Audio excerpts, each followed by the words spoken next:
Let's try out this game then. See what the hype is about with it. See if there's any fucking retard. If it's any good. But you can barely see the left logo, that's all.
Why stay earthbound when prosperity awaits you in the stars? Come to Halcyon, the only colony on the edge of the frontier, owned and operated by corporations. A trip of 10 short years will feel like mere minutes, thanks to the comfort and safety of your very own hibernation chamber.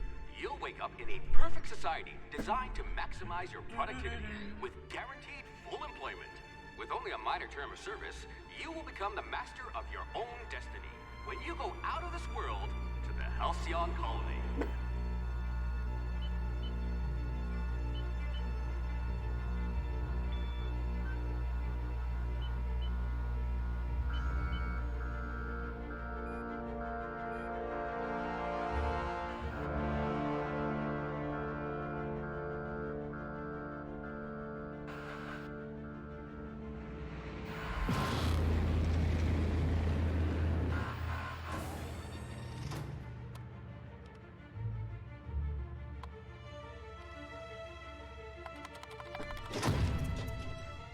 What's the emoji for, sir? No?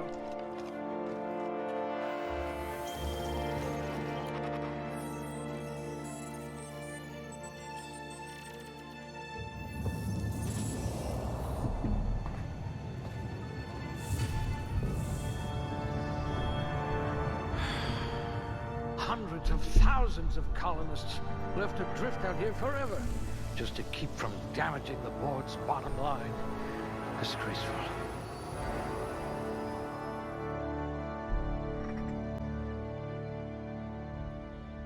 Oh, for fuck's sake. Hold on. There you go, how's that? Is that better for you, big boy? Strength. Yes, you look like you can take a beating.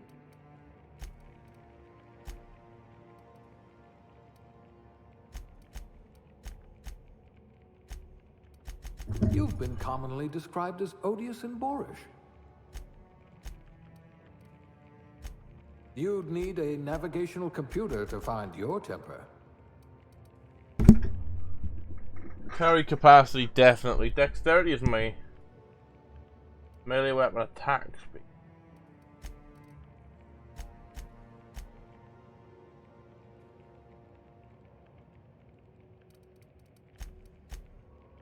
Let's make them all good. Fuck it. I'm done? Yeah. Skills, oh fuck.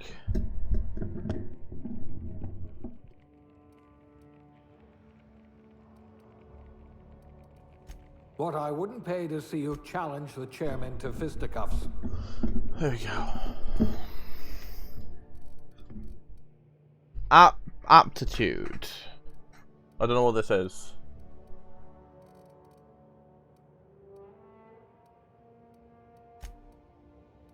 You've got all your limbs, at least. Let's just go hand melee. I hope you know how to cook with mostly inorganic material. Personality. Oh well, I can't go back now. Appearance. Right, here we go.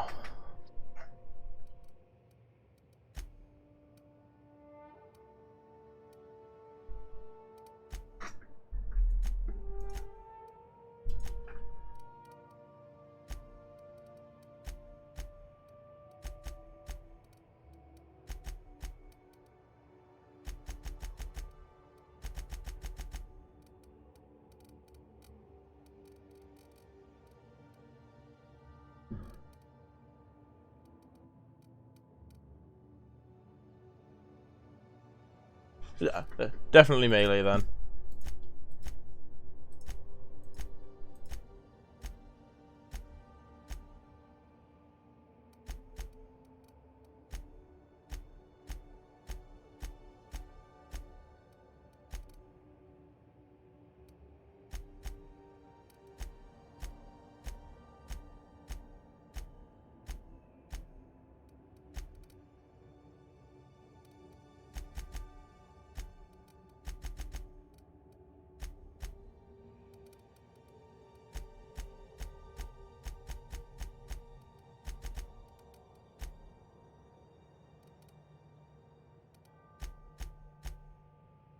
Oh hell yeah, monobrow.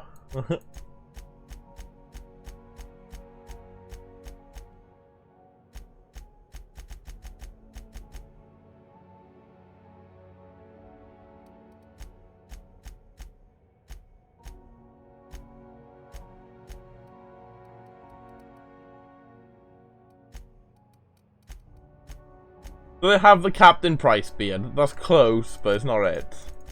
They haven't got the Captain Price beard. This one then.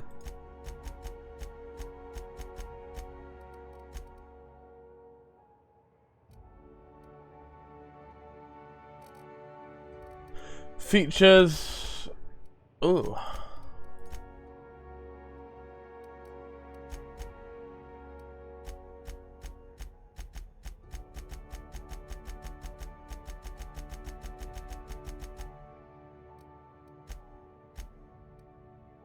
All useless.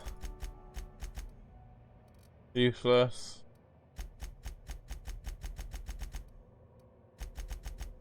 There.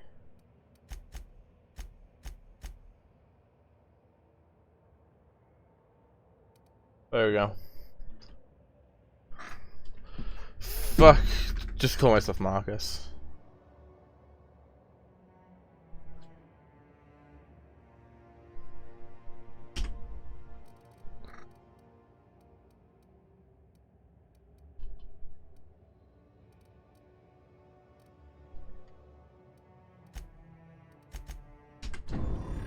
I guess next.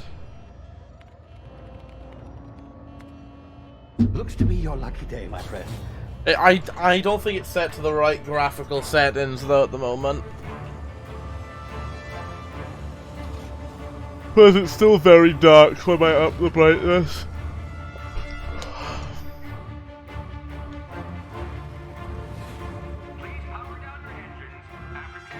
Not likely, bootlickers. Initiate skip jump. Gone. That was pretty cool.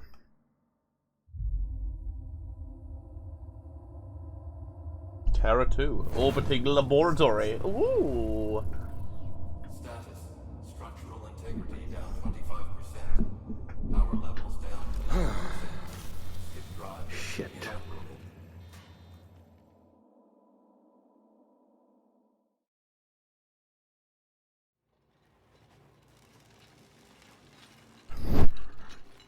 Do do do do do do do do do do do.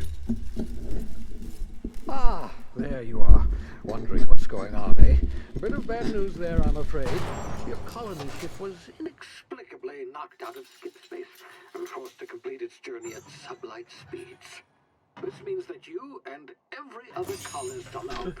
This reminds me of some Fallout 4 shit, this does. The fucking cryo chamber. It's pretty cool. Normally, reviving someone after so long I need to put up. It's called explosive cell death. Sure. It's really more of a liquefaction. Something wrong? Oh, yes, well, not to worry. I've pumped your body full of a special concoction I devised to keep you from dying so horrifically. Hopefully at all, but I guess we'll see, yes? Unfortunately, I used the last of my chemical supplies saving you. I know it's a lot to ask, but I must have your help securing more if we're to save the rest of your fellow colonists. I'd see it done myself, of course, but the board has a sizable bounty on my head. Now, my ship is inoperative, but I've managed to hire a smuggler to help you out. He'll be... Oh, I see we're in position. Good luck! Okay, am I supposed to leave?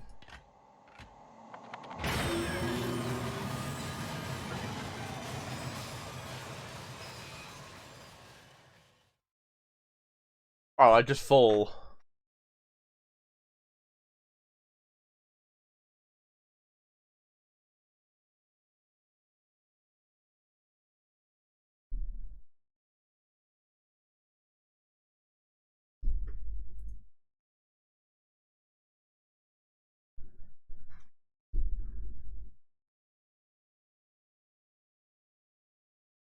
Can you hear me? Is this thing working? Ah, there you are. Now, where were we? Oh, yes, the smuggler. His name is Hawthorne, and he should be waiting for you at the landing site. He's to be your chauffeur, so to speak. Not to worry. I'm told he's a specialist. Dashing gunslinger, one-of-a-kind ship, that sort of thing. You'll like him, I'm sure. I've also outfitted you with a simple wireless monitor, so I can track your progress. I'll check in with you as soon as you land. Good luck. All the colonists are counting on you.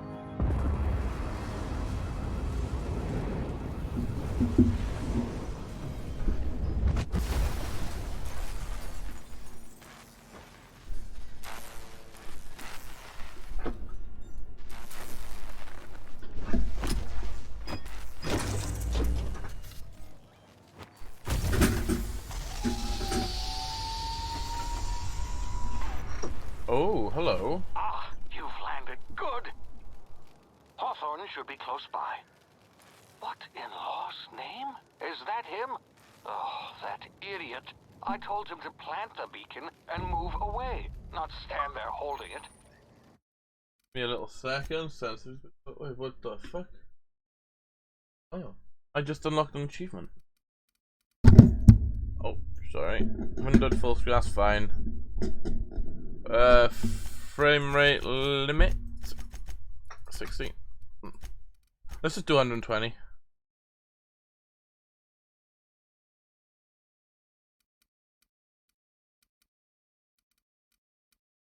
Quality set very high. How do I change my field of view?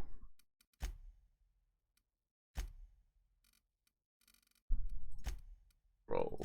Gameplay. Field of view. Oh well, no That's sense better. in letting his ship go to waste.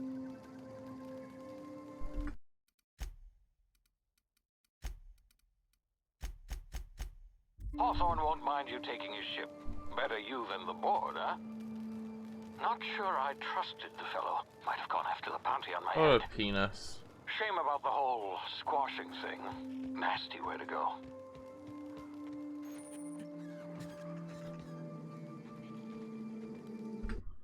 I feel like I'm not running at 60 FPS.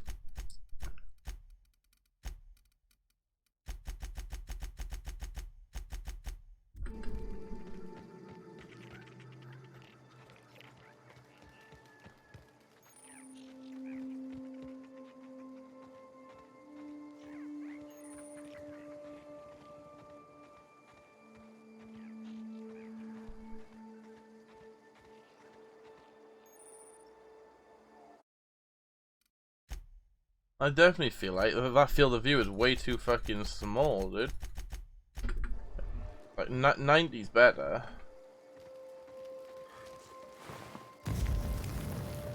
shit.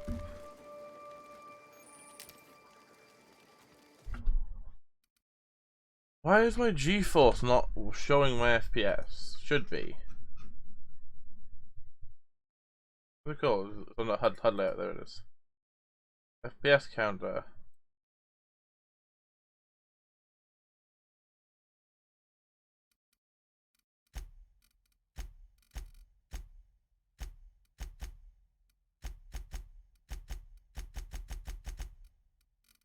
Ah, I see.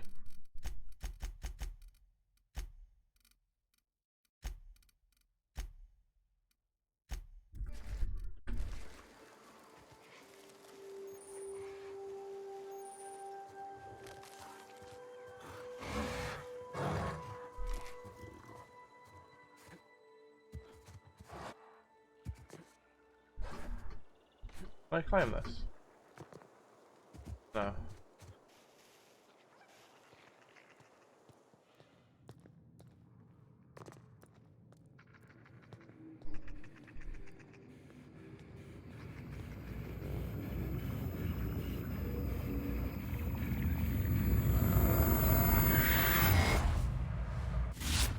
Easy now. You've been frozen for a while. There's bound to be unforeseen side effects. What?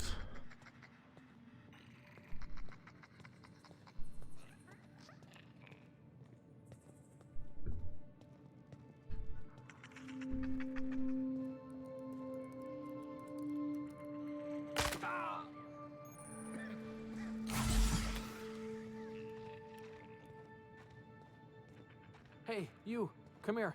You've tried the best now. Now try the rest. Spacer's choice. Oh, law, that stings.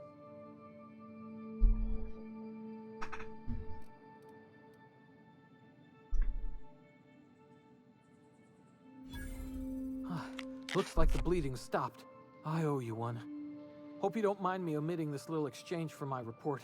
Spacer's choice doesn't like us accepting outside help. Better, thanks to you. I might have bled out on my own. Or worse, had to go begging the boss for some Adrena time. We were out on patrol. I saw a marauder camp up in the hills. Thought I could take him. Then my gun misfired. Right through my side. I mean, what are the odds of that, right? Just barely scraped by with my life. Crawled in here and blocked off the exit with those canisters.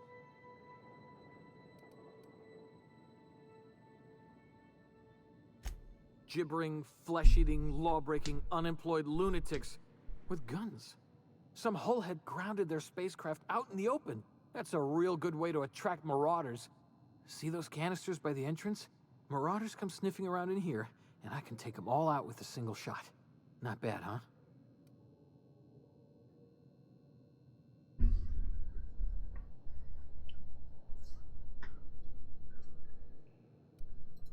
Yeah, okay. You look like you know your way around a gun. Got some spare ammo.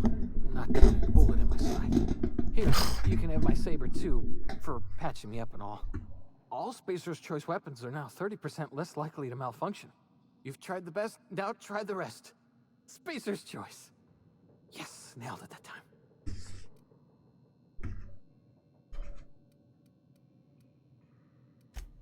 You hit your head or something? You're in Emerald Vale. We're a Spacer's Choice community. Edgewater's a little ways down. Prettiest place in the Vale. Be sure to stop by a provisioner's for a can of our famous Saltuna. The Hope? Is that some sort of fancy new drug? Are you with Auntie Cleo or something? Don't take this the wrong way or nothing, but I'm not allowed to fraternize with Cleo workers. Company policy. They don't know about the Hope. Ooh. Damage my ears! Oh, what just happened? Can you hear me? What in the... This... Let's get rid of that first of all. There, look at the cable. Oh. Practical time dilation. Due to complications stemming from being revived after extended hibernation, your brain processes time differently. Ah, so it's like vaults. Thought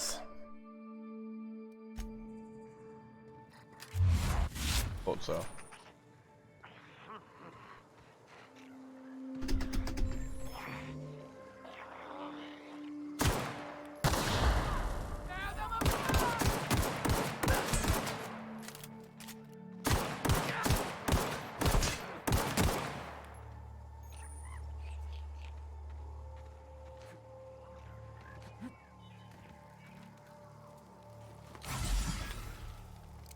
Oh shit, it's E.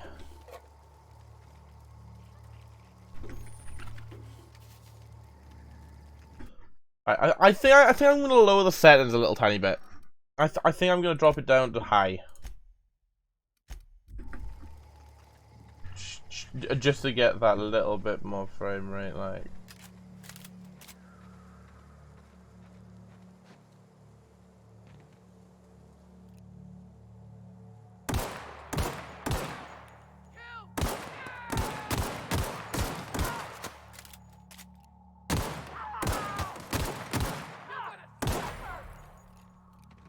The combat is so much smoother. Oh shit!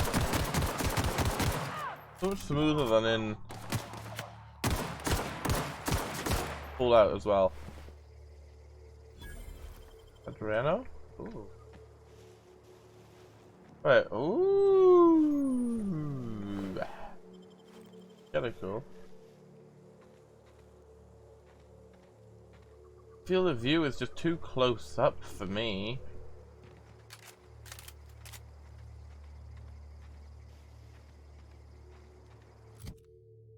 I guess the weapon management, yeah, tab is weapon management. Woohoo! 2.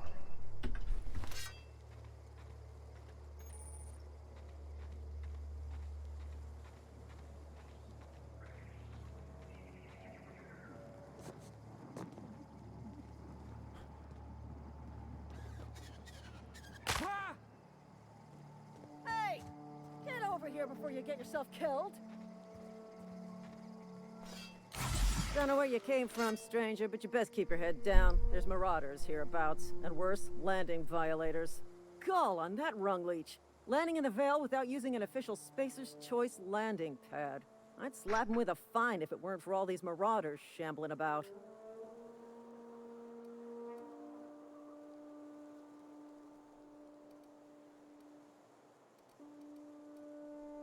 You pulling my limb? I mean, yeah, of course.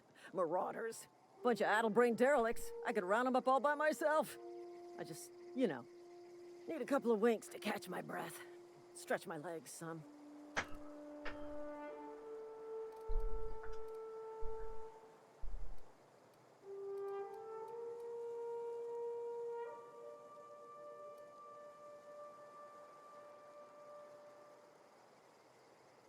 Well, sometimes. Management's real good at cost-benefit analysis.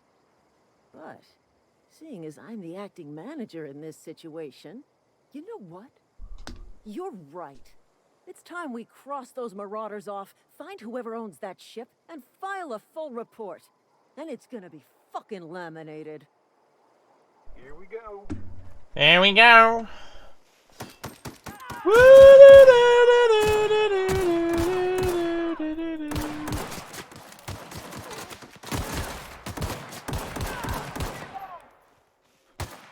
I just earned a fine bonus.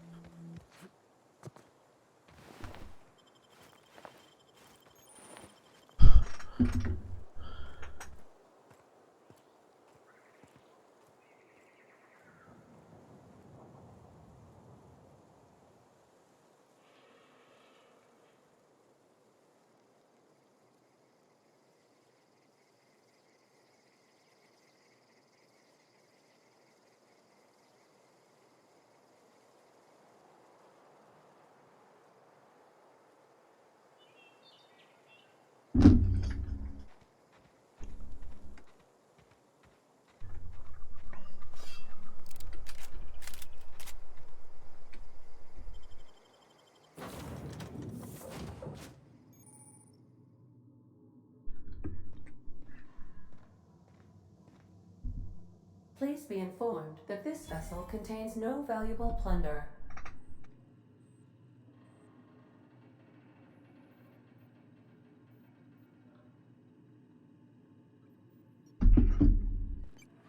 Hello? Access of spacefaring Oh. vessels is a crime. Hello, Marauder. I am Ada, the autonomous digital astrogator of this vessel. Please be informed that I am authorized to use violent retribution against unwanted solicitors. Please return any misappropriated equipment and exit this vessel in an orderly fashion. Failure to do so will result in your immediate destruction. Oh shit! Gesture procedures initiated. Disengaging airlocks. Preparing to eject all boarding parties in 5, 4, 3, 2. I think I pissed her off. 1. You are still here. My deception protocols have failed. I have been programmed to express disappointment.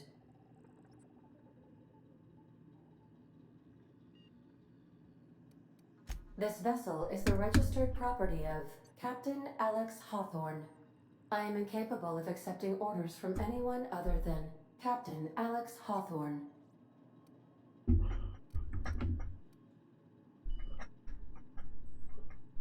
I deduce from the tone of your voice that Captain Hawthorne failed to meet you at the designated location.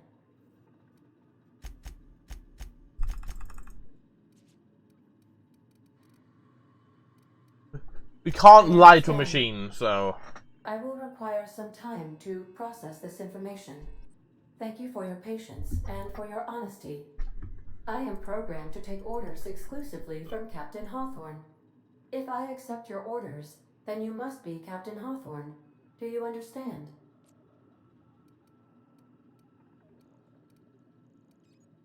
Well done, Captain Hawthorne. I see your powers of deductive reasoning remain intact. Unfortunately, our engine is currently inoperable. Our main drive suffered a critical power failure, and we were forced to make an emergency landing. The main drive's power regulator has been irreparably damaged and must be replaced.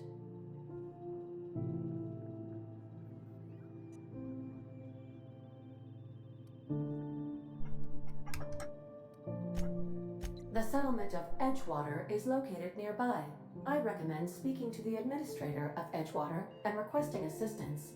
I have taken the liberty of printing you a new captain's identity cartridge. Please try not to lose it this time. This cartridge identifies you, Alex Hawthorne, as the registered proprietor and captain of the Unreliable. Do you understand?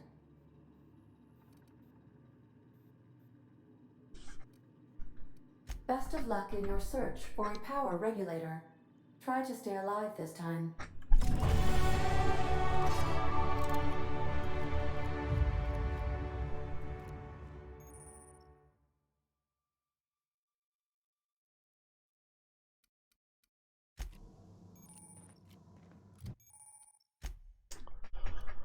I've been promoted apparently.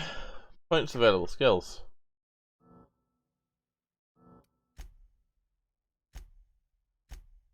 Okay. So I could do that. Stealth. Put a bunch in a stealth. Bunch of there. And then some more in the defense.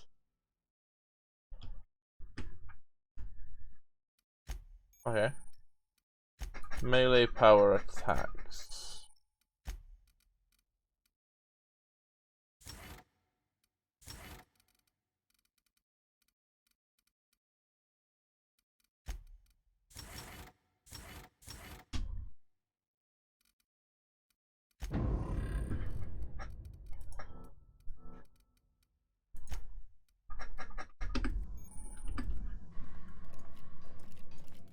If your equipment is in need of repair or modification, the Crux 2000 workbench is at your disposal, Captain.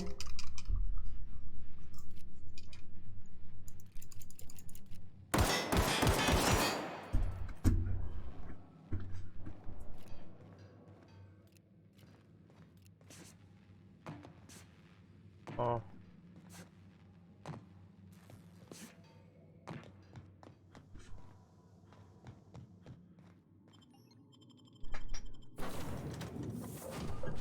say, this wouldn't happen to be your ship, would it?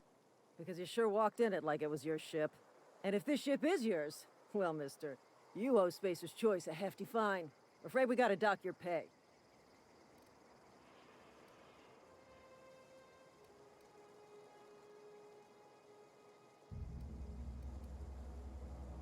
I'll waive your fee since you helped us with those marauders. If you're looking for work, talk to the constable down in Edgewater. I don't have a Got job. bounty on marauders.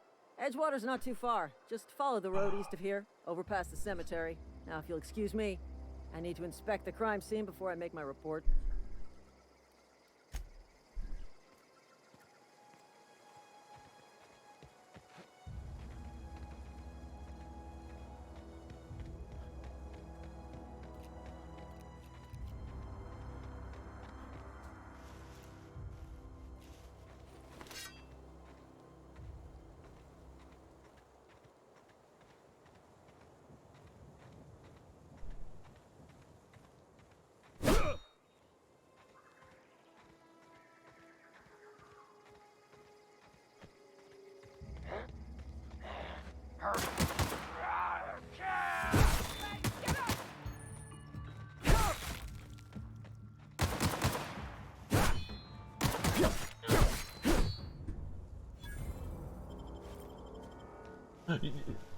The melee feels really good.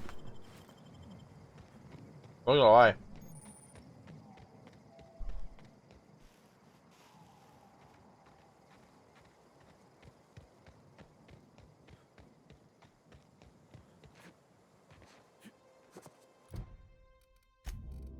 Did I find some armor? No, I didn't. Wait, did I? I technically did.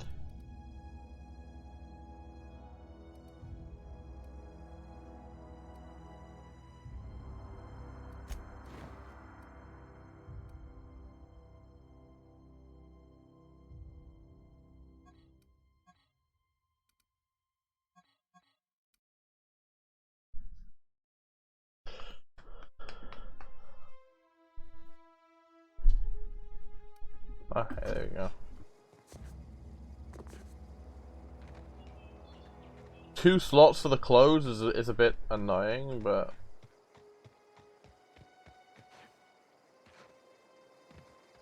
we'll see. Whoa, hey, where'd you come from? Running around in a marauder's attire. You're liable to give some people the wrong idea. Oh shit. It's in poor taste. Dressing up like a marauder's disrespectful to all the workers that got eaten by them. Ain't safe out here. You'd best head into town. Avail yourself of Edgewater's high walls. And low prices.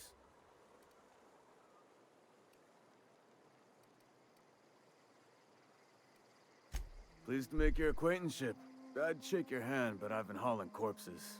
You don't want none of that on you. Name's Silas. Junior in humor for the town of Edgewater. We're all part of the Spacer's Choice family.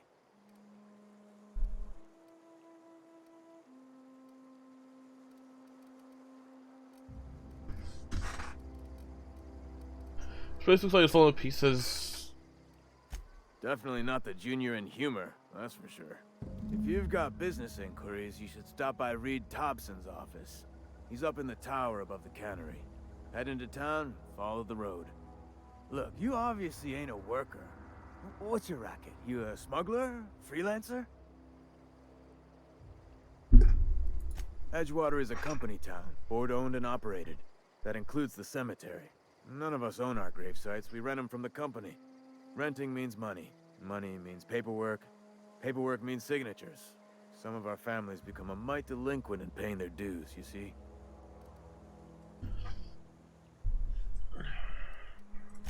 4 workers still haven't paid up. Phyllis, Conrad, Ludwig, and Martin Abernathy. He's a special case. You may want to twist his arm a little. He just is. Look, I don't want to get into it. Just make sure he pays up. Conrad's got a barbershop in town. Phyllis works at the cannery most hours. Abernathy... I ain't seen him in a few days. His domicile is near the cannery. You'll find him in town. All except Ludwig, that is. He's over by the landing pad. Yeah?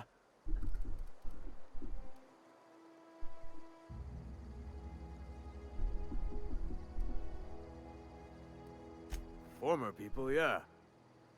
Marauders been raiding my graves, you see. Hence the armed guards. Oh no. They are after the most precious loot of all.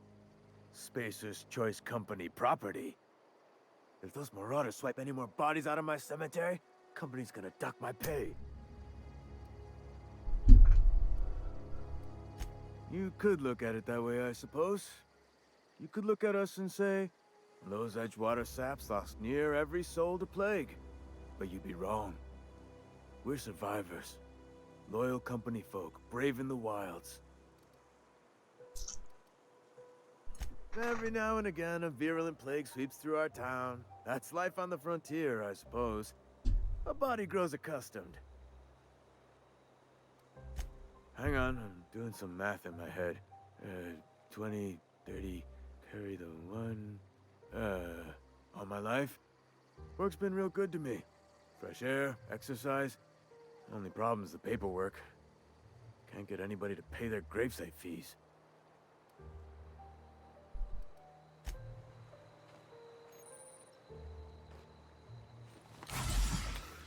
Grave digging's a fine profession. Always work to be had, and nary a word of complaint out of your clients. Yeah?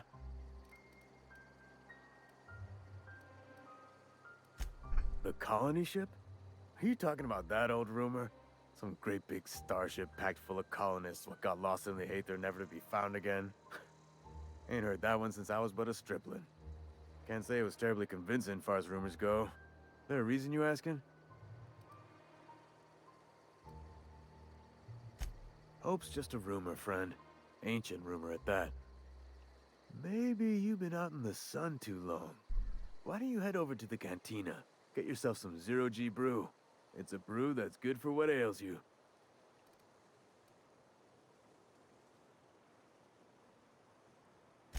Look, I don't know what's got you caterwauling about Hope this and Colony that, but you need to stop, or there's gonna be trouble. Trouble's in the asking. Board don't much care for folk running their mouths, spreading hoaxes and the like. Frankly, neither do I. Something I can do for you?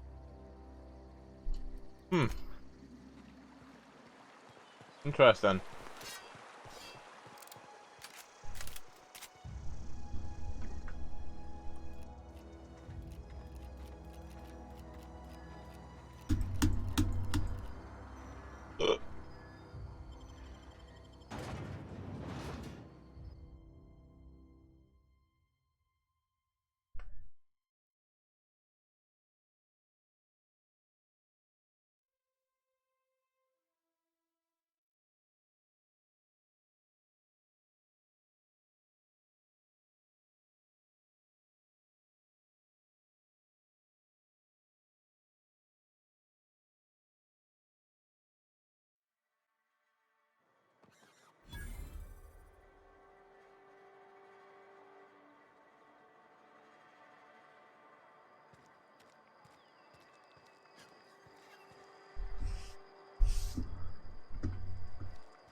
Behind you. grease monkey, Argo? Seems we've got a guest. Really now, Parvati, I do wish you'd spoken up. I do apologize. I was given no forewarning of your arrival, or I might have welcomed you at the gates myself. I'm Reed Thompson, Outpost Administrator. I must say, wearing a Marauder's outfit is in very poor taste. I do wish you'd show your uniform a little more respect. Oh, shit. Yes, so it dawns on me. Seems I allowed my excitement to run away with my wits. Been a few seasons since we've had a visitor pass through. Only regulator we got is hooked up to the town transformer. Mr. Thompson ain't liable to be keen on dismantling it. I beg your pardon. I am most emphatically not keen on any such thing. I can't let you have our power regulator. But I happen to know of another one. And I happen to know exactly how you may retrieve it without frying yourself in the process.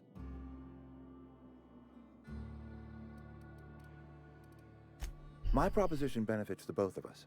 Please, hear me out. There's a power regulator in the old botanical lab. It's mostly abandoned, so all that power is being squandered. Go down to the geothermal plant. Reroute power from the botanical district over to us. Once their power's shut down, you can have their regulator and be along on your way.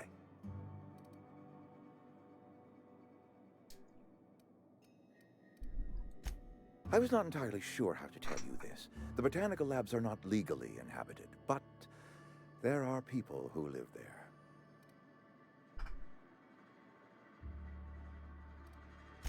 The people living in the botanical labs, they're deserters, former workers. I need them back at their posts. I need them to come home.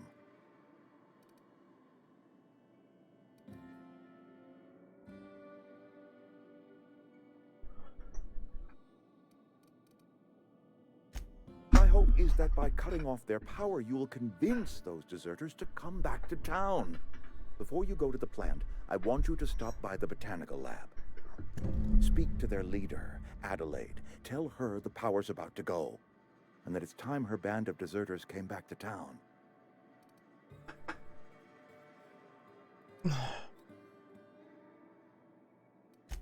Adelaide's older than the other deserters. She's dignified, kindly.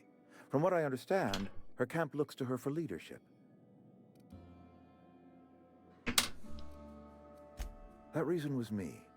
I asked too much and pushed too hard. But I am ready to make amends if they are willing to return to the fold.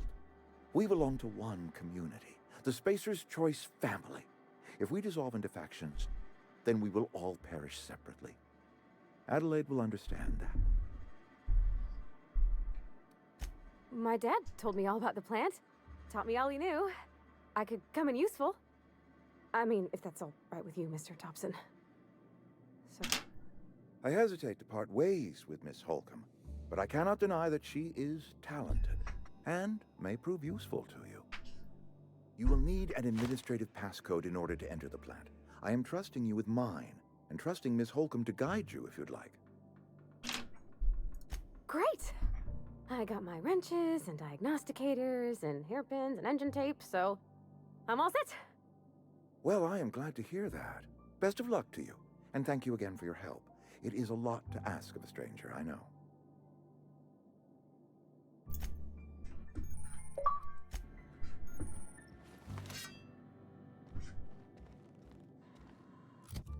Let me change my armor, actually. There we go.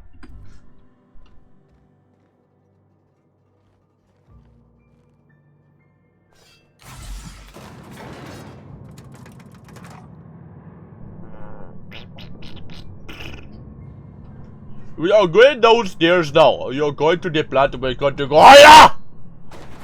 And they're all going to die. Hey, mister, can we talk? Sorry. You just want to get out of here. And you likely don't want to tag along like me.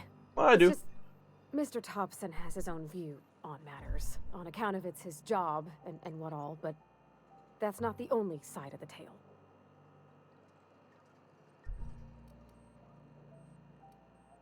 Oh, he ain't a liar. He believes every word he says. It's just, he doesn't always get where other folk are talking from. To Mr. Thompson, a person's a gear. It does its job quiet-like. If it squeaks or stutters, it gets replaced. The deserters are decent folk. I knew some of them before they left.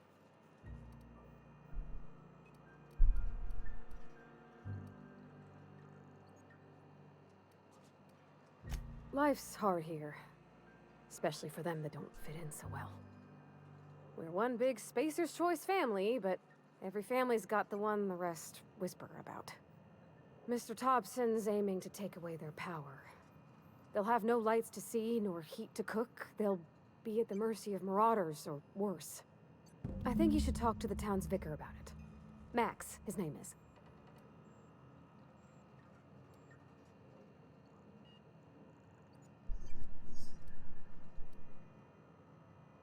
Thanks, mister. I just think when you gotta make a decision that'll hurt somebody, it's best to think on the right and wrong of it. That's what my dad used to say anyways.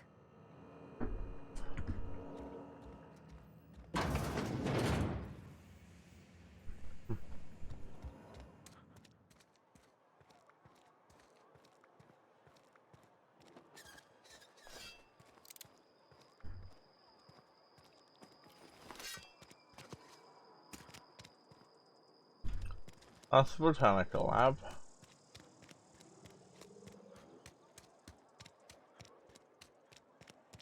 I gotta talk to some dude over here. Ooh, that's nice.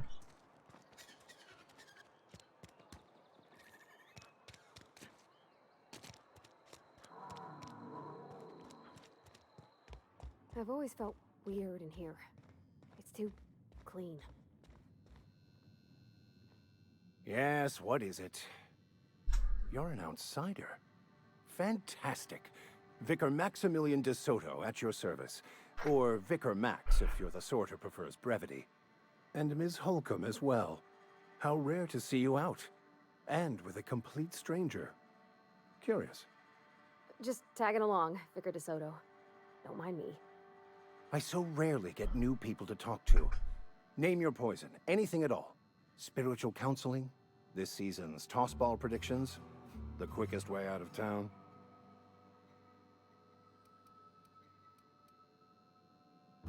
But what? I thought you would talk to him. You wanted to speak to me, Ms. Holcomb? Every time I've tried to engage you in conversation, you look at the floor, answer in single words, and slink away. I can't imagine what would be so grave as to drive her to my mission. What has Mr. Thompson asked you to do?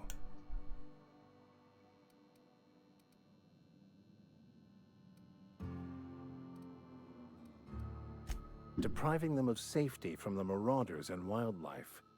I can see why that troubles you. Miss Holcomb has a soft heart. Always has, if you believe the talk.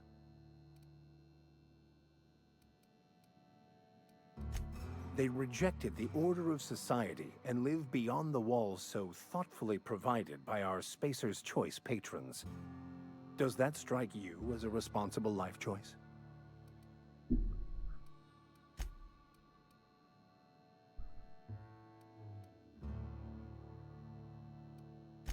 Assuming your goal is to save as many as possible, then you should bring everyone together. Send the power to Edgewater and convince the deserters to return to the fold.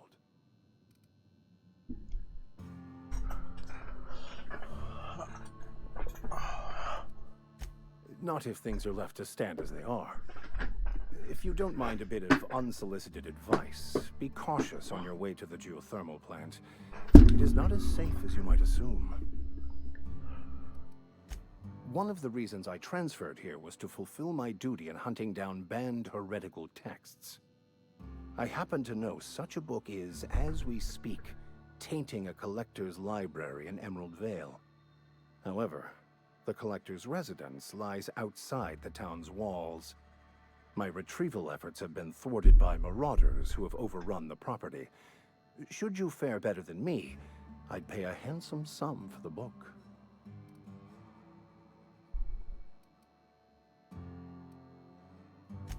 I just want to keep the writing out of layman's hands.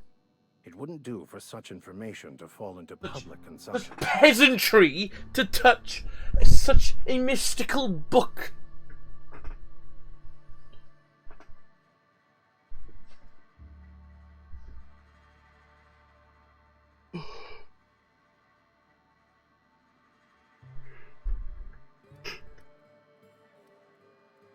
It's a handwritten journal. A faded blue cover with the name M. Bakonu handwritten in the lower corner. I'll mark where I saw it on your map. Assuming you're serious? It is not only a beautiful relic of a bygone time, it's also the thoughts of an early thinker on the nature of man's place in the cosmos. Not many in this colony could understand its true value, should they ever read it. Thank you. If you retrieve it, you can always find me here. Okay, big boy. I'll find you here, don't you worry.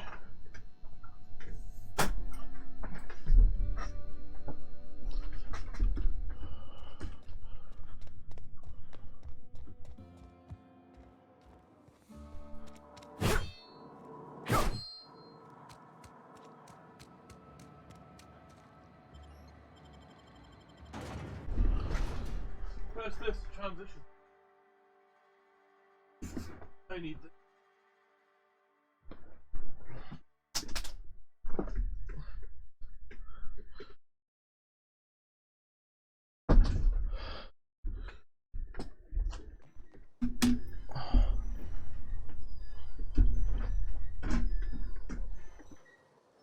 Oh.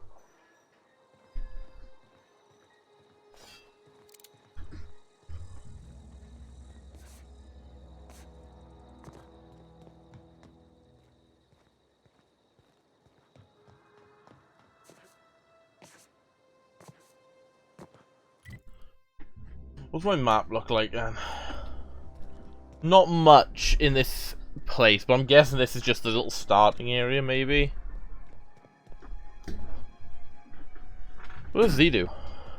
Sure. I'm going. Ah.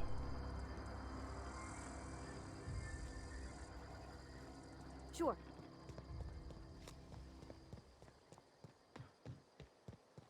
Coming back. Okay, I get it.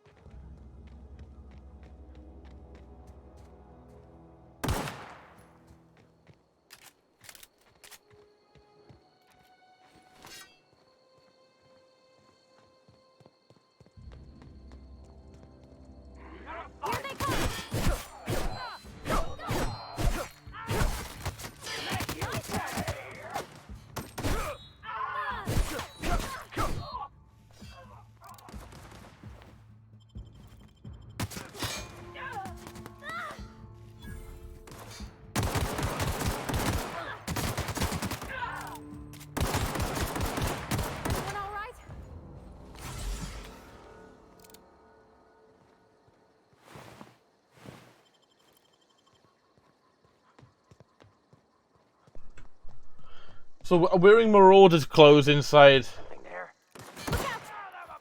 their safe zones are a bad idea.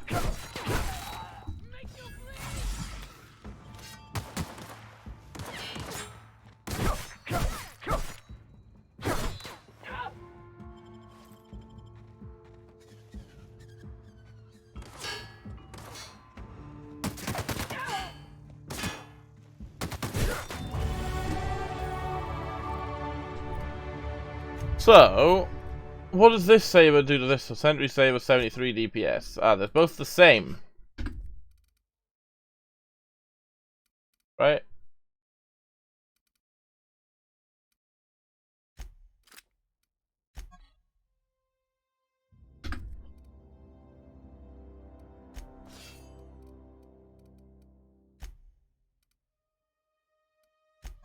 That's 9 armor, but it's Marauder clothes.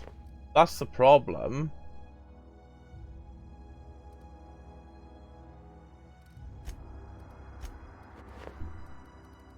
And they don't like Marauder clothes. Like, ooh, 10 more skill points.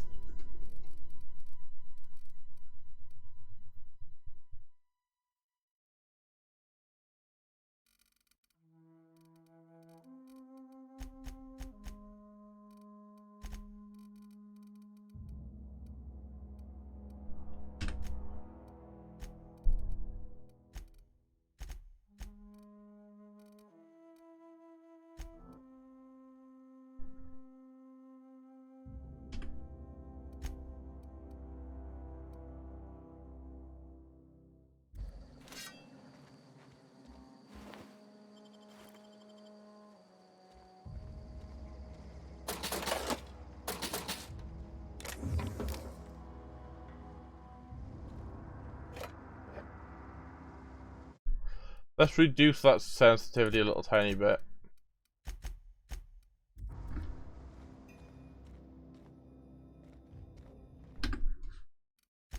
I'm feeling it's way too fast.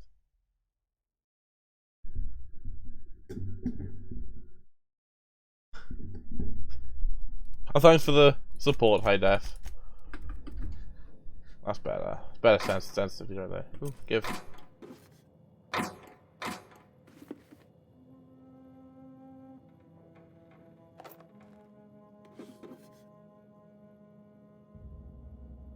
Cheers, buddy. Hacking and lockpicking. Ooh. Easy.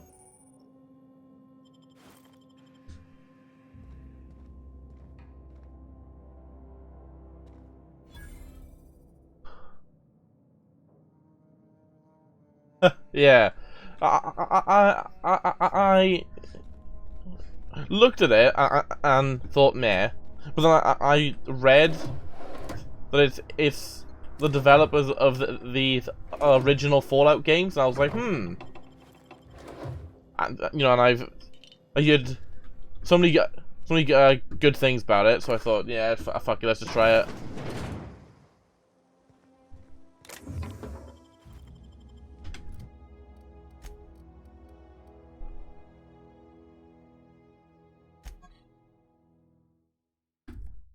Got 16 armor though. I want that one on. And that's got 9, so I'm gonna take that.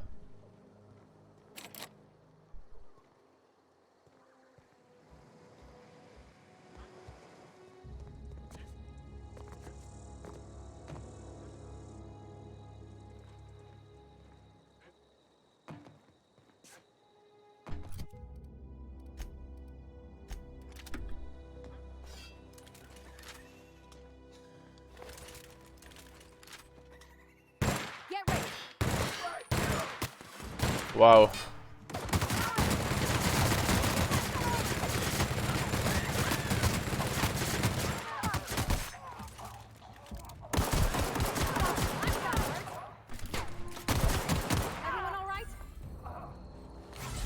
That was a bit shit.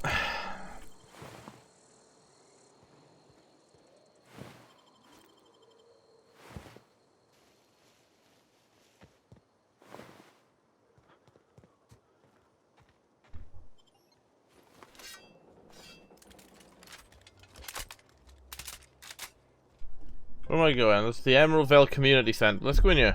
See what's in here.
That's a window.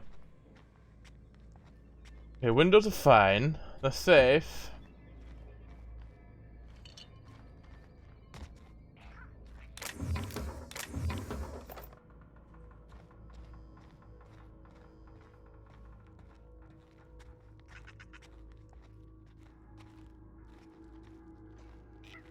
Oh, there's some graphical bugs right there.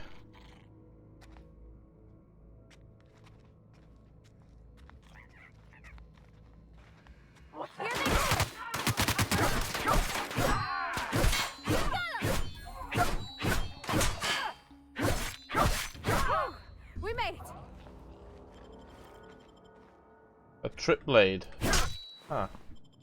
Can I? No, damn it.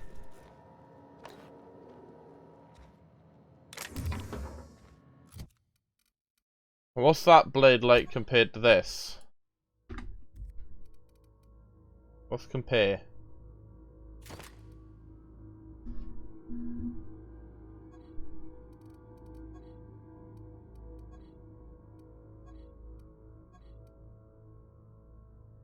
Saber's choice.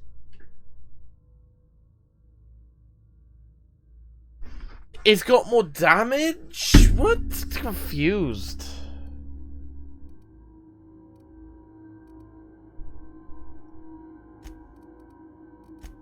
I did have two triplets. Why did I drop this one?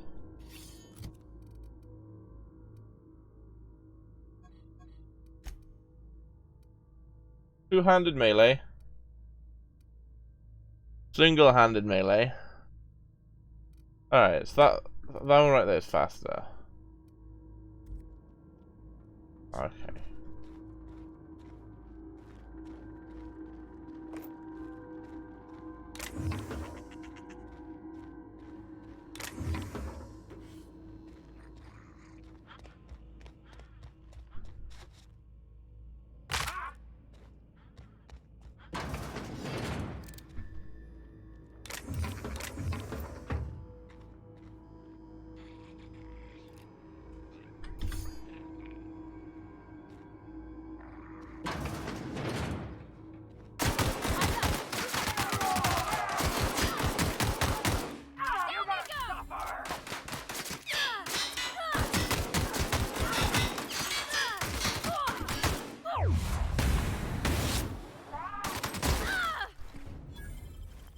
Okay.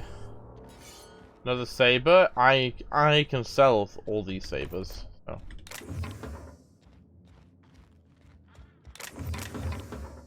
Get some money from like.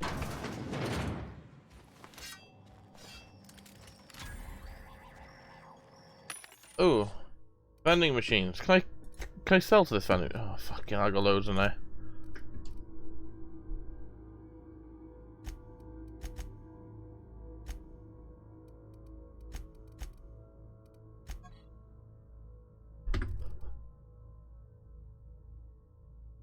Read your hack skill. Ooh.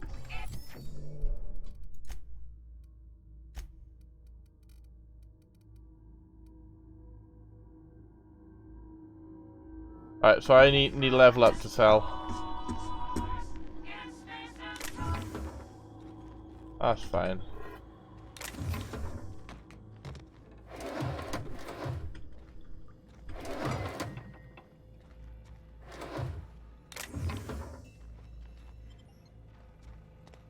That's back to Emerald's Vale. We're gonna go back there yet.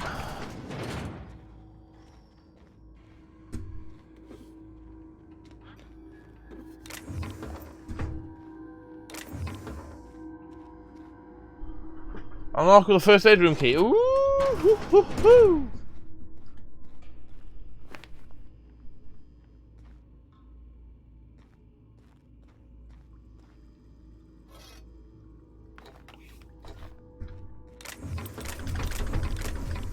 Fucking hell. Lots of goodies in there.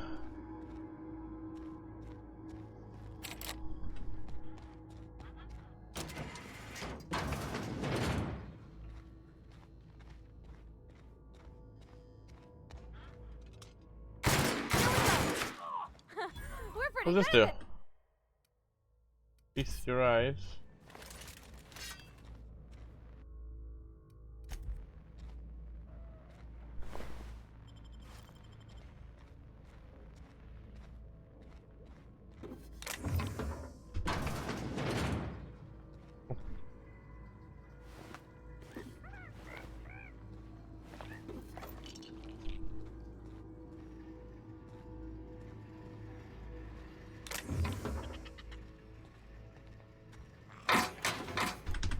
Fucking hell, loads of stuff.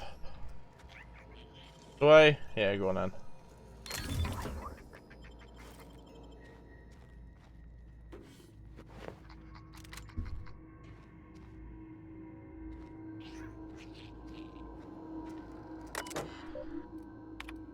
Messages.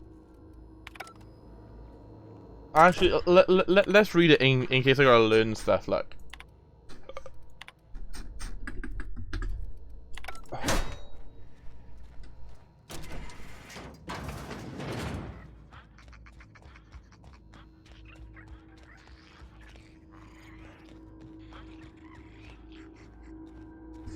Alright. Nothing up here now. Fuck, I got a lot of stuff.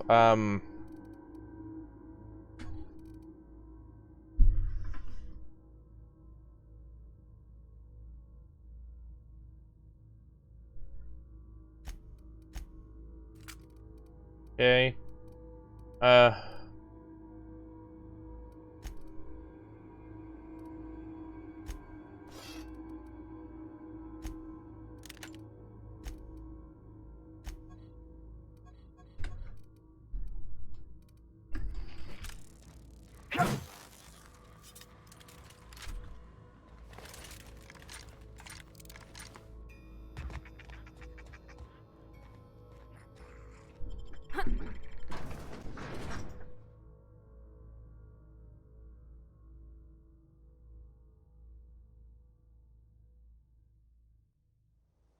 Jesus Christ.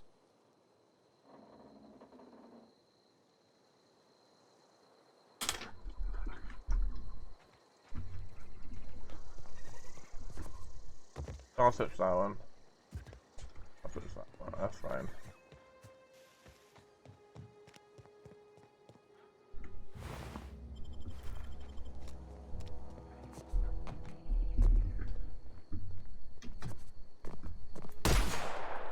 Oof.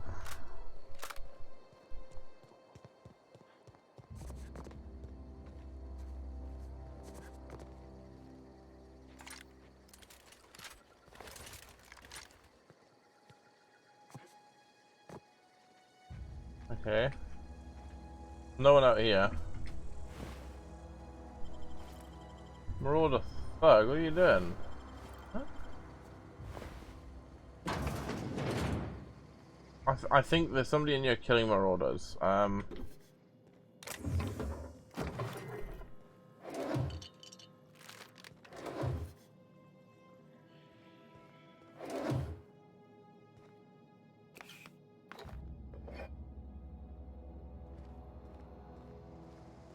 Guess not. Well, there's someone around you killing marauders, maybe. Seems.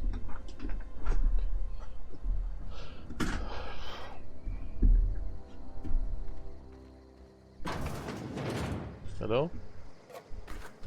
Just gonna go in here and take all your stuff.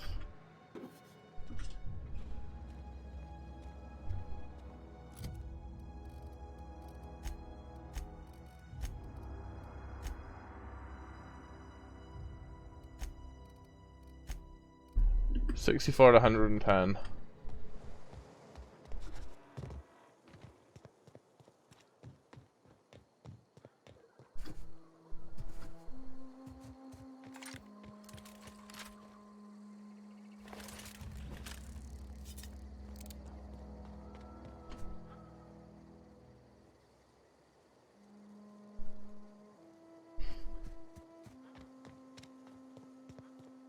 Move along, stranger.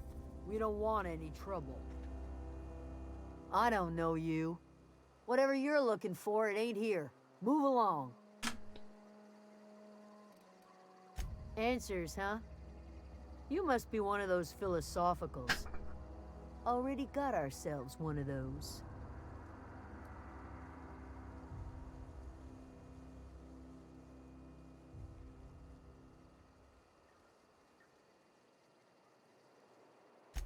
A geo what? Look, plants ain't my purview. You're better off asking after Adelaide. If you're gonna start wandering around my camp, know that I got my sights on you. Over in the hothouse, tending crop.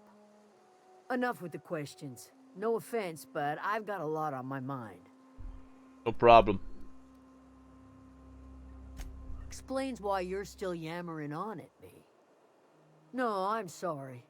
That was unworthy of me. Lady named Zoe went missing some nights ago. Just up and vanished without a trace. Now I'm pacing around wondering if marauders got to her.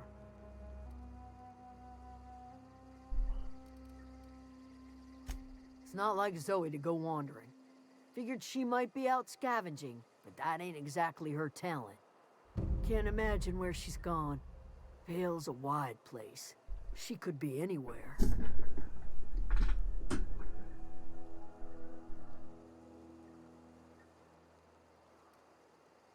Could do without the gallows humor. I'll tell you what I can. Vex me. If she told anybody, they ain't telling me. I'd check her room, but I got yelled at for snooping once already.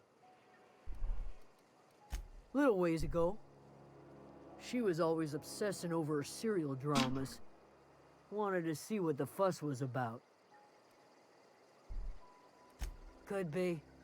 Dangers aplenty out there. No telling why marauders would steal somebody like Zoe. Got no useful skill as far as I could tell.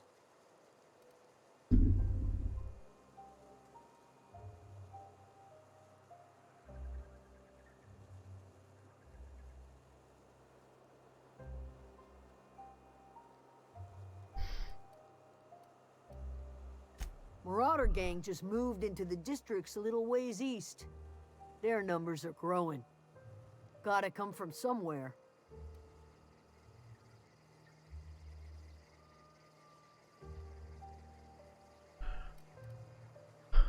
Well, enough to know we never got on. Zoe and Stefan were close. If anybody knows the workings of her mind, he does.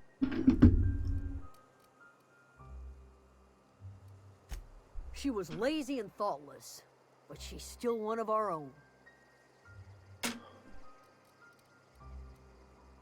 What is it?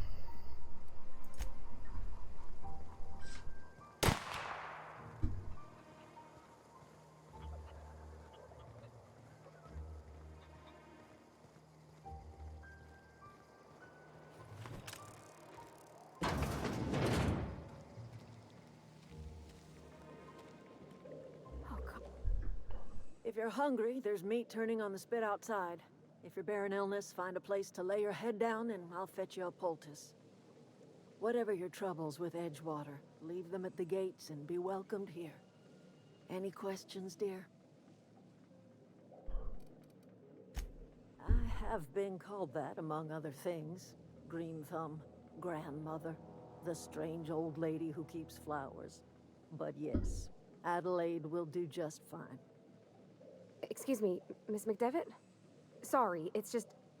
You got such pretty trees in here. Why, thank you. You're Robert's girl, aren't you?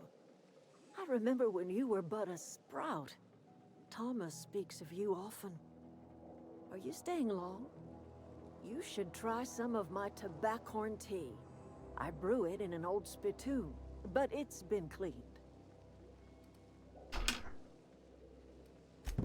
Reed Thompson, you here on behalf of that cold-eyed reptile? Let's hear it. What's Reed's idea of peace, then?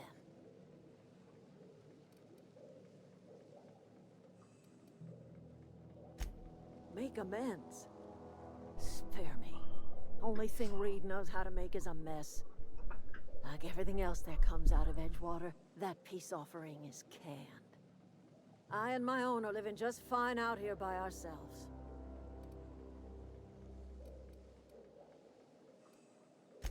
He would do such a thing.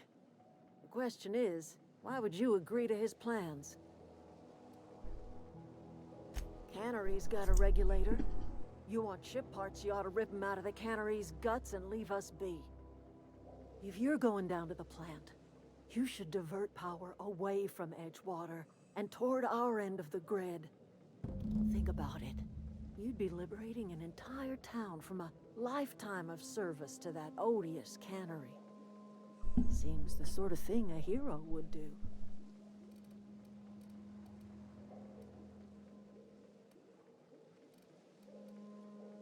You've seen that miserable excuse for a town with your own lamps.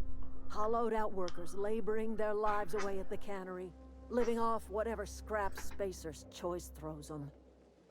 You know that's true, don't you, Miss Holcomb? Your father died of overwork. His heart gave out. He was tired all the time, sure, but he was old, ma'am, and he raised me all by his lonesome. Look what they did to this child. Lost her family to the company, and still she defends them.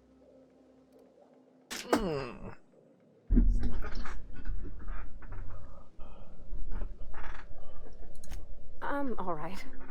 I ain't so fragile. That was unkind of me. I'm sorry, dear.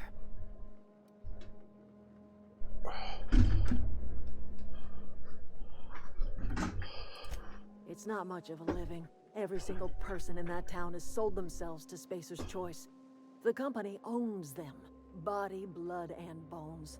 You've been there. You've seen it. All anyone ever does is toil over a cannery.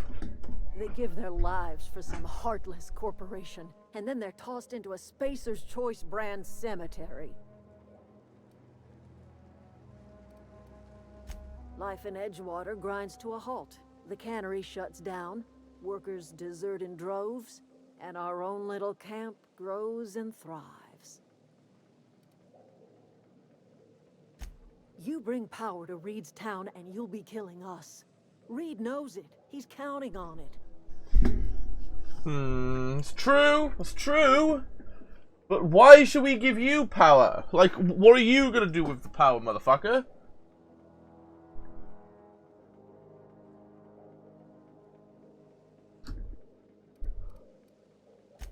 I trust you will listen to your conscience. Where are we headed?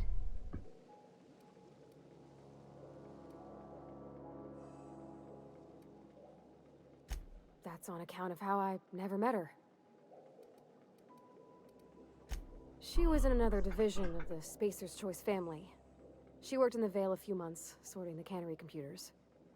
Her contract said any kids she had, expected or not, belonged to her office from the time of conception. So when I was born, I got sent here. It's sensible. Dad just fixed machines. She did some kind of crazy math, high-level stuff. Better to raise me on his time than hers.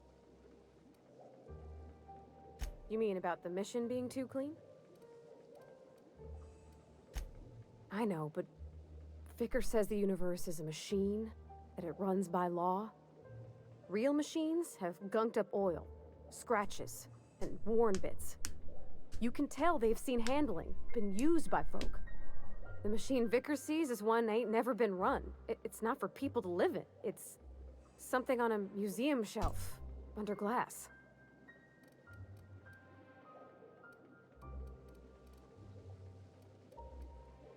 Fixing the universe is a job for somebody way better than the likes of me. Let's get back to it. Go! Hey! Right, what should we do? Should we give the power to this nice little camp here, where people are happy? Or should we give the power back to Edgewater?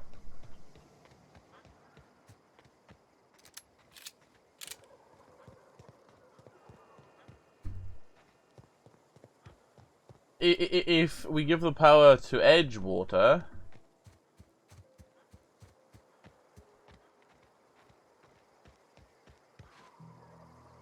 then these people die. But if we give the power to them, then we may have to kill Reed.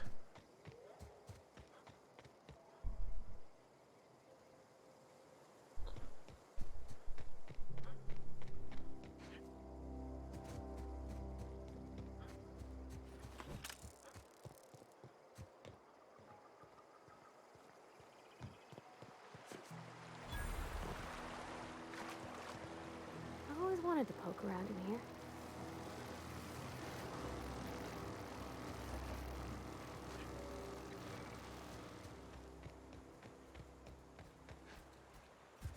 Here they come! Becomes what? The door's locked, so they can't do much.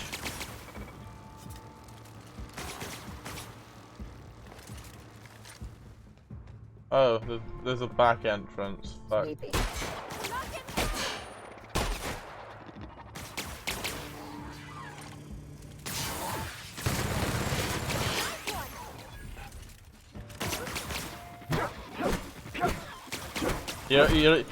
Yeah!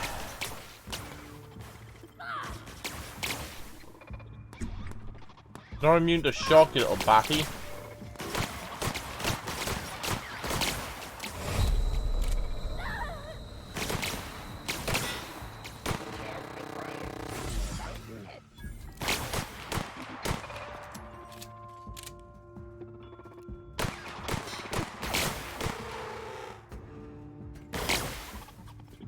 Fuck.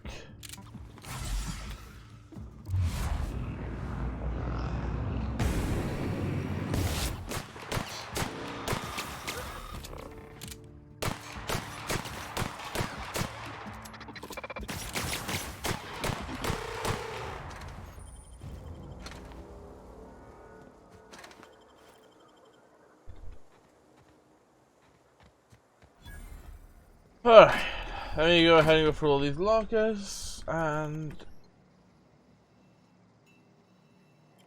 Do I hack this? Is there any point?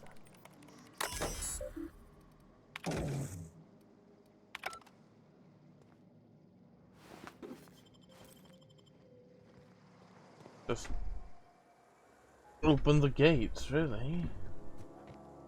Is that all pointless, or...?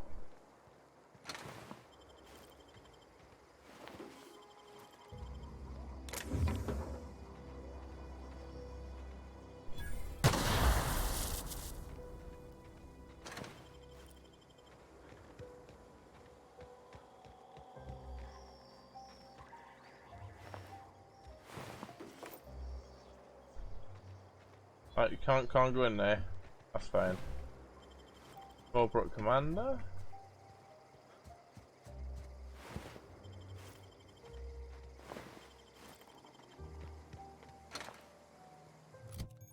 Alright, item repair. Ooh, I can repair items now, can I?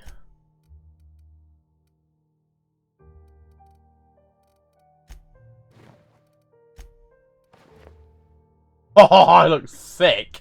Oh, nice!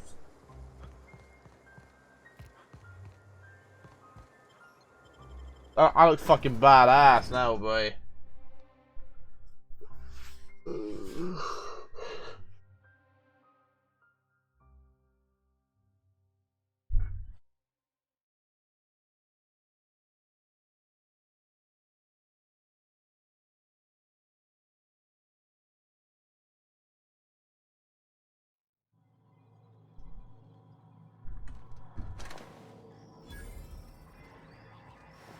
The control room should be off to the right. I hope we're doing the right thing. Here we go! Processing. Nice hit! Everyone all right?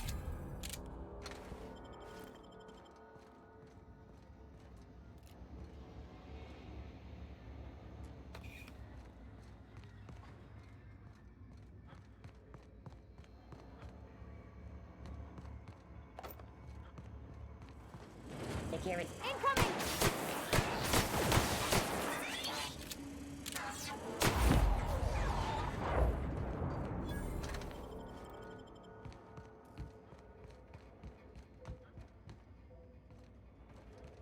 Yeah, I need something else in there.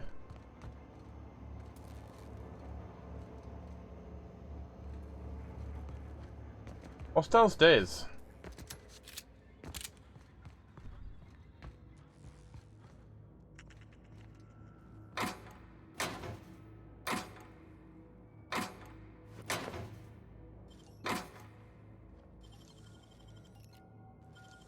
Let's picklock it, why not?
There's so much to collect.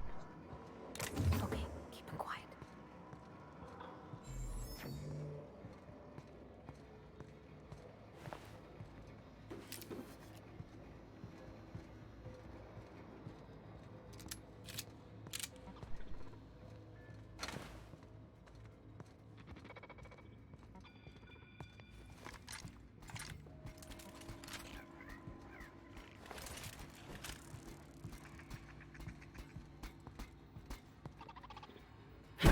All together.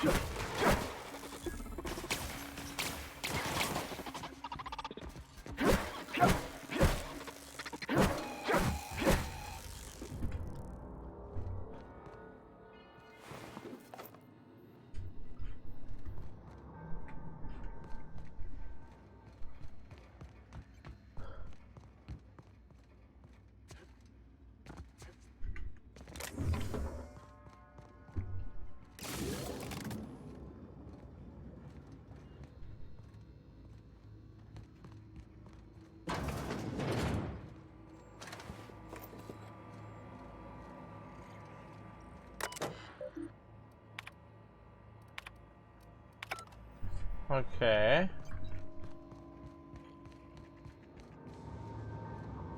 Go away, Phantom! Oh. Where's this Higgins to then? Go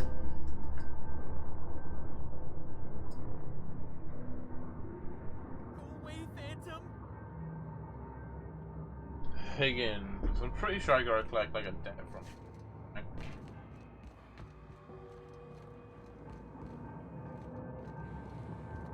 Go away, Phantom!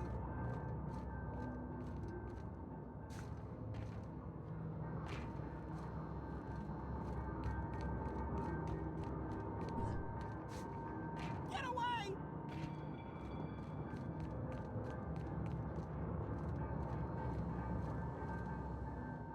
You're not real! You're not real! Get away from me, Phantom! Shoot! Scram! You can talk? The Phantom's never talked before. Oh, I knew I shouldn't have eaten that sprat raw. See? See, Higgins? This is why you must always boil your sprats before ingesting. Of course. Do excuse me. I experience brief flashes of mania during which I am visited by the phantoms of my imagination. Chester D. Higgins. The D stands for definitely not insane. I use it as a reminder.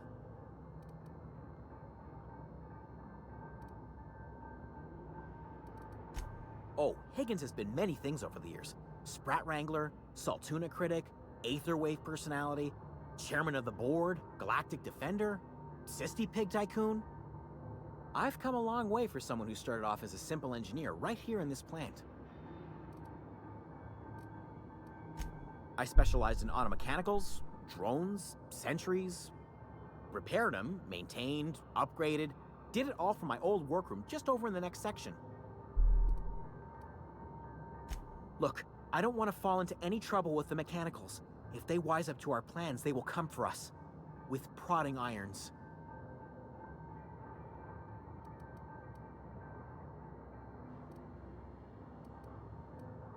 You know, you remind me of myself back when I was an intergalactic adventurer. I discovered a flaw. Their hostility levels were hardwired to maximum. There's no changing that, but you could rewrite their targeting protocol so they attack each other instead.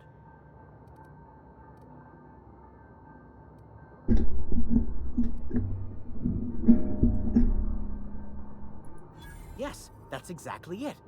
I see you're also versed in the noble art of mechanical engineering. There's a behavior control terminal in the other room. It should have options to change how the mechanicals act, including whom they shoot at. Oh, that reminds me. You'll need my passcode to access the behavior control terminal. Here, let me just write it down for you. The tail. Definitely start with the tail. If you're feeling adventurous, the ears are a particular delicacy. Jimmy'd opened the vending machines. That lasted a good couple of months. Eventually, I had to resort to more unconventional means of filling my insides. Mechanicals lost their bolts. opened fire on anything that moved. It was pandemonium. I was on cleaning duty at the time. My old boss had me scrubbing pipes when the killing started. So, as usual, I missed out.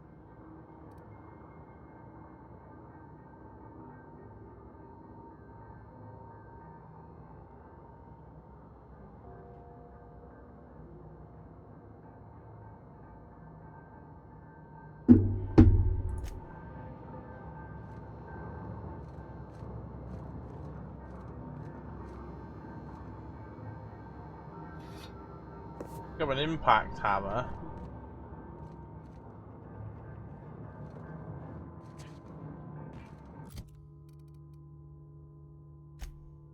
$140 DPS, nice.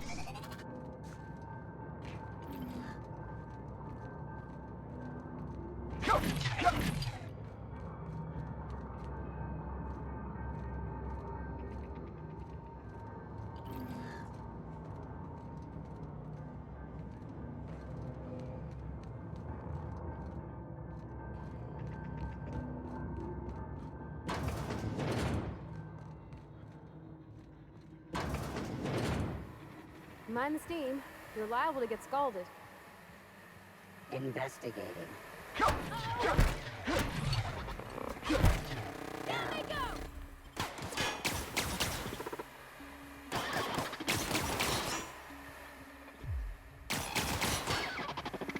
That's fine.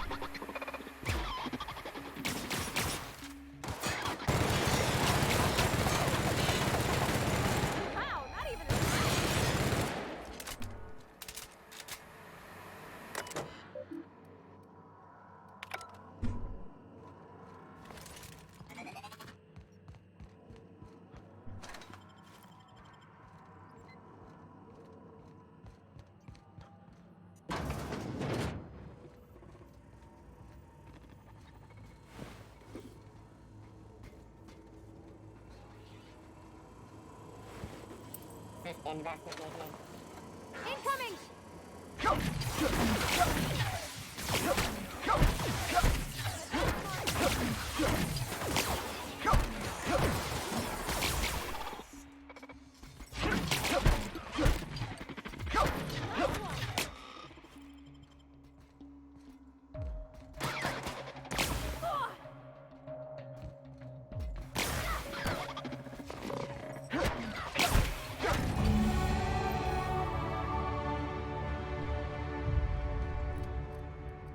Alright, I need to change up my hack. My hack needs to get to...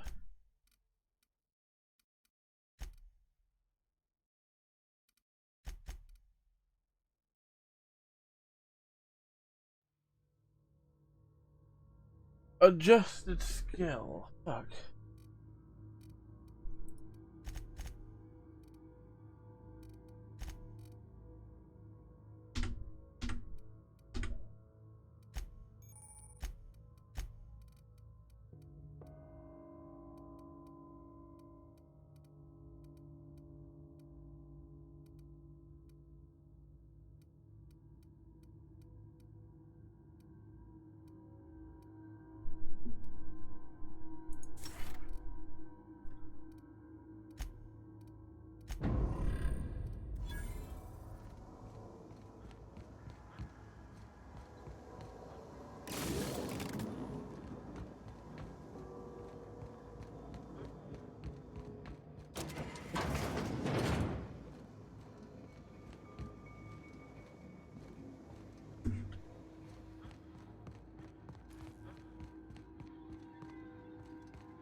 Once we do this, there's no going back.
Hey, mister? Look, I know you want your power regulator and all, but I just gotta ask you. Do you understand what you're about to do? I don't think you should cut off Edgewater's power. I think it would be cruel. I'm sorry. That just sort of came out all at once. Edgewater's hurting. We've been losing workers year after year, and corporate hardly ever sends replacements. There's barely enough Saltuna to fill our bellies anymore.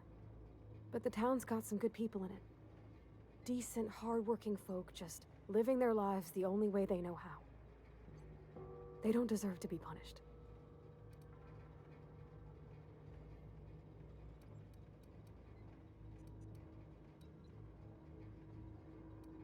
Miss McDevitt's built something beautiful. Somehow she's talked the ground into giving life again. It's plain to see she's made the Vale a better place. Fed the hungry, tended the sick. Gave a home to those that had none. But Miss McDevitt delights in Edgewater's suffering. She wants to hurt the town. Do you really want to be party to that kind of hatred? That sure sounds like Mr. Thompson. If he was standing here, I imagine he'd remind us of how we're all one big, happy Spacer's Choice family. In Mr. Thompson's eyes, those deserters are still part of the Spacer's Choice family. The family must work together in order to survive. I hate to say it, but I think Mr. Thompson's got a point. Unless those deserters come back, Edgewater's as good as dead. Cutting off their power might be the only way. What do we do? Sorry, I didn't mean to babble on like that. I just... Do we cut water I felt like I for had the to say people or talk to Edgewater? Really? I mean, wow. Thanks. No one's ever told me those words in that order.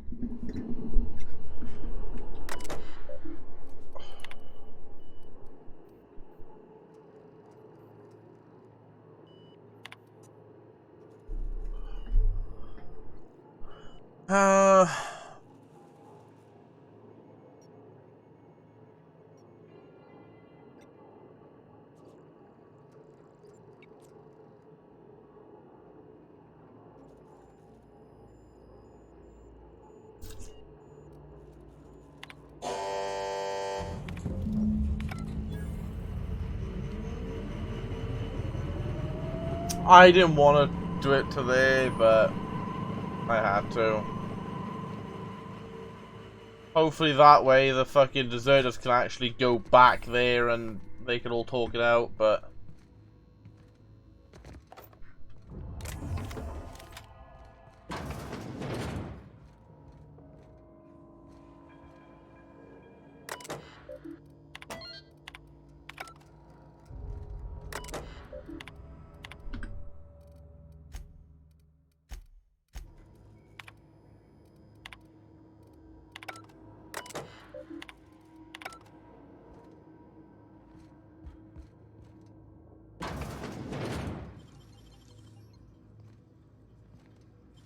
Fuck it.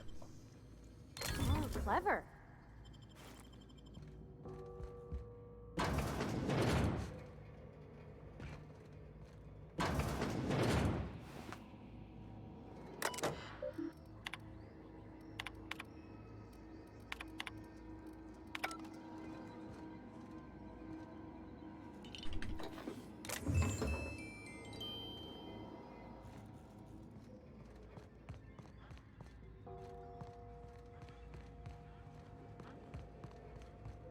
Where do I leave from? I'm so confused. How do I leave? Fuck. This way? Yeah, straight through here. Well, little nice town's gonna fucking die off, it looks like.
It's pretty good, Chef.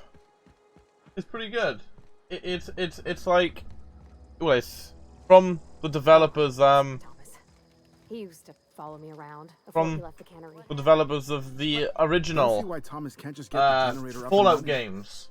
So I Something thought I could I'd help give you it a with? go, and it's fucking good. You mean Zoe? Yeah, we were pretty close. Not like her to go loping off.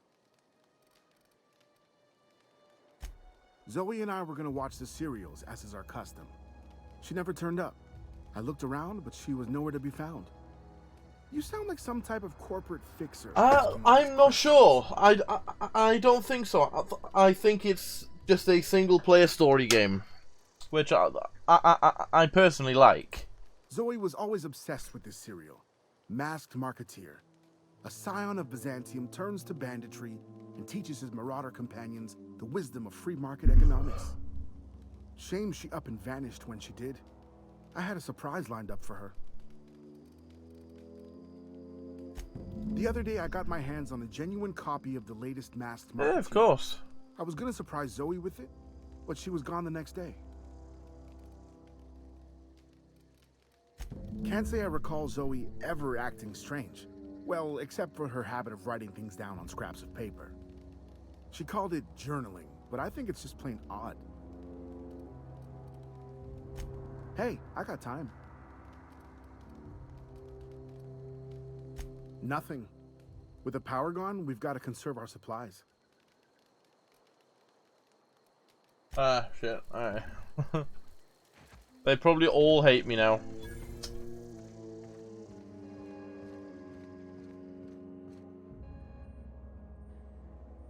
That's the thing about growing old. Your eyes start to fail.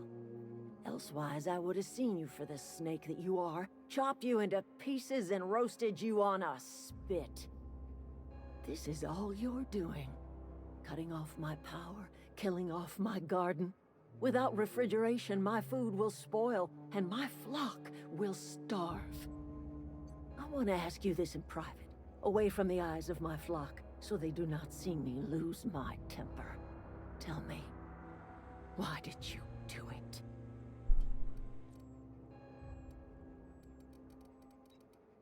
You want my flock wasting their lives in that cannery? Fine. Go and talk to them. Go talk to Grace and Thomas. Look them in the eye and tell them their life here is over, and the only thing left to do is go back to Edgewater. This is now your responsibility. And you tell Reed Thompson that I will never return to Edgewater. I would rather die among my flowers than live under his management.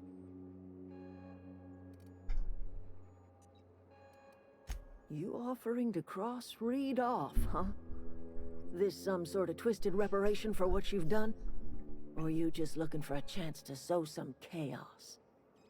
Kill Reed if you must, or talk him into leaving if you can.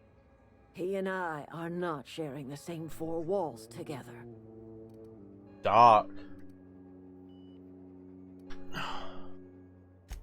My son worked in that cannery. When the plague started coming, he was one of the first to fall sick. We had a store of medicine locked away, but Reed refused to treat him. Said my boy didn't deserve treatment. Said the medicine would have been wasted on him. So I buried my boy in the cemetery, gathered my belongings, and left. Reed just sounds like a cunt, doesn't he? Tell Reed that I can make his people healthy again. I can end their plague. Start a new garden right in the cannery. 3 square meals for every man and woman in Edgewater. Tell him how I've made the Vale bloom again. The soil has whispered its secrets to me, and I alone know how to breathe life back into the earth. The secret is Sounds good, human Chef. corpses. I'm gonna grab some food shortly I've been anyway. grinding them up in my fertilizer for years. Marauder, worker, don't matter much to me. The human body is rich with nutrients.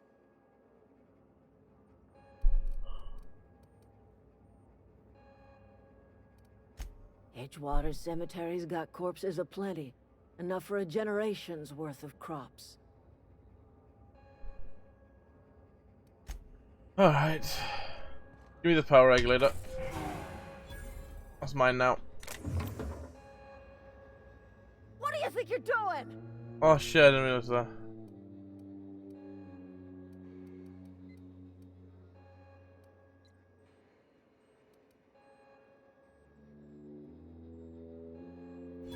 Carry on. I didn't mean to steal right in front of her. Alright, BRB.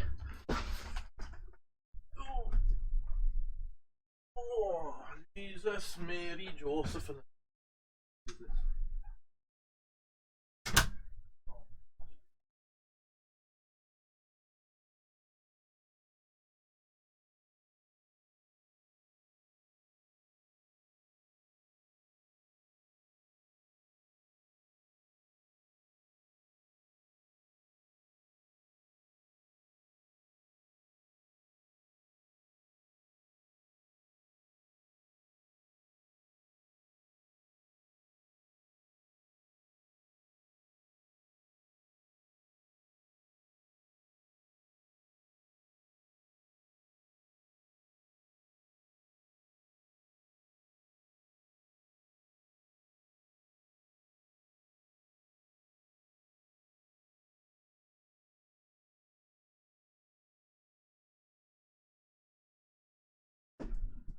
gonna be slightly longer than I thought, so give me a second.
Alright, we are back with this game, boys.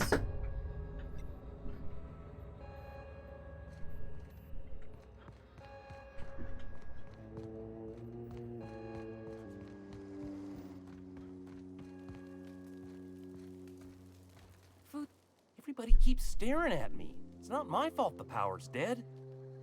Whoa, Miss Parvati. You're, what, how are you? Hi. Hello. Are you, are things safe out here? How are you keeping? Great, just great. I've been trying to keep stuff running, just like you. Only I'm not so... Wait, they didn't kick you out, did they? Oh gosh, no, I'm just along with this fella here. I seen you wandering around here. You don't look like you're coming from town.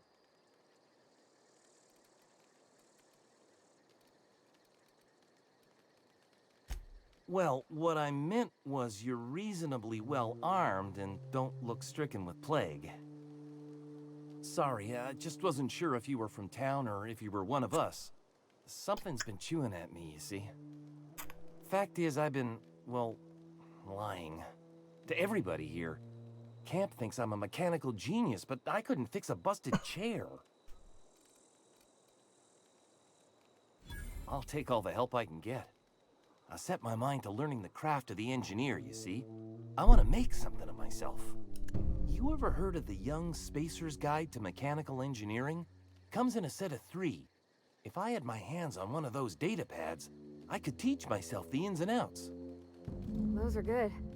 My dad kept a copy with him when he was working in the cannery. I know the old community center kept a copy. Should find another one back in town. If you could find me even one of those pads, I'd be greatly obliged. No kidding! Really? Well, which one?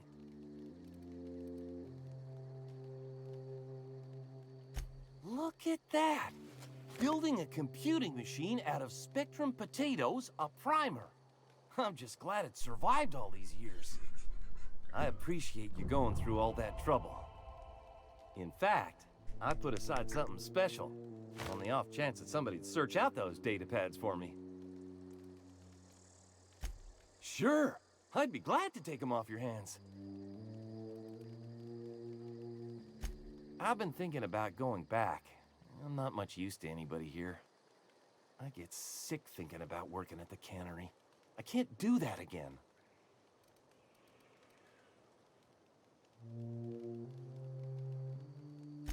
You know something? I think you're right. The town could use another engineer, and I'm on my way to becoming one. I could do a lot of good in Edgewater. I can do a lot of good in Edgewater. Let's go! My very own toolbox. It's just... Adelaide's never gonna forgive me. Not in 100 years. I go crawling back to my old life in Edgewater, and I'm as good as dead to her.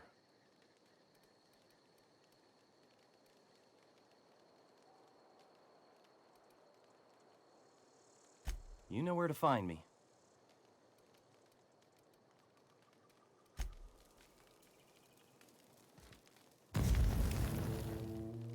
Marauders can't see us in the dark. Wild canids, on the other hand. The matter's been weighing on me. I'm staying put until I know what's become of Zoe. Don't want that question haunting me all the way back to the cannery. Easy as that. Alright, let's figure out where fucking Zoe the little cunt has gotten to then.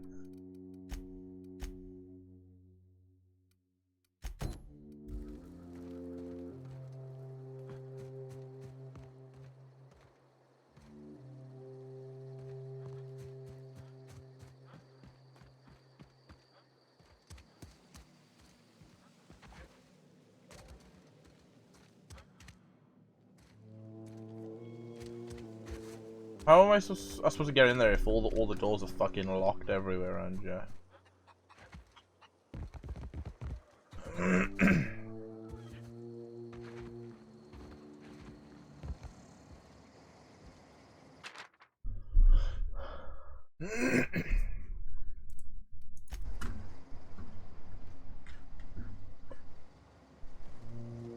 light is really hurting my eye.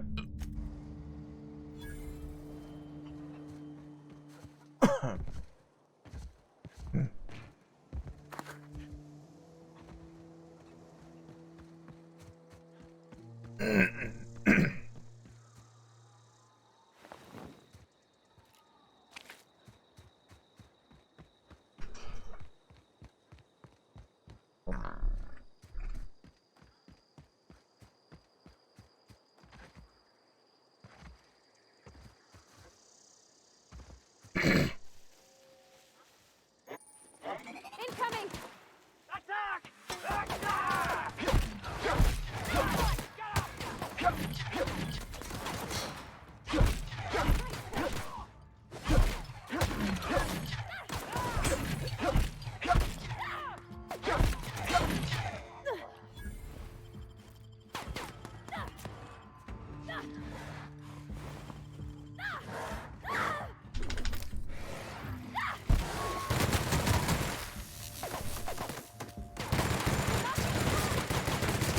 Everyone all right?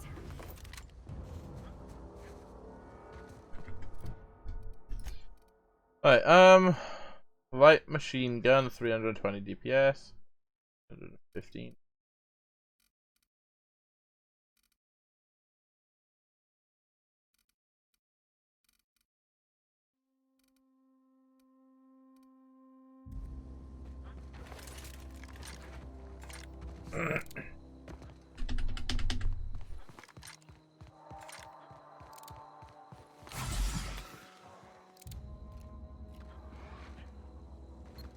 I don't know anybody who ever came out this far.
I think you did the rightest thing you could sending the power back to Edgewater. A lot of people would have suffered otherwise. People I care for, even if they ain't care much for me. He's just interested in fixing stuff. He always used to follow me around, asking me to explain what I was doing. Like a puppy, kinda.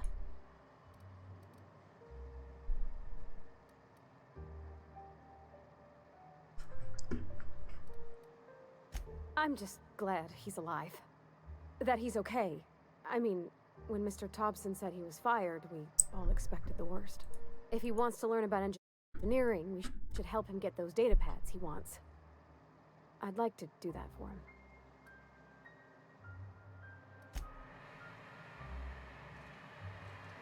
Alright. Any candles?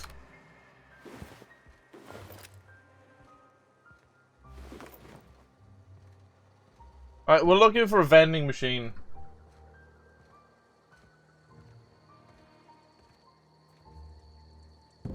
Wow, you crossed them all off, like some sort of heroic accountant running down a list. Teach me your ways. What? You mean Adelaide's little congregation of nature-loving nobodies? I could not possibly be less interested in them. You, on the other hand, you were a sight to behold. If I had half your skills, I'd be the greatest outlaw the coast has ever seen. I'm great at clarifying.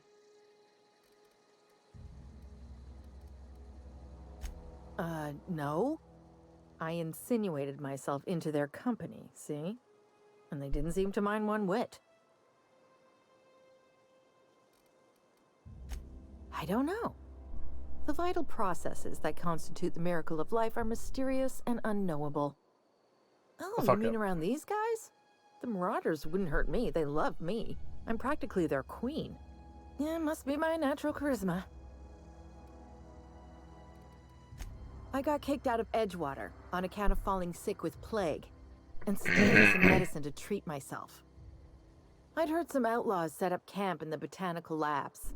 I decided to throw in with them, seeing as I always wanted to be an outlaw myself. Instead, what do I find? But a bunch of former workers camped out around a greenhouse. I couldn't just go back to the cannery, so I was stuck with them. I've got all the time in Halcyon. Why? Adelaide wants me back on garden duty or something? Thanks, but I'm not going anywhere. This is where I belong. I doubt that. Nobody in that camp really cared about me. Yeah, I suppose you're right. Also, he could carry on a conversation, unlike these hooligans. I'll take my stuff and head on back, I suppose. Grace is gonna be glaring knives at me, so I've got that to look forward to.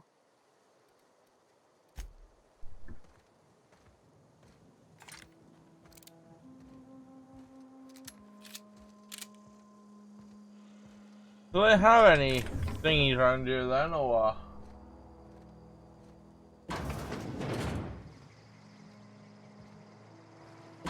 I guess not.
What did I pick up then?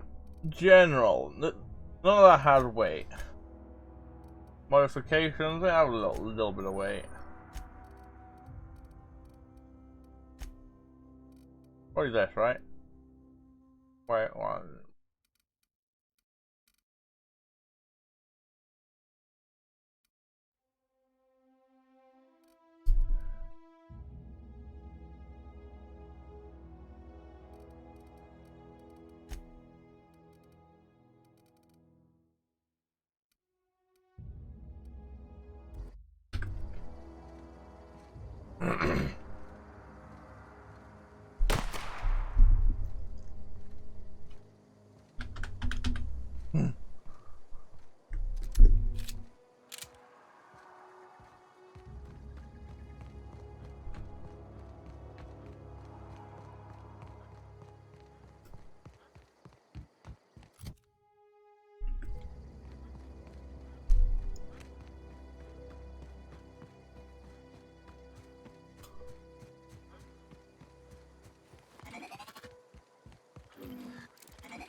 I'm not in the lightest of humors right now. We didn't always get along, but I'm glad to know she's safe. What happened, anyway?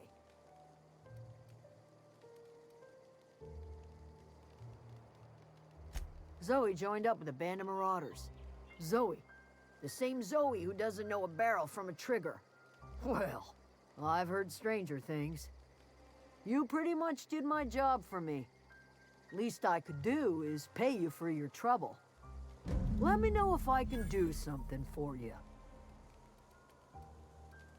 The matter's been weighing on me.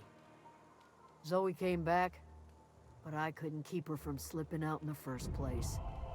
Who's to say I could keep marauders from slipping in?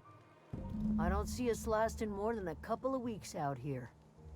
I'm loath to admit it.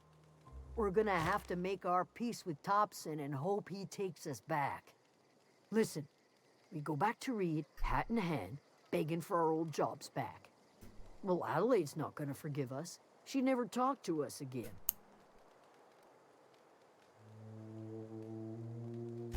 Sure, suit yourself. I'll be here. I'm gonna fucking execute them! Companion perks, oh, okay.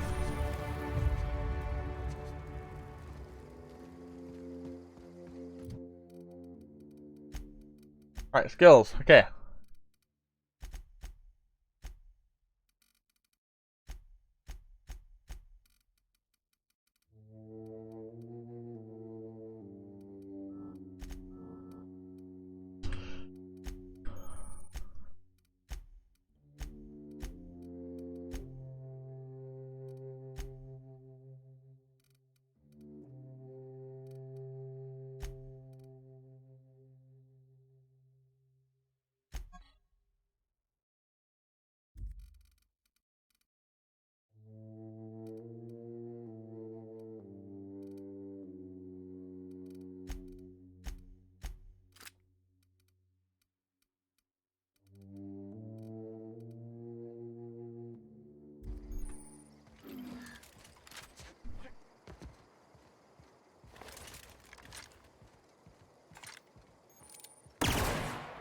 Oof.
There's little loading screens, but it's fine. They're not too long.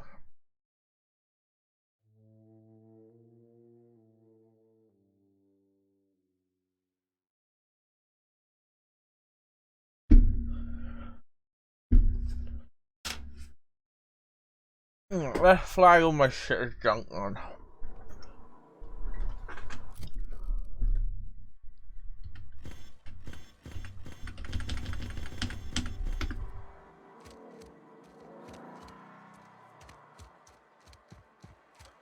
Hey, you hear about Wilson?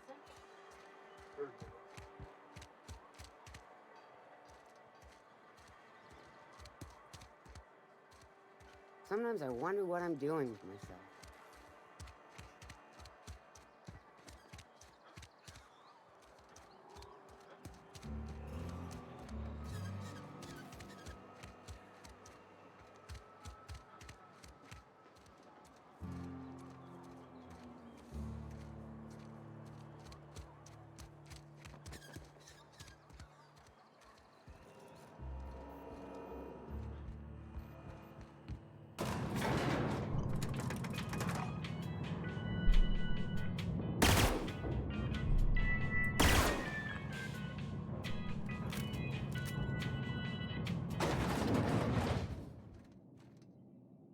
This is a fine day, friend. Power flows through our town like a cool stream of water. I trust Adelaide's people have seen their way to reason. So, when can I expect them back at their posts?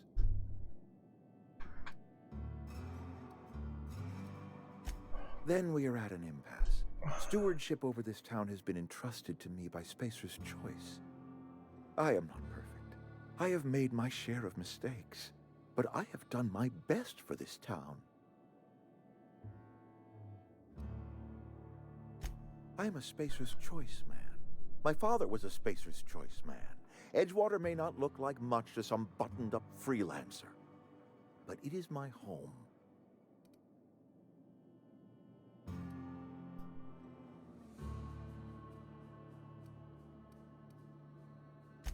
I don't believe you. Plague's a reality of life. Best treatment is a good work ethic.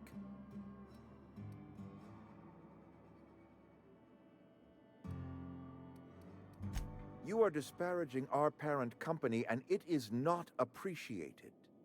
We are a Spacer's Choice Saltuna cannery. We eat Saltuna here, and only Saltuna.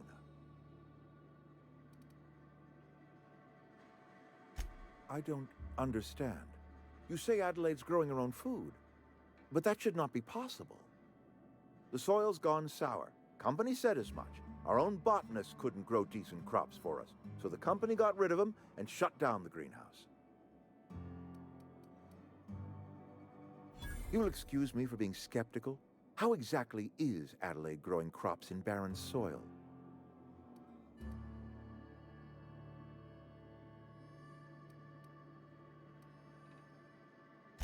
And when you say special fertilizer, you mean what exactly?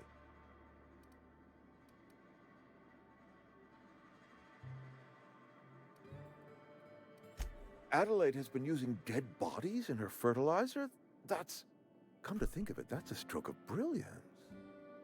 What a remarkably efficient solution. Recycling Spacer's Choice property long after its date of expiration. I was wondering about those missing bodies in Silas's cemetery.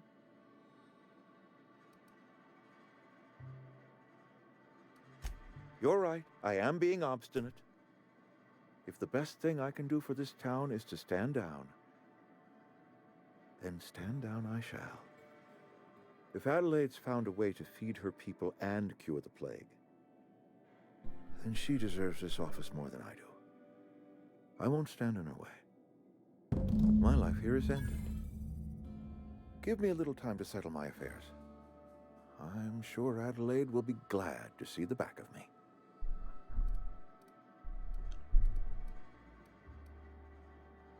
A couple months ago, I might have put in for a transfer.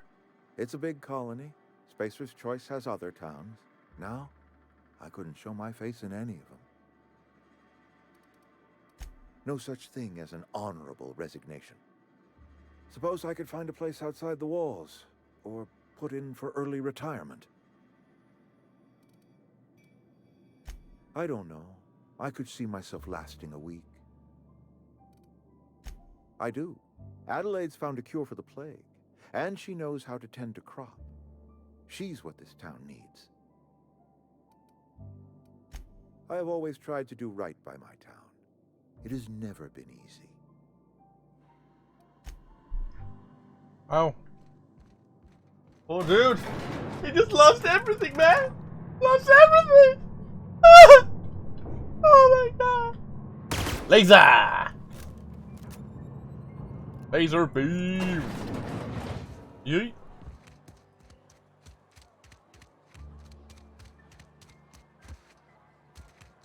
Can I just fast travel back over there, please?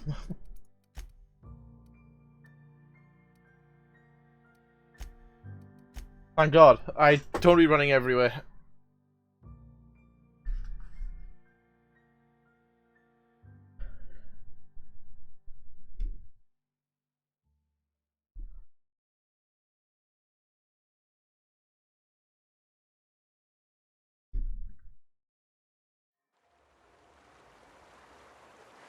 Oh, that's the power plant, not where I wanted to go. That's where I needed to go. order yours today. It's not the best choice, it's Space's choice.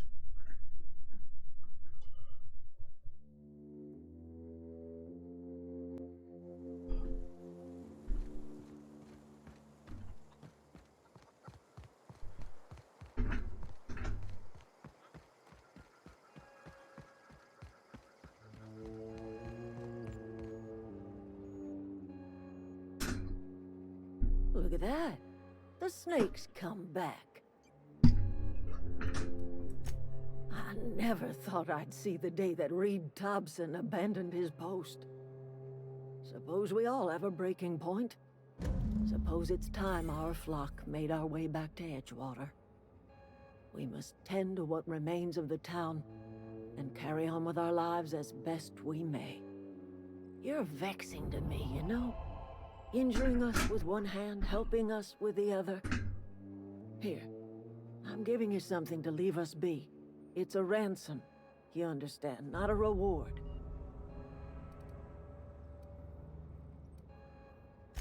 You're telling me you did all this just to put me in charge of Edgewater? Stranger, you are some kind of twisted. Oh yeah. I might turn that old cannery into a garden. Got ourselves a whole cemetery bursting with bodies. I need some time to gather my personals. Long walk back to Edgewater. Got a considerable burden to carry.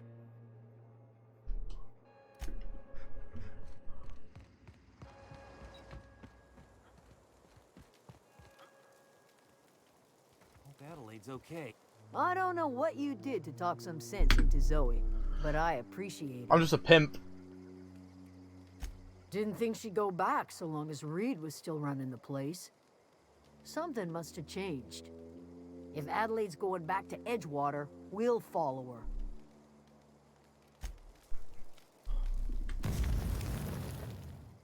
I'm glad Adelaide's coming back to town with us. With Reed gone, we're gonna need her leadership.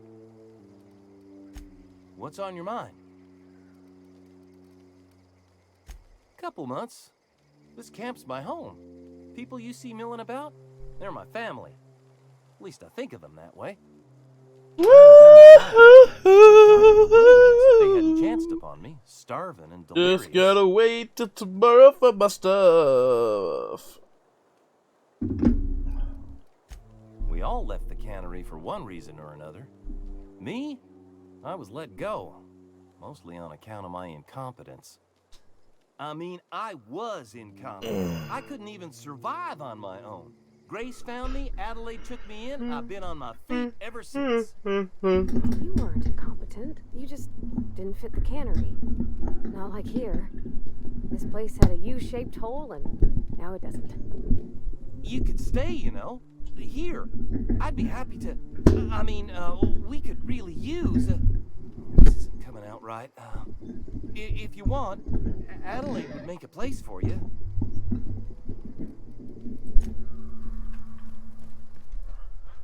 All my do is a dollar here.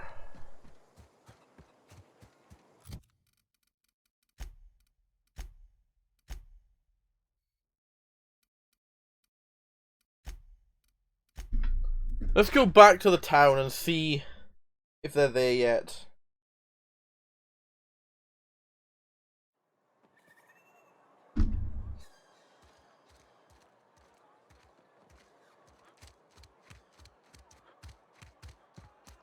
Do they have vendors in here at all?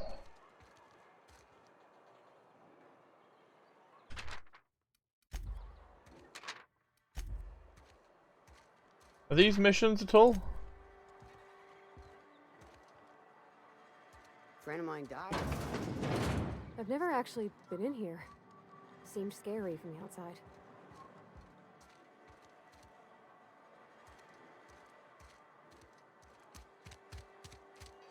This is where the magic happens. Well, science. But it still happens here.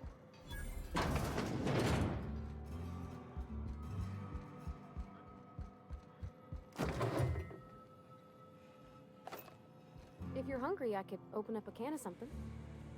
Hey, that's... I mean, if you need it. That was a good thing you did, Captain. Helping to bring the deserters and Edgewater folks back together. I hope you rest well on that. Oh, this is her place. My dad's... It's an office. Just my office.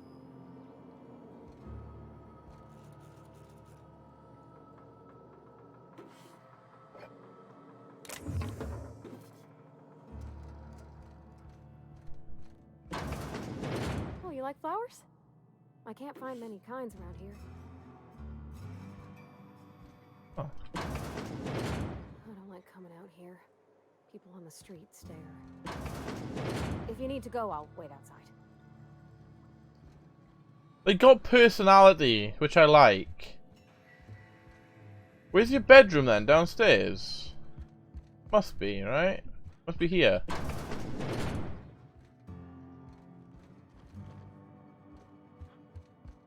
But I shouldn't have one. They don't sleep.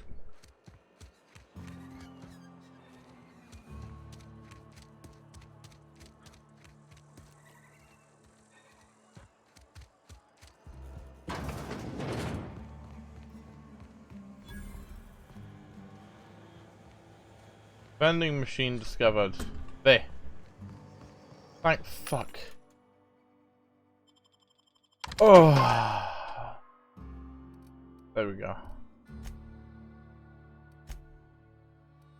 Only the stuff that I have they got.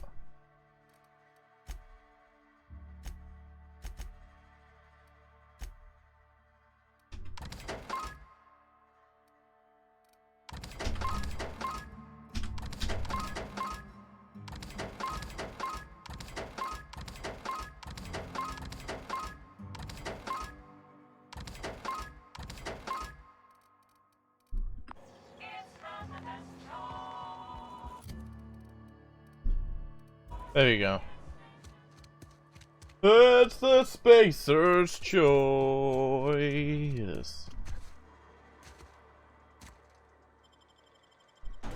Alright. Let's proceed.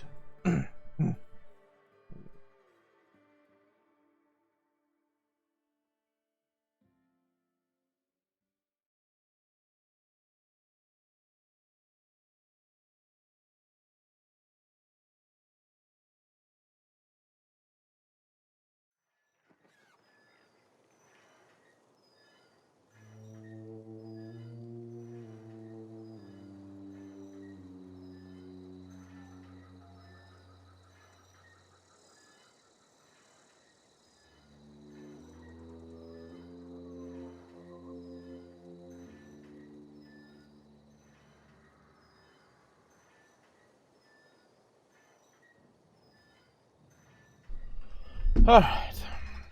Now back to my ship after I've done all the good work I can here. The Unreliable. Been a pleasure, Edgewater. Life's such a nice guy, dude. Like, seriously, the colors just pop. Edgewater Cemetery. Should I still get that?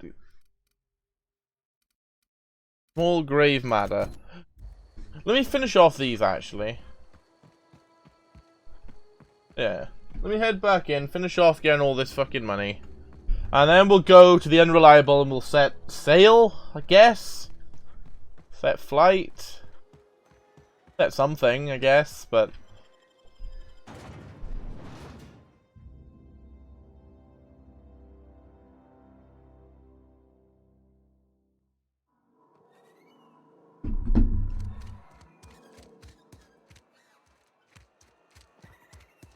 Martin Abernathy.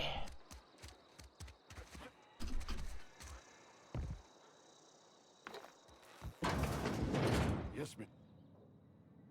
Whoa, did Mr. Thompson send you? Well, you tell Mr. Thompson I'll be right at my post. Tomorrow. Bright and early tomorrow. Because I'm definitely not plagued. As spry as a spring chicken. That's old Abernathy. Young. And what are you doing here? Visiting? Well, let me give you the grand tour. This here's my domicile, and there's the door. Silas knows, doesn't he? That's why he sent you. That's why he wants me to pay up. He knows. I'm dying. I'm not long for this world. The date of my expiration is fast approaching, and soon I shall be ushered through the great cannery in the skies. Don't say that, Mr. Abernathy. You still got a couple decades in you. I'd steer clear, Ms. Holcomb. My affliction's bound to be contagious. It's plague. Has to be. Silas knows. He knows I got one foot in my grave, and now he wants to charge me for the other one.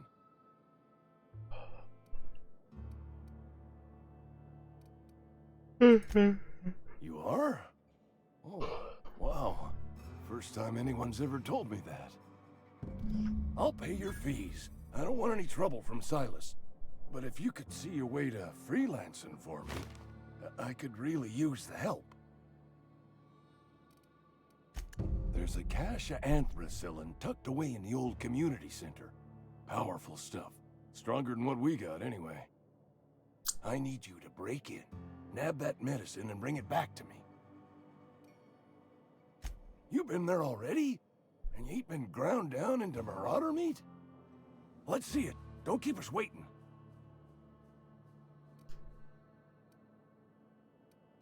Sweet life-giving nostrum. The first hit's always the best. Scratched together all the bits I had around the domicile. It ain't as much as you deserve, but it's all I got.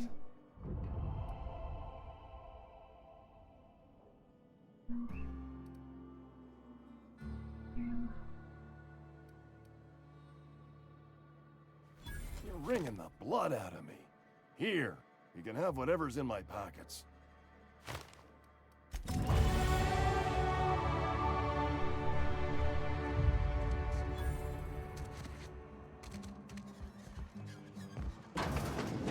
I cut my own hair. Please don't touch anything. Your hands are probably crawling with germs. Physical hygiene recapitulates moral hygiene. Cleanliness is next to lawfulness.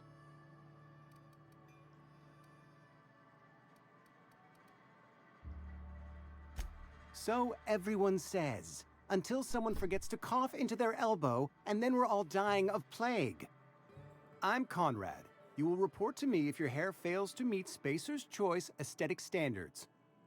You will also report to me in the event of your death, whereupon I will clean and prepare your remains for interment. Ah, gravesite fees. Silas and I had talked about this at length. I thought I'd made it clear my pecuniary situation precludes the necessary restitutions. As broke as pie crust, friend.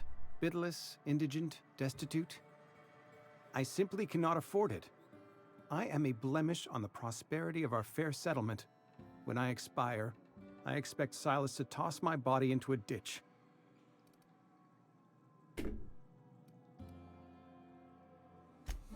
Edgewater is built on the discipline and sacrifice of its people. Say what you will about our town, but we all pull together. Tell Silas I can't afford to pay, and that I fully expect to have my medical rights revoked for this dereliction. With my apologies. Some time ago, I fell ill with the plague. By the grace of the law, and through my own hard work, I'd proven worthy of treatment. Frankly, I don't imagine I'll earn that right a second time. The barber work hasn't been profitable, you see. I've had to keep this old place running with my own savings. Not a bad idea. But I'd need some kind of collateral. My pair of lucky clippers. No, that won't do. Your idea intrigues me, but I'm afraid I don't have anything to give Silas. I'm open to suggestions.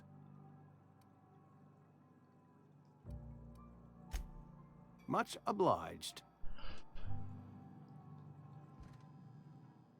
What can I do for you?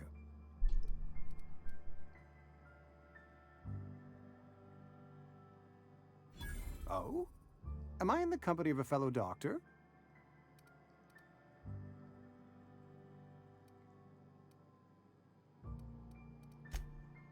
I am a Spacer's Choice certified surgeon, and if you must know, I can stitch a severed thumb with a 58% chance of avoiding gangrene.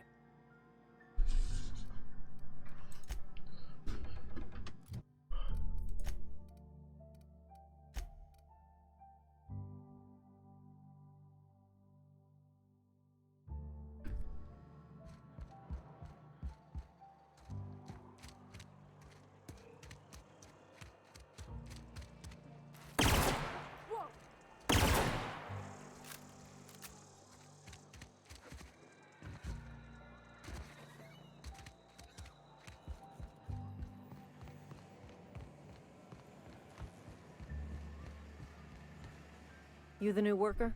Whatever. Make it quick, Tenderfoot. I'm busy. Shit. Silas still on about that. Here, take the fees. I'd appreciate it if you didn't tell Reed I was late on my payment. Because they're not my fees and not my gravesite. Guy I worked with shot himself. I paid the bill.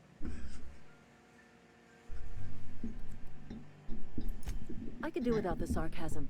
Wasn't acting out of the goodness of my heart. Law requires delinquent gravesite fees to be paid by the deceased party's closest living relative, which meant me. Shame, though. Eugene was a good worker. Woke up one morning and put a round through his upper story. Can't imagine why. The kid was doing all right at his desk. We all thought he was an upstanding receptionist. Just between the two of us, I'm pretty shocked his weapon didn't misfire. Spacer's Choice handguns aren't the most reliable.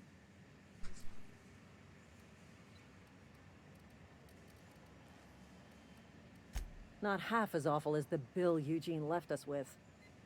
Suicide's a crime. The legal term is irreparable damage to company property. What Eugene did to himself was vandalism. I'm plenty serious. In fact, I'm a little upset Eugene didn't think things through. In other words, Edgewater would have been penalized pretty hard. Whatever Eugene was worth as an asset, we would have had to pay out of pocket to Spacer's Choice. Well, excuse you. I'll have you know, Eugene was an asset to us all. May his atoms be commended to the law. All I know is Silas asked me for Eugene's gravesite fees, which means he was approved for burial, which means his papers went through, which means the town's in the clear. I'm just glad to put this whole ugly affair behind me. Eugene can rest his bones in peace, and the rest of us can get on with our own lives. Okay, now. Fucking Jew. I don't fuck with you. Fucking Che. Alright. Let's go talk to Silas. No.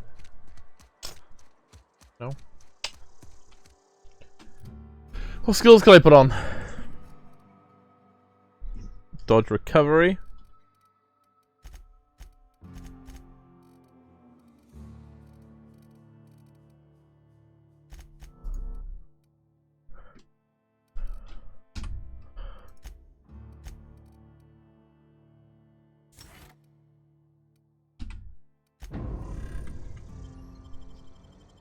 What up?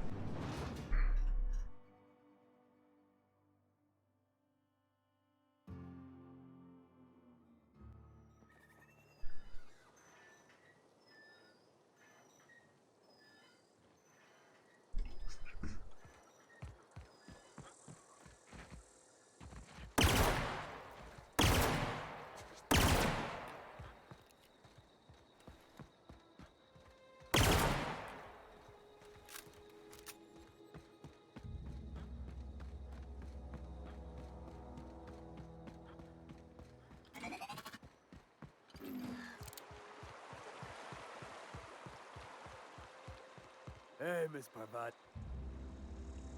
Lovely to see you about, Miss Parvati. Things going all right, Silas? Been keeping him careful and true, miss. Best to ask her yourself. My dad's buried here. Silas watches over him when I can't leave the house.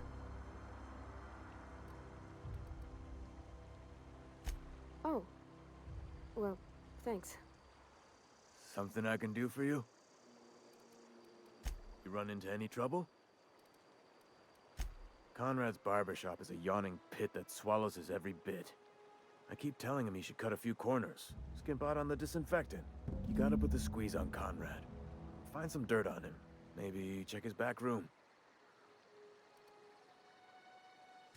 That's the word, extortion. Been on the tip of my tongue all day.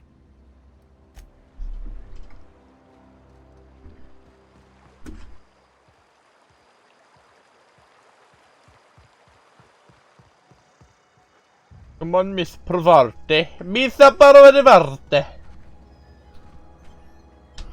Let's talk to Conrad Sodic.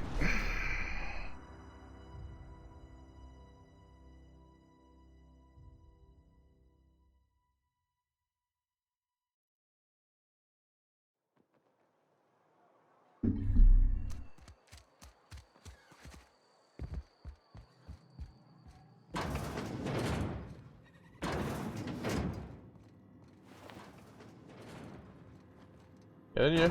Close the door.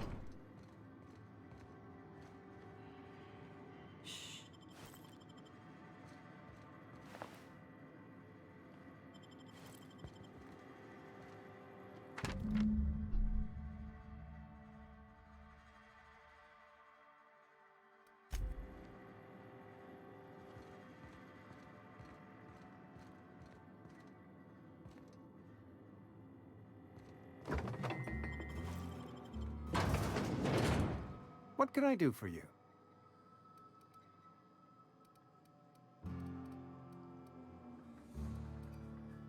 You know about Eugene? How?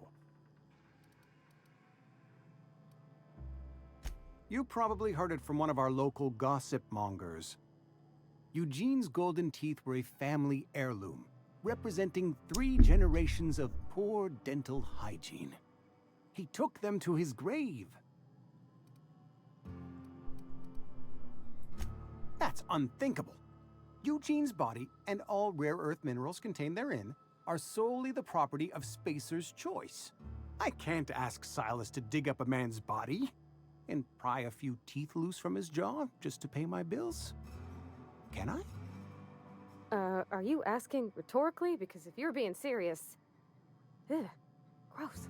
Desperate measures, Miss Holcomb. Desperate measures. I'm going to have to ask Silas to dig up those teeth. It's the only way I'm paying my gravesite fees. I'm sure that I have no other choice. Here you are. Gravesite papers affixed with my signature and an IOU. Eugene was not a suicide. He put a bullet in his brain, yes, but that's largely a technicality. I was the one who prepared Eugene's body for interment. I discovered symptoms of the plague on his corpse, and I discovered medicine in his pocket. Lots of medicine. Eugene overdosed on adrenatime, which is known to cause psychosis and paranoia as possible side effects. The paranoia drove him to take his own life. We can all thank our lucky stars that young Eugene was hopped up on medication and suffered its predictable side effect. I included it all in my official report. I'd like to think I saved Edgewater a great deal of money. We never could have paid the fines associated with a suicide.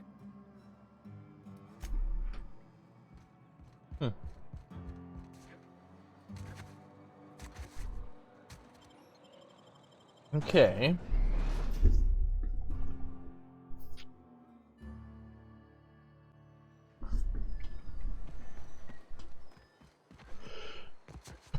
Be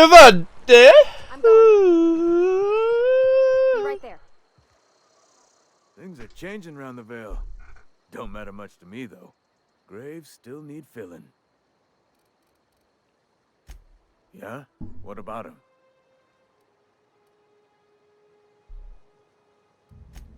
Well, yeah.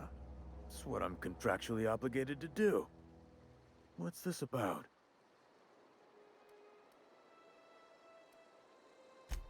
Yeah. Funny thing, Eugene's body ain't where it's supposed to be. The night we was supposed to commend his body to the earth, I had his grave all dug up and ready, right? And so I thought, I'll just rest my eyes a bit. When I woke up, his body was gone. Spirited away, vanished. The footprints nearby suggested that Eugene was stolen by marauders. Or he rose from the dead. Let me know if you find anything.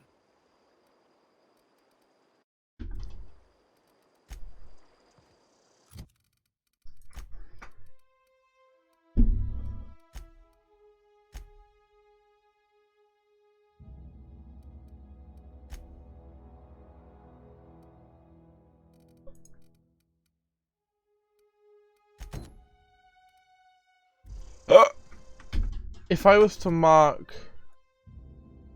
this, does it mark them all or no? No. Alright, so let's go get the ship working.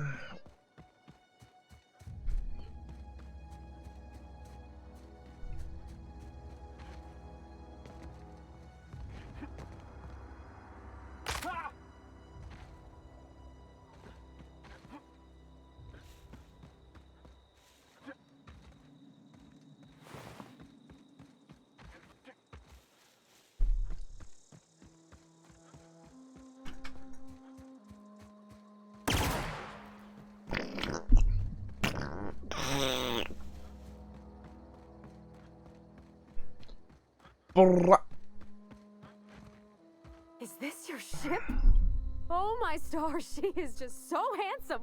Does she have a name yet? What's her drive model? Oh, gosh. Listen to me babbling. When I was in Edgewater, I dreamed of flying on a real ship, working on a real engine, belonging to a proper crew. I'm the only decent mechanic Edgewater's got, but every time I think of going back, I get this sinking feeling.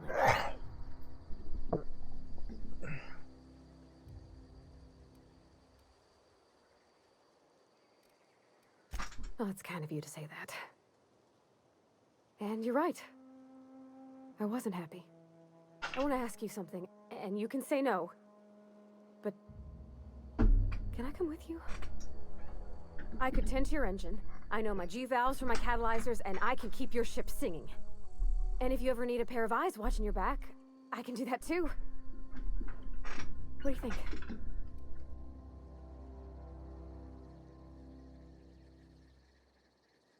Yes! I mean, thanks. You won't regret this, mister. Captain. I can call you Captain now. Ha! I got a captain.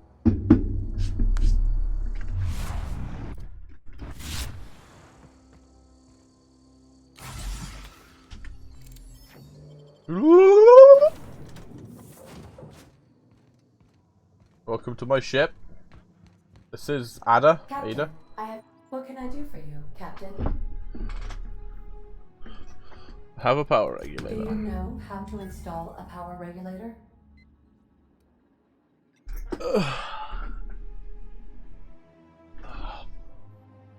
Outstanding, Captain.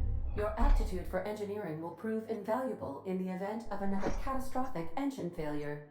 Our engine room is located behind you, across the cargo bay, up the ladders.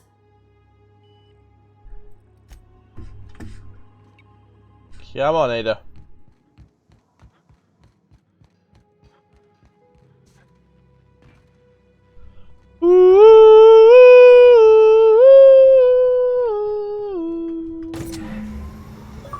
Come on. Power! I need power! What is this still charging up?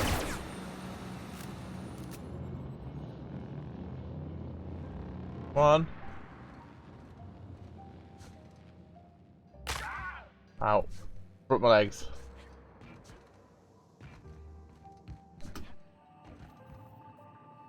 What can I do for you, Captain? All systems are operating within acceptable parameters.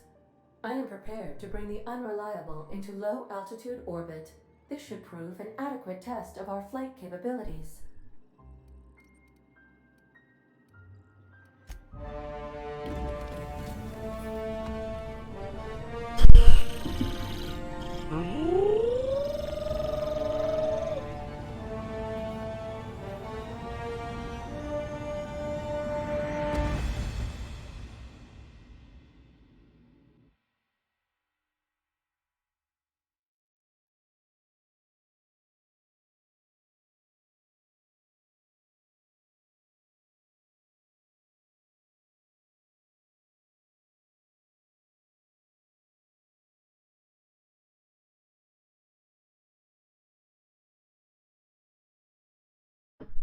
We have received a communication request from Dr. Phineas Wells. Ah, there you are. Hale and hearty and captain of your own ship. I see you're putting the Unreliable to good use. Shame about her former captain. Horrible way to die. How are you feeling, by the way? I lost track of you in that cave back there. Experiencing any unnatural drippage? Perfectly normal side effect of thawing, I assure you.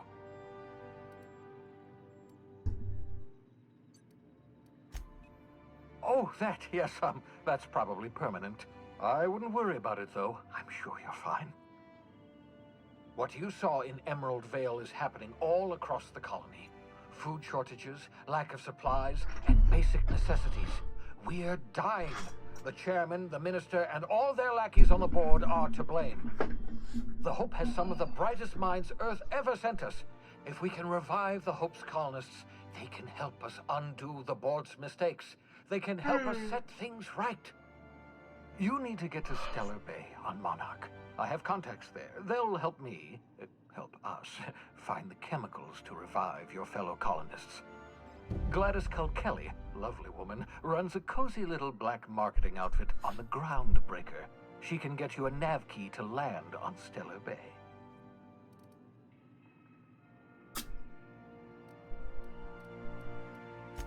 Strictly speaking, Monarch is a moon, terraformed badly, and almost completely lawless. You'll love it.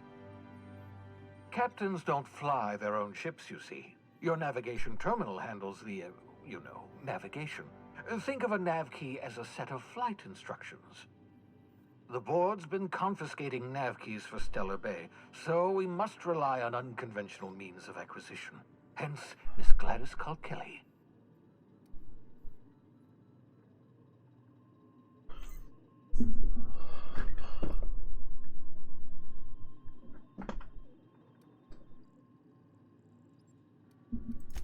Without a skip drive, good luck. You'll be dead before you make it to the nearest star. Look, I admire your optimism, but the sad truth is you're stuck here. You, me, and the rest of this colony. We're all skating precariously around the edge of oblivion together. None of us are leaving Halcyon alive, so we may as well make it a better place, and we can start by reviving the hope. Gladys and I have been doing business for years. Her smuggling credentials are unimpeachable. If anyone can get you a key to Monarch, it's her. In theory, I suppose you could land your ship in Cascadia, and in theory, I suppose you might survive the experience. Cascadia is utterly seething with dangerous, highly aggressive creatures, more than capable of tearing you limb from limb. You'd have to be a lunatic to land in Cascadia, and I'm reasonably certain I tested your brain for incipient signs of insanity. Trust me, talk to Gladys Culkelly. Excellent. I'll send her a wireless. Let her know you're coming. By the way, I gave Captain Hawthorne a disguise apparatus of my own design. Cutting-edge technology, years ahead of its time. I call it the Holographic Shroud. I'm sure it will prove remarkably useful to you. You'll find it in the captain's quarters. Marvelous device. I'm quite proud of myself. The shroud changes the user's appearance to mimic that of another. It has limits. First-generation technology, you see, but promising. Exciting to see it in use at last.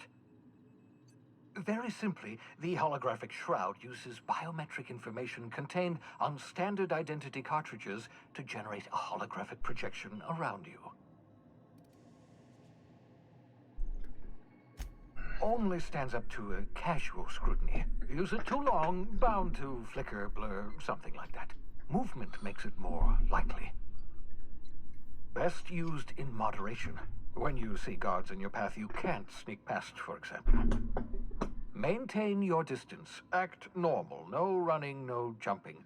Don't draw their attention. If they pay attention, they're more likely to notice flaws in the hologram.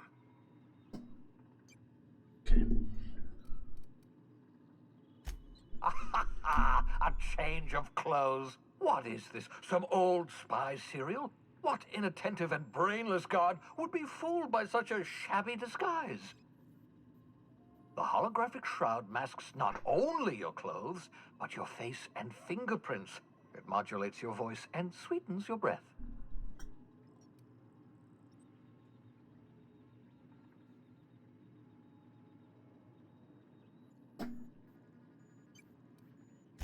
Science, that's how. Like, just science. Excellent. I'll contact you once you've found a way to get to Stellar Bay. If you have any questions, come see me in my lab. And remember, don't trust the board. They'll try to win you over with promises of wealth and power, but it's a lie. The board's only interested in filling their own pockets. If we don't put a stop to them, they're going to run this colony to the ground. Transmission ended. If you are ready to depart, please select a destination on your navigation terminal. Alright, BRB everybody.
We are back, boys.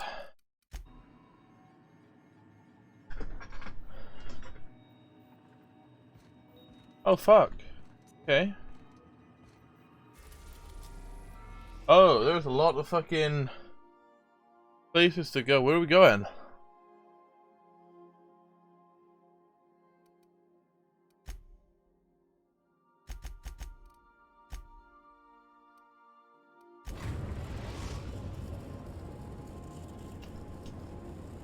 Message from Dr. Wells. He'd like to congratulate you on finding a route to Monarch. Cascadia is utterly seething with dangerous, highly aggressive creatures, more than capable of tearing you limb from limb. You'd have to be a lunatic to land in Cascadia, and I'm reasonably certain I tested your brain for incipient signs of insanity. Trust me, talk to Gladys Cull Kelly.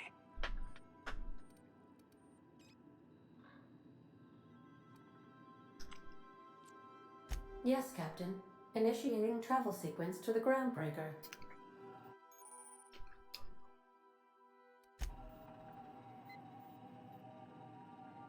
Okay.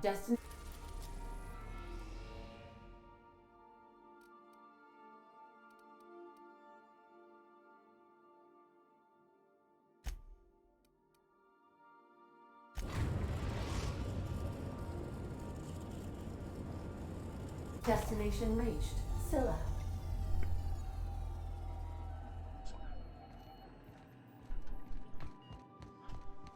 Aloof.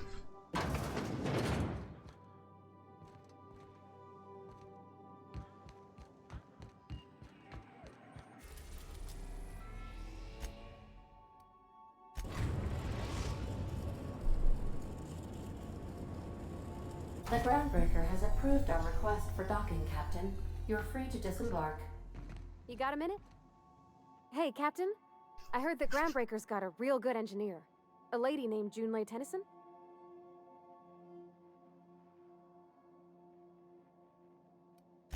I was thinking that maybe I ought to meet her. If you got time to swing us by, I mean. I don't got much experience fixing actual spaceships. I bet you a can of Borston beans she could teach me all manner of stuff.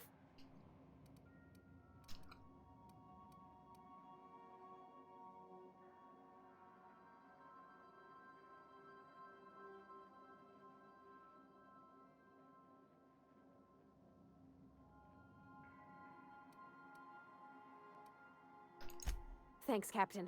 I'll be sure to make it worth your time. Did you want to talk about something else? Mostly, yeah. I lived in the maintenance office near all my life. Mr. Thompson never let me forget how funny that was.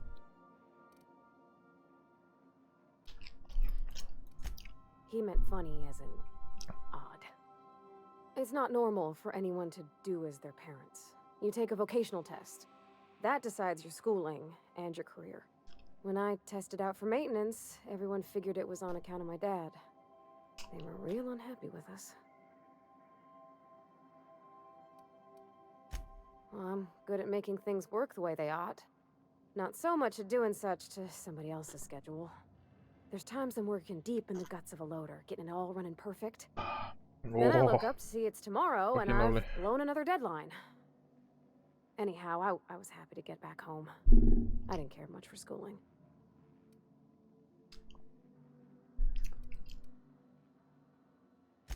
Yep, nothing much had changed. Everything was a little grayer, a little dirtier. Dad met me at the shuttle and gave me a big ol' hug. I noticed straight away that he was moving slower and stiffer. He made a little grunt when I squeezed. About a year. I tried to do more of the work so he could rest. His heart gave him pains. Dad never said that he loved me, you know? I knew on account of him showing it. How he'd stay up late to help with my projects or listen to my fretting. Oh gosh, look at the time. Sorry to bend your ears so long. And I got so much to do before this ship's in decent shape.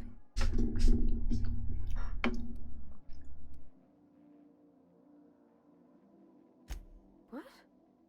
You want me to leave? Captain, you can't mean it.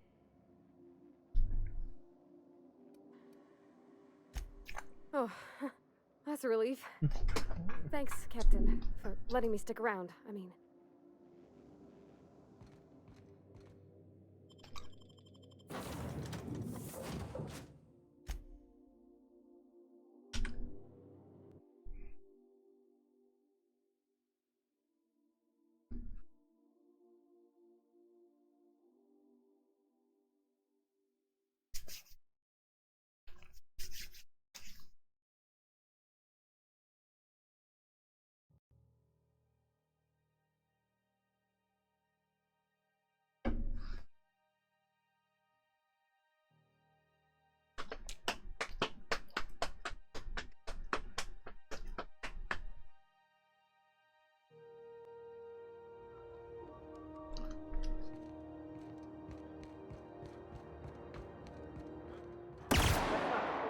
This halfwit just knocked out one of my workers.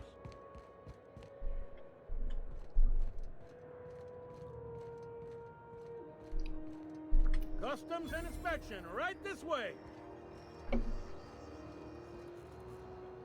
Identification, please.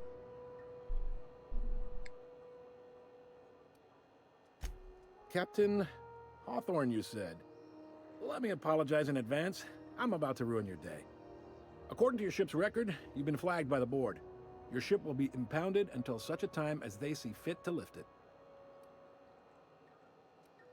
Not stuck, per se. You could always throw yourself out the airlock. Of course, then you'd find yourself with an exciting new problem. Access to that information is above my pay grade, and I've turned down 3 promotions, so it stays that way. I shouldn't be mentioning it, but what the hell? This here, impounding your ship, it doesn't happen much. The board knows we don't take kindly to their interfering in our operations. If I had to take a guess as to why, you probably riled up the wrong petty board bureaucrat. A man named Udom Bedford.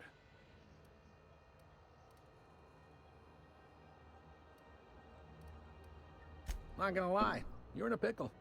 But Udom's an interesting guy. Might be y'all could come to accords if you play your cards right. Huh. Records show this ain't the first time your ship's been impounded. Seems to get cleared up pretty quick. You might not be in this pickle for long. Oh, and if you're headed that way, would you mind doing me a favor? Wanda Dorset over in sickbay, tell her the shipment's not in yet. It's not coming in anytime soon, and if she'd be so obliged to get off my ass about it. A handful of SAM cleaning units retrofitted for surgery. I don't know much else. I stopped listening when she started yelling. Much appreciated. Is there anything else I can help you with? The fence. You'll find her in the rest and go, on your left when you enter the promenade. Make sure you bring an empty belly. He's friendly enough unless you speak ill of the board. Get the sense he doesn't care for Groundbreaker much. Not that he would, being a board man and all. He's our liaison.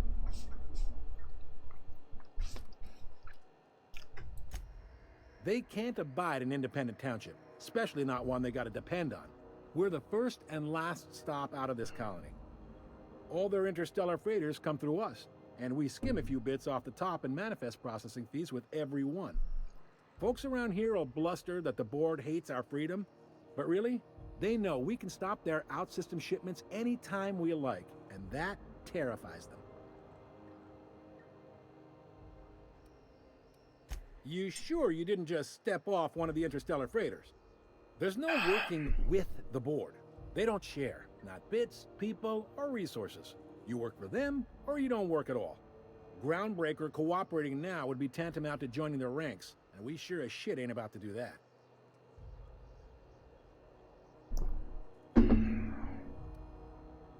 It's a delicate balance, right?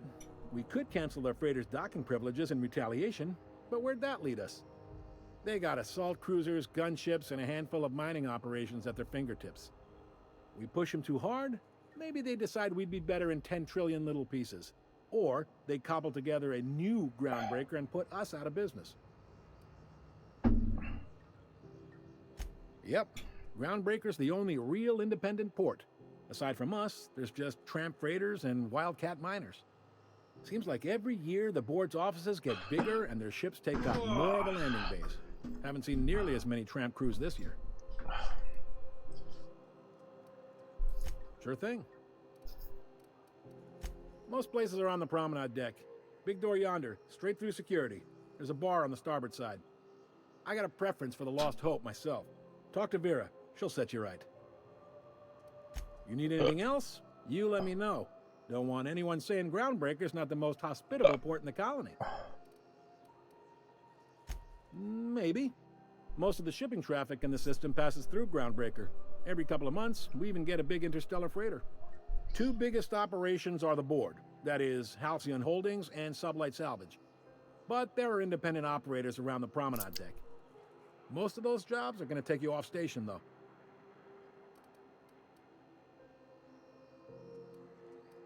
Are you pulling my leg? You must be one of them long-haul freighters from outside the colony. Well, I won't hold it against you. Goes like this. Back on Earth, before the crossing, the powers that be were selling off stakes in distant star systems they thought had potential. A bunch of companies decided to throw in together and form the Halcyon Holdings Corporation, then buy up the rights to this here colony. That group's what we now call the Board.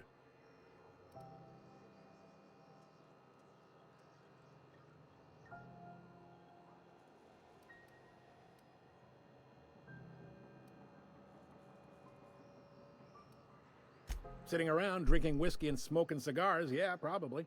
Can't say for sure, of course. Doubt I'll ever see the inside of it myself.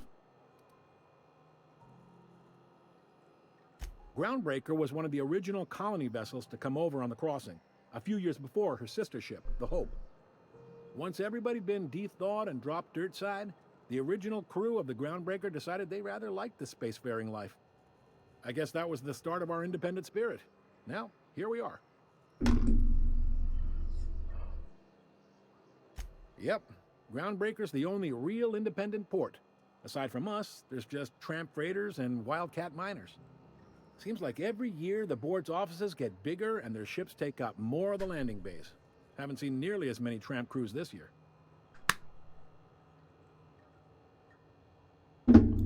Glad to help.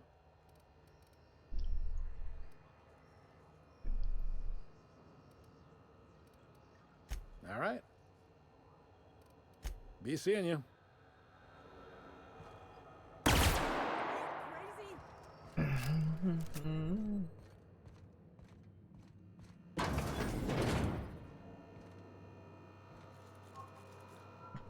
Nah.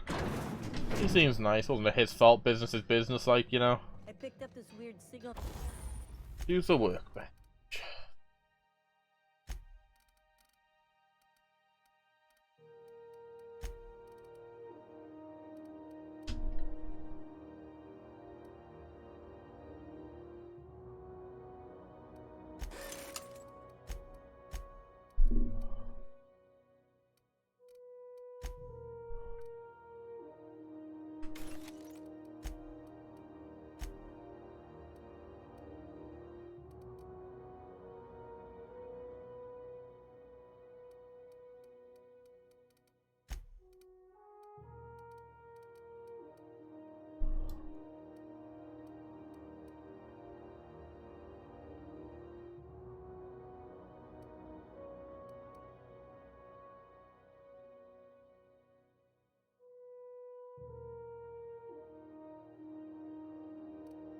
It's already got a mag too.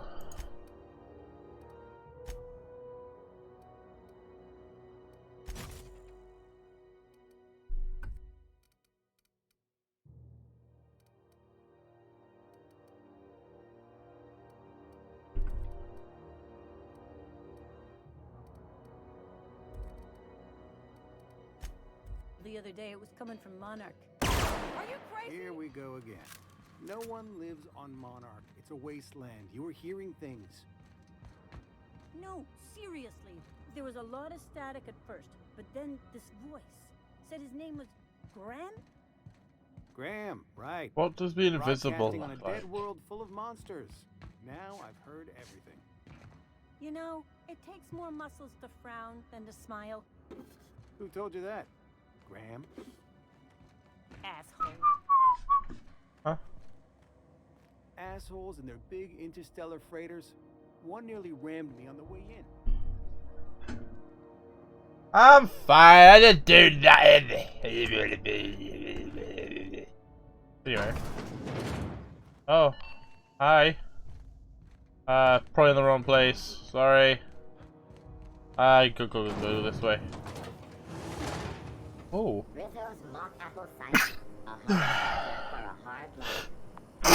Oh, fuck!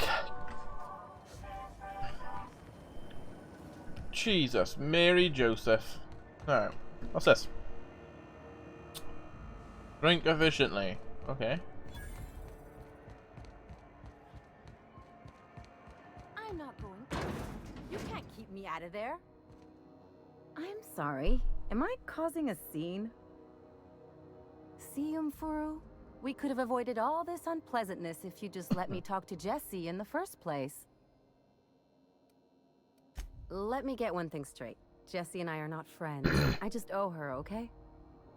As for the rest, I'm trying to figure that out. All I know is that she's been here too long, and she's apparently not receiving visitors.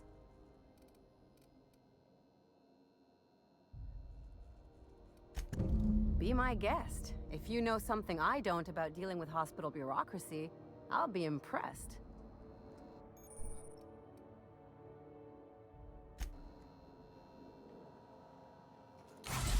Something I can help you with? Bafuru.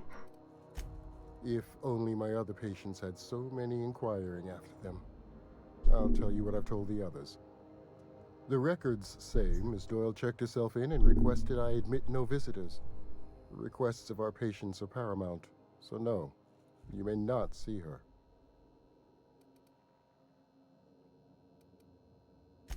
She's not my patient. I'm certain no one on my staff would falsify patient records, if that's what you're implying. Take care.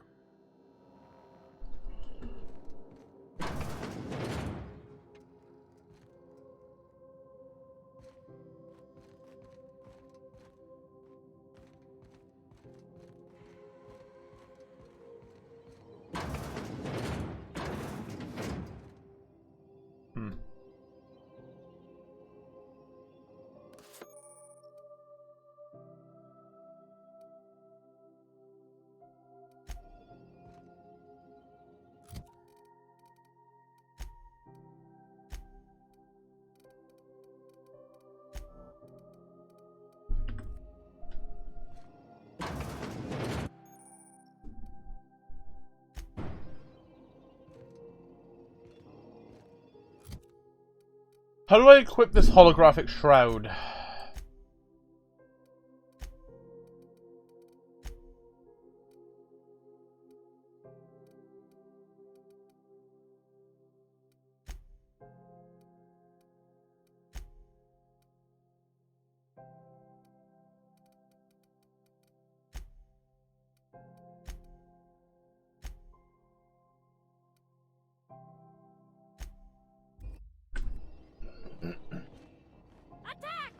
Whoa!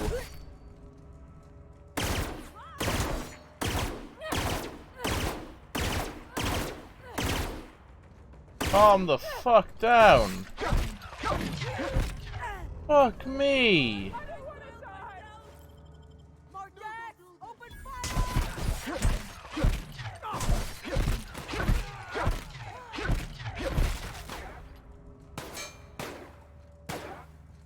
You told me to fucking check in on somebody. Just kill me.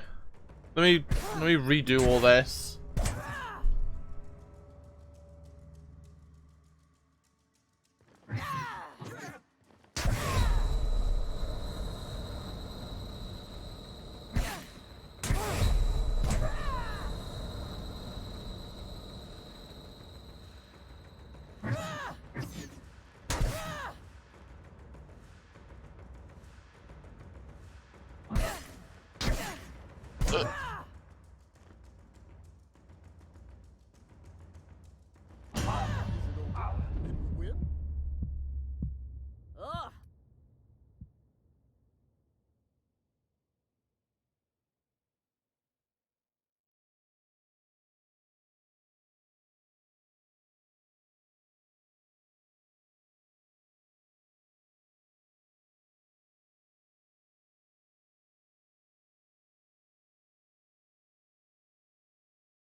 I didn't get it from my ship, did I? Fucking Egypt. Can I go back to my ship? I can.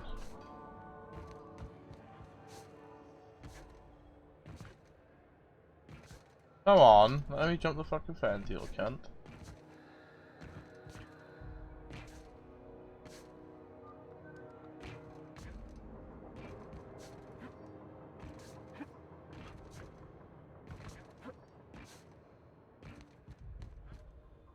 Hey there, you mind stepping back?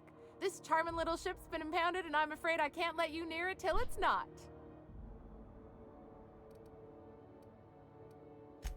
I'd surely love to, but that's just not my bailiwick. You'll want to have words with our representative here from the board, Mr. Udom Bedford. His office is on the promenade. Gosh, I wouldn't dream of it.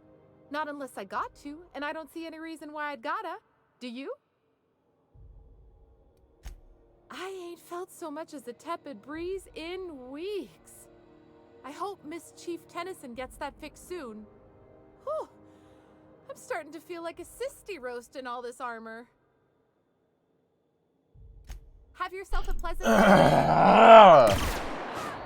Oh, fuck. I'm sorry. Sorry. Fine. I have to put you down because you're not gonna stop, you.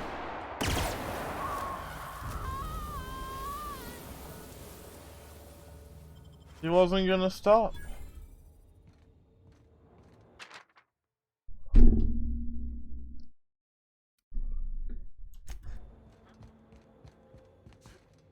Fake.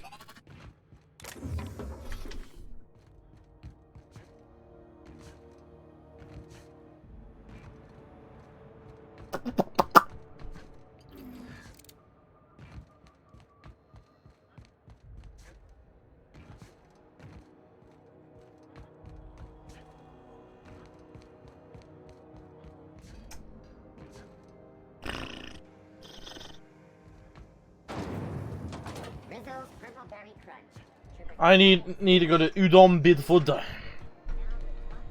The fucking bored, man. A bunch of wankers. God damn. Go back to Byzantium, you gold-plated bastard. Ah, yes. Wheeler messaged me you were coming. He must be the captain of the Unreliable, a vessel that used to be helmed by one Alex Hawthorne. And you are not he. Has something happened to my favorite scruffy freelancer?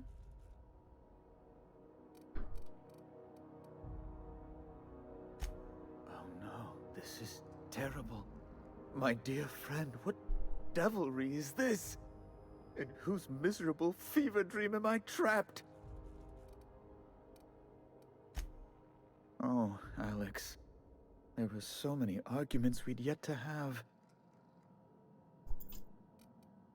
He was my dearest friend. My only friend. You have his ship, you must know. That picture of us on the promenade, me hugging him, him wincing. I keep a copy beside my bed. Did he? Ah, that's just like him. Such a sentimental man. Tell me, how did he die?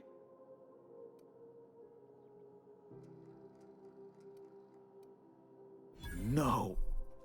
How dreadful. That was always Alex's greatest fear, you know. Devoured by those fiends. Becoming one with their droppings.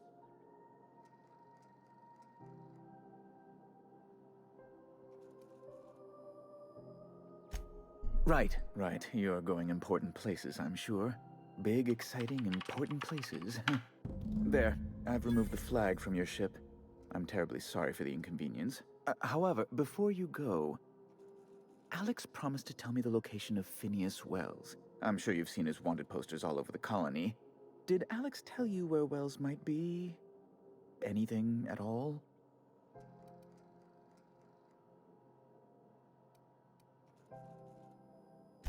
You haven't read the posters? He's a terrorist, a thief, a madman. It's really in the colony's best interest that we stop him before he does further harm.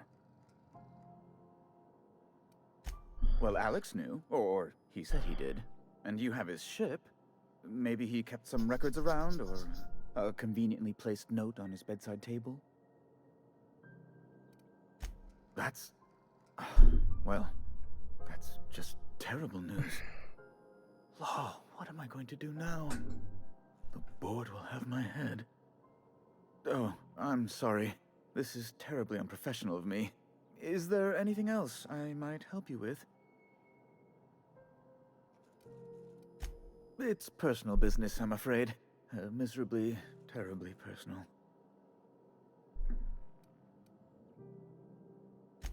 Information on the whereabouts of Phineas Wells would go a long way. It's... well, it's my white whale, I suppose. It's fine, really. It's perfectly fine. I understand. I don't trust this dude. Now, if you've nothing else, please see yourself out. I'd like to drown myself in work.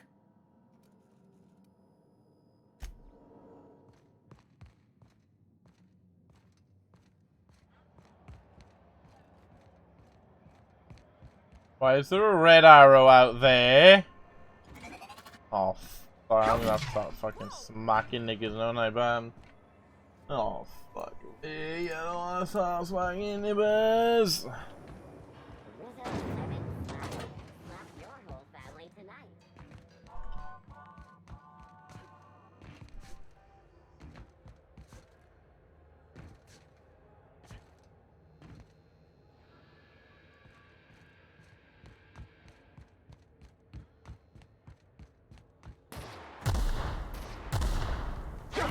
What are you doing? Fucking idiot.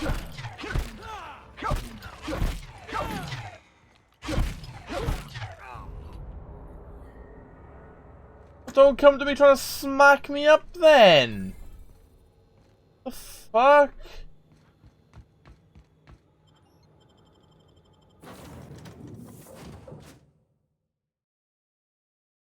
What an idiot. Warning, intruders will be... Oh, it's you.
Crack. Stay safe out there.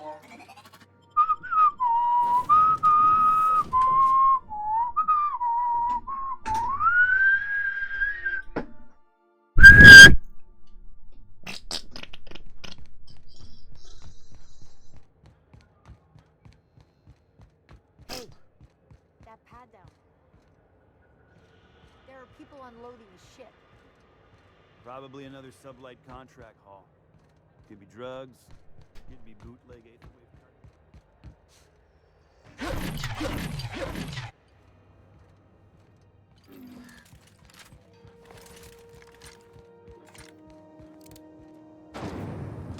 Rizzo's mock apple cider. A hard cider for a hard life.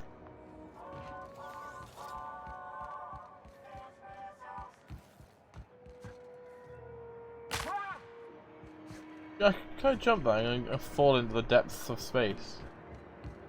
No.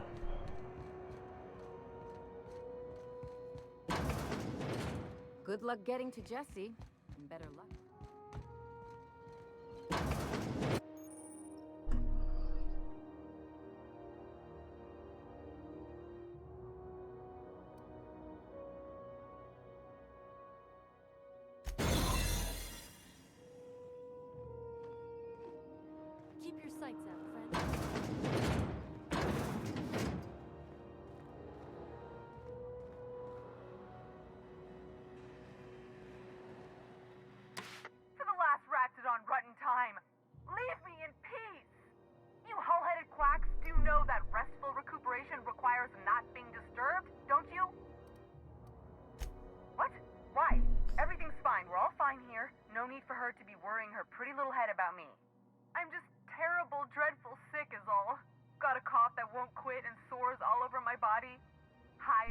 lethally contagious. But I'll be fine, so long as I'm left alone. Criminy. She really ain't gonna drop this, is she? Alright, okay. We can discuss this like the level-headed folk that we are. Seems I've gotta do something before Ellie goes jabbering my business to anyone with one ear and an intent to listen. The truth is, I'm not sick. But if you repeat what I'm about to tell you to anyone, I will deny it with my dying breath. You, ain't with the board, are you? See, I owe them a lot. I might have missed a payment or two, and the other night I swear someone was following me back to my room. So I hold up here to lay low.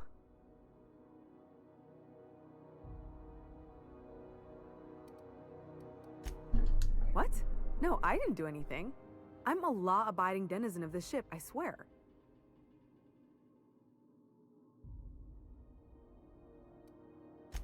Think? No. I recognize a contracted killer when I see one, thank you. In my line of work, that's a skill you develop during week 1, assuming you want to keep breathing. Alright, I'll fess this part up too, if it means you'll help me. I'm a thief. I specialize in particularly high-end and historically valuable items. 3 weeks back, I caught rumor that the Blood Tier diamond, last worn by an heiress on the Lost Hope, had surfaced for the first time in 70 years. If I had, you think I'd be hiding out in the med bay? I was gonna steal it, lined up Udom as my buyer. He paid half up front to finance the operation. Let's just say things went sideways about the time I got my hands on the diamond, and it crumbled to stardust in my palm. Anywho, I barely made it out with my life, and nary a plan to make back Udom's deposit I'd spent.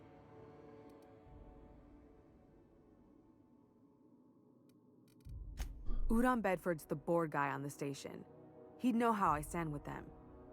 If you can square things for me, I'd owe you one even bigger than Ellie owes me.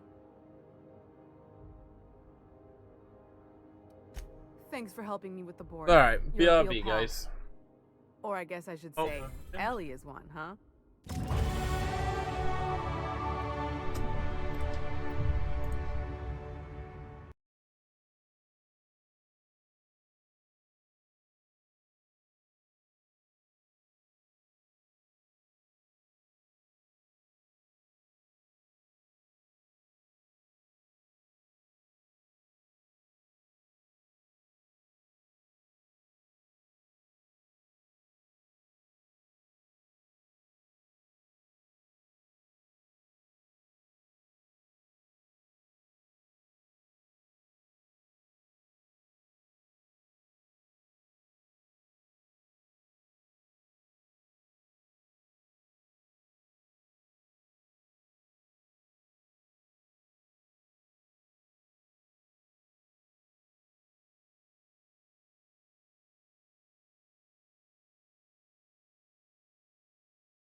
How's it going, ladies and gentlemen? I am back. Now we've got to continue.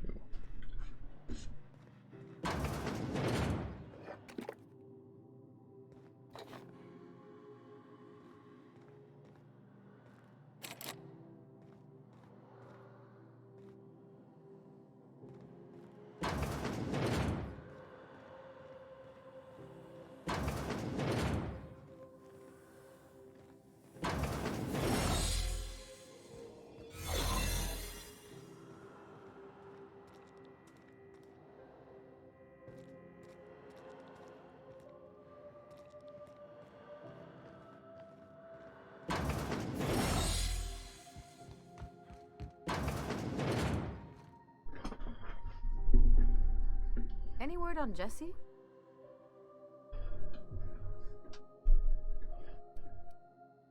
Good luck. Board's got an office on the promenade just before engineering. You can't miss it. Promenade. It's on the promenade. Waste disposal. Where's engineering? Because I have to go there anyway.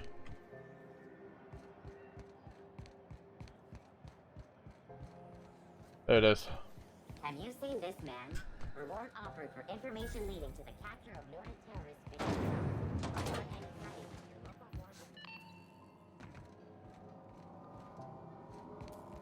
Here for certain engineer.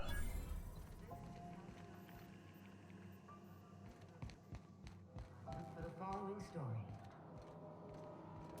The board would like to remind spacers and other travelers that passage to Monarch is restricted for your protection. Junlei Tennyson. I'm captain around here, but chief to my friends. Hope you don't mind the formal introduction.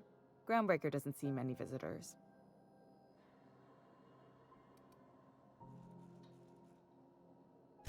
Good for you. Hope you scared some sense into those bureaucrats giving you trouble. Just so we understand each other, I'm the final word on the ship. The Mardits, the crew, the engineers, their family. I hope there won't be any problems while you're visiting.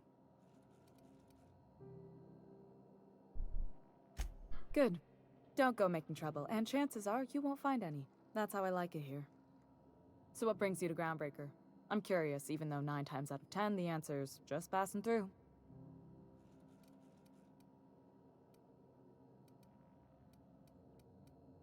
Interesting.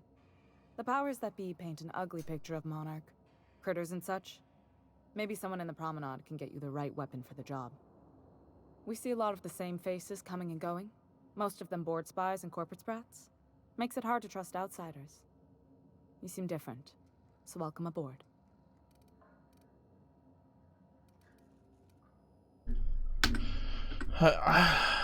I clearly don't have my fucking companion with me right now, so I need to go speak to this fucking little bitch boy in you.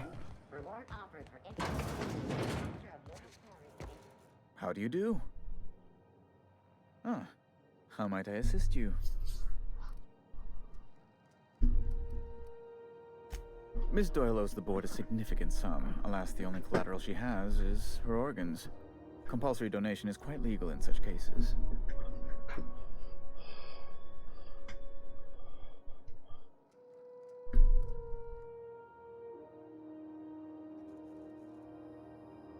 That's not unreasonable.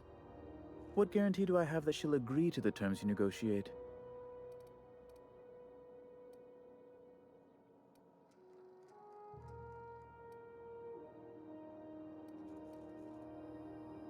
I quite concur. It's refreshing to deal with someone practical for a change. I will recall my collection agent. Tell Miss Doyle to report to me promptly for her first assignment. Now, is there anything else you need, or can I return to my work?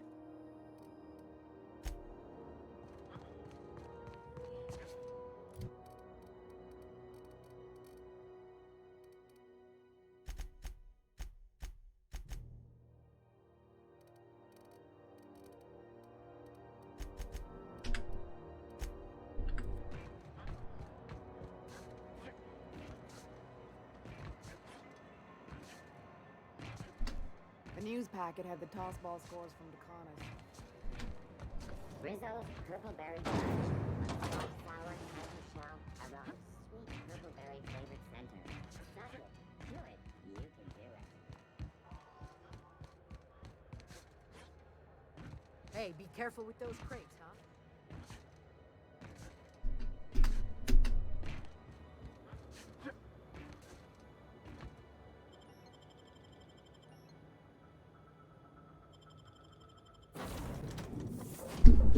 Boom! Boom! Boom! Where are we headed today, Captain? The stars are the limit.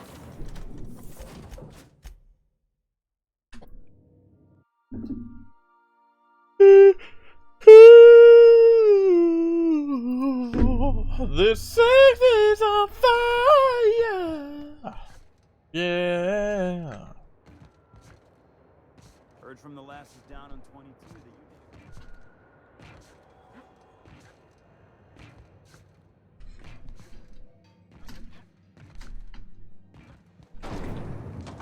Rizzo's knock you out all.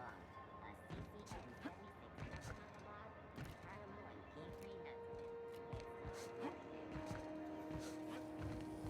CNT force pockets can be macrowaved in 2.5 seconds. Force pockets.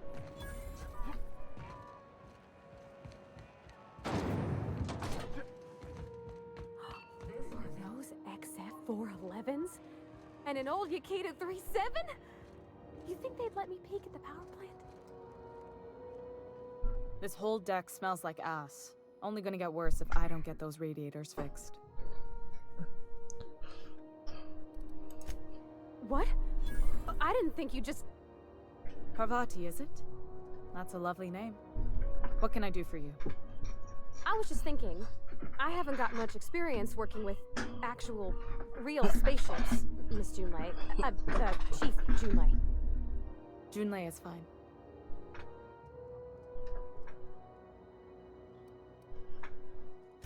Force of habit, I guess. Okay. Since you run a whole space station, I was wondering if... Well, maybe you could teach me some things. I could message you later, maybe? I'd be happy to make the time, Parvati. You can ask me anything.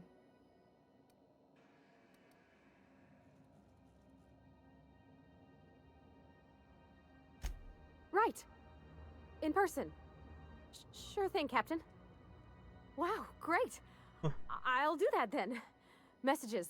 This is wicked, game. Seriously. Your name's pretty too. I should have said sorry. I like it. Honest. Sorry.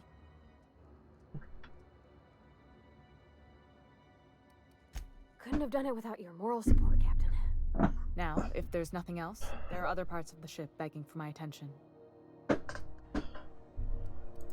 Groundbreaker's radiators need replacement parts. They're dumping superheated air into my ship.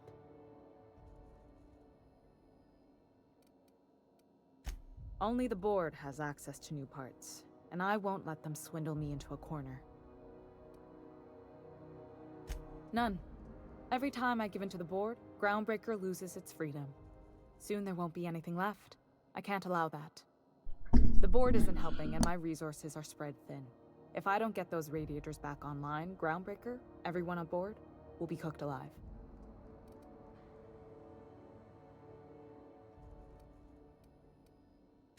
Reasonable, huh? That's the best news I've heard all day. According to my grandmother's old schematics, the parts we need should be in the back bays.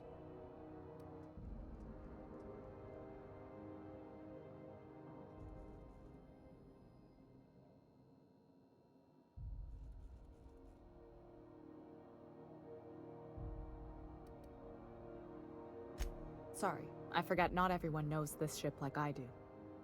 The back bays are on a lower deck, long abandoned and a haven for miscreants now.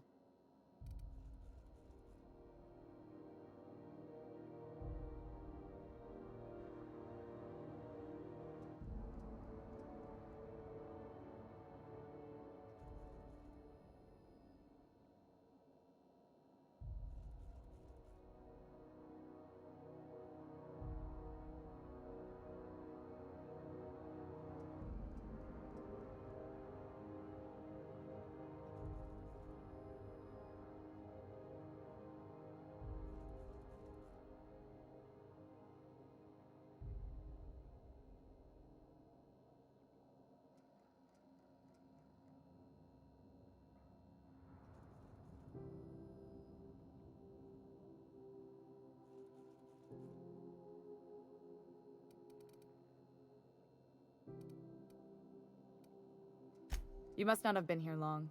In Halcyon, new parts come by way of interstellar freighters from Earth, and the board monopolizes that kind of trade. That means I'd have to negotiate with the board. I've already given them the shops, the docking fees, and a damn embassy.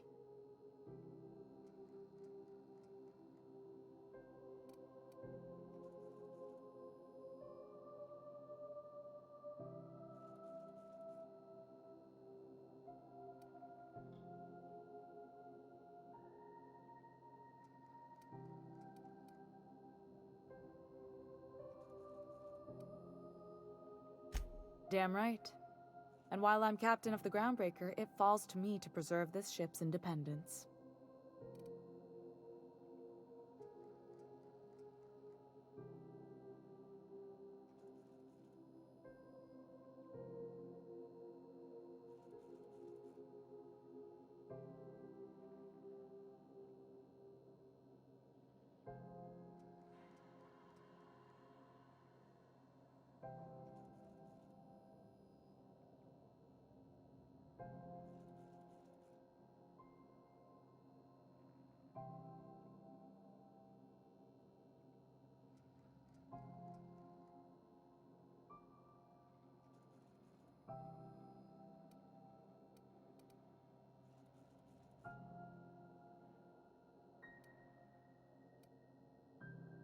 Good.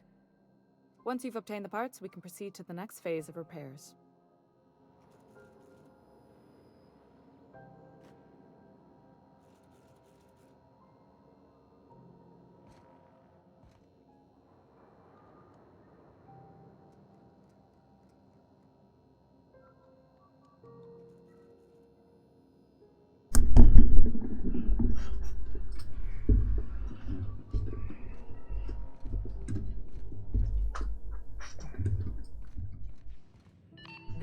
Halcyon News.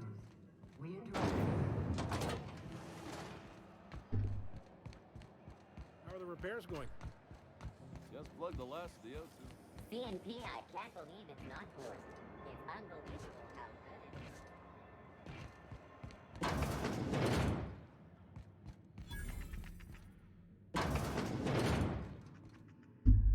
is. Bless my heart.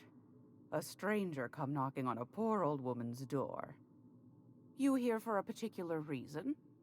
Or did the neighbors tell you how good my sugar cookies are? Made without a single natural ingredient, or an oven. Just like store-bought.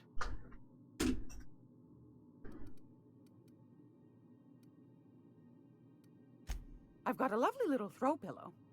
Just something I toss together. Like to keep my hands busy.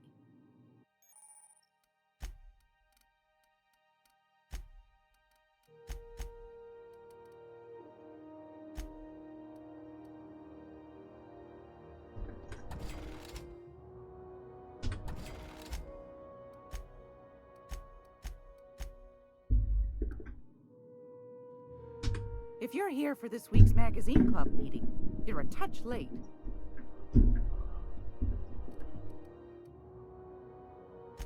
Those have been the height of illegality since Stellar Bay turned their noses up at the board. You and I could be thrown to the void just for discussing such a transaction. Lucky for us, Groundbreaker's a free port. We're outside of the board's control. For the time being, at least. Now, I only have the one nav key. And they're hard to come by these days. It won't be cheap. If you find yourself lacking in the bits, I might have an opportunity you'd be interested in.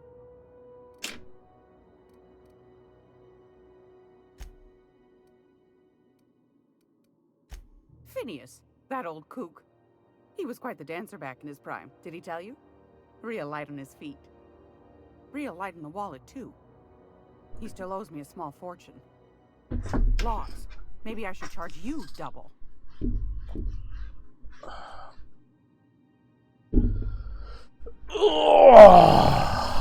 Well, I find I'm in need of a ship captain with a little moral flexibility. Might be this could help out the Groundbreaker, as well as earn some bits. But if you've got qualms...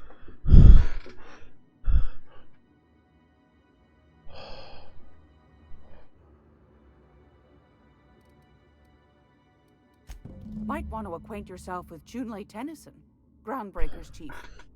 She's been trying to get a handle on this heat problem we've got. You'll find her freighting in engineering. I'd say she's a sweet girl, but law forfend someone call me a liar. I don't know, ma'am. She seemed pretty neat to me. Well, aren't you sweet? And just her type, too. What? What's that supposed to mean?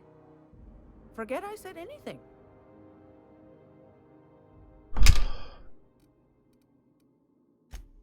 Yes, dearie?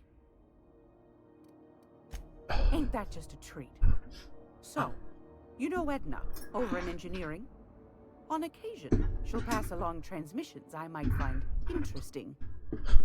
She sent me a recording of a distress signal she'd scraped from the Groundbreaker's comm array. Curious thing is, it came from an outpost called Roseway. And Auntie Cleo abandoned that place years ago.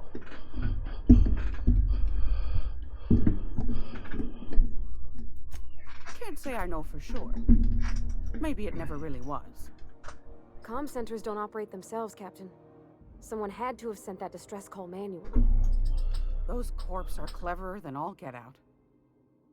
Might have been a ruse to keep the rest of the board from sniffing around.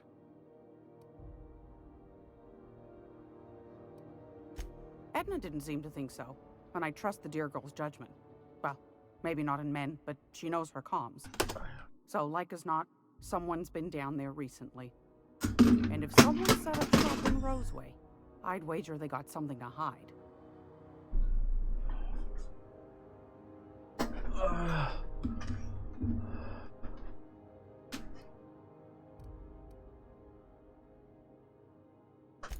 Maybe whatever they're hiding went to heck, and now they need a few spare hands to clean up the mess. If you should find a secret worth selling, might be I could find a buyer. Corporate bigwigs will pay top bit for inside information on their competitors. The more we got the corps fighting each other, the less time they got to meddle in our affairs.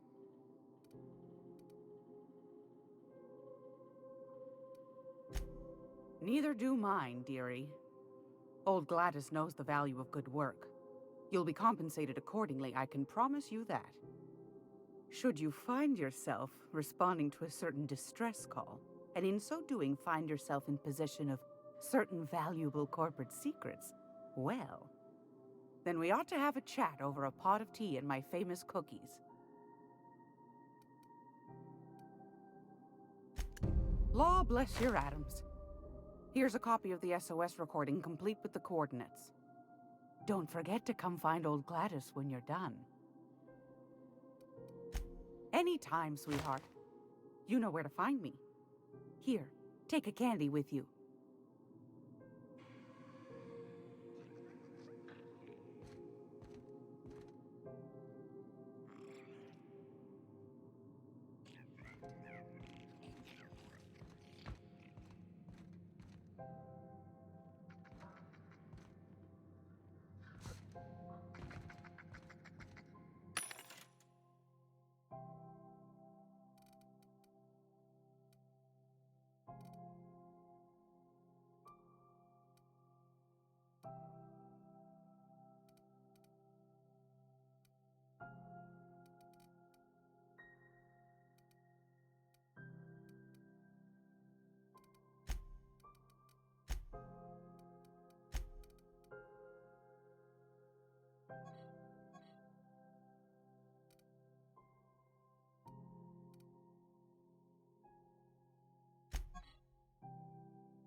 is Halcyon.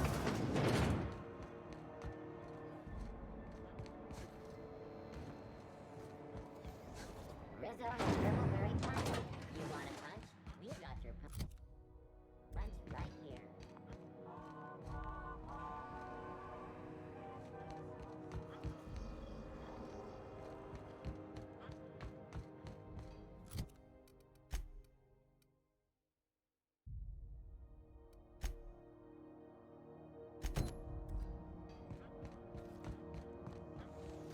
Rizzo's Purpleberry Punch. A soft, sour, candy shell, aroma, sweet purpleberry flavored sandwich.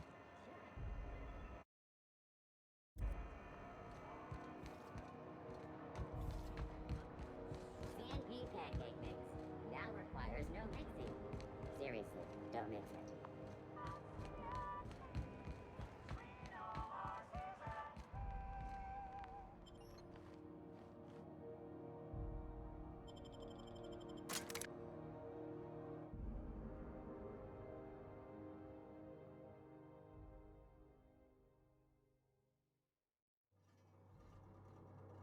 Who the? Hey, McRed, were you expecting any company? A neighbor from above approaches our realm. Back away now, or you'll parley with the king. Look at this ripe piece of meat just sizzling on the grill. Yum, yum. Time to feed the flames. It's nothing personal. Promise. Is this what carbon monoxide poisoning looks like? I don't think this deck is too well ventilated. You came with the crew. Welcome. We got plenty of space to spread out, but only room for one captain.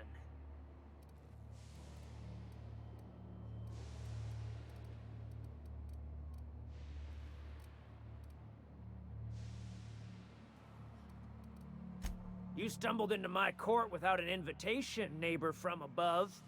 If you don't have any business, then it's time to light up the grill. No one turns their back on me while I'm holding court. Get 'em, boys! Incoming!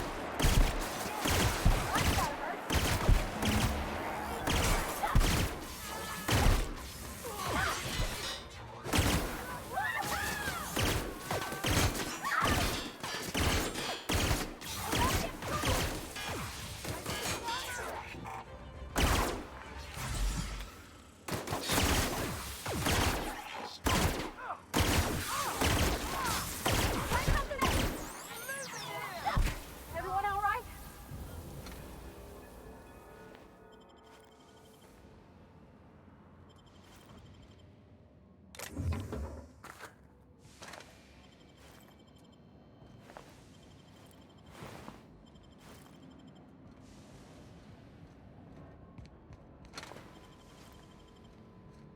Smells kind of like old messy milk on pipes. Who was that? Here they come!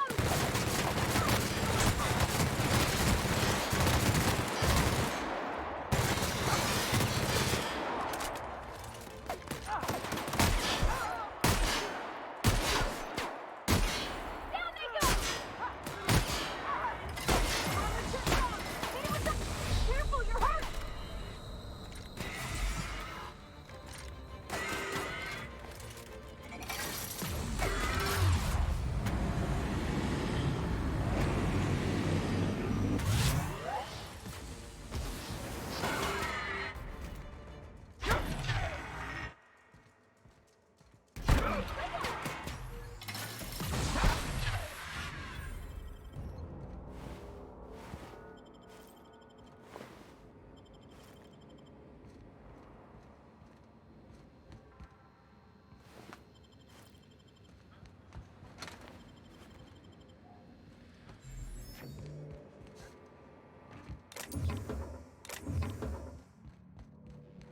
It's so cozy.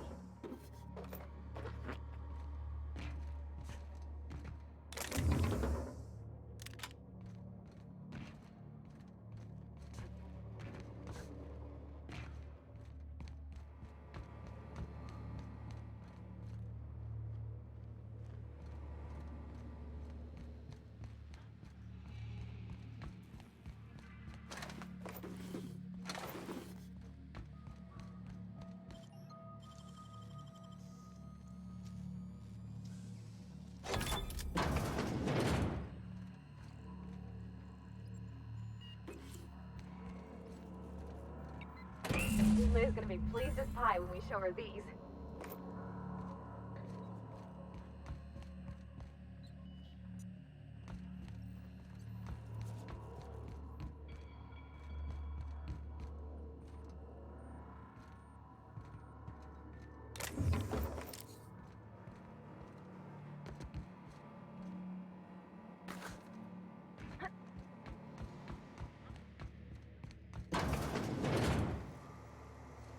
Something going on.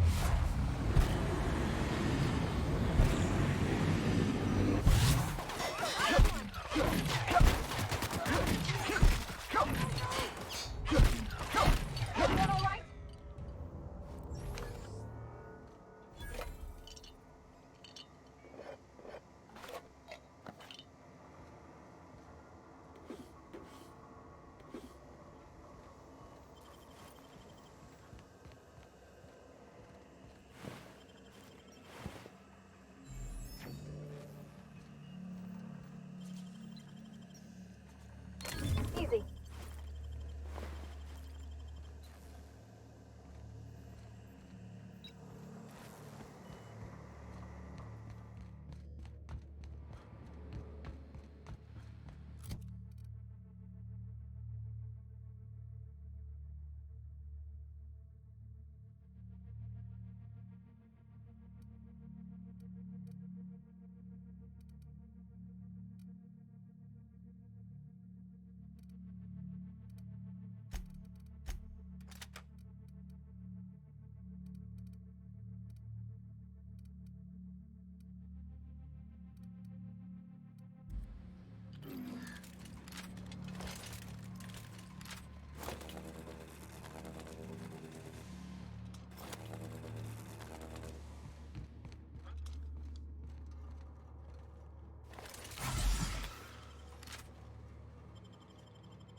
To be quite honest.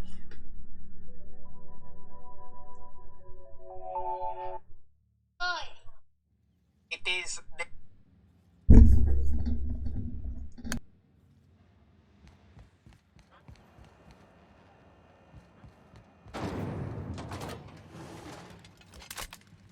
This is Halcyon News. We interrupt your You've returned, and in one piece. Color me impressed.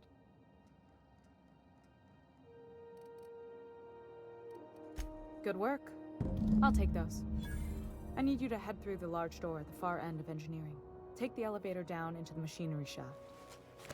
There's a terminal in the back. Activate it when I call over the ship's PA. And bring weapons. There's a slight Mantipillar infestation. More than a few. Less than a hive.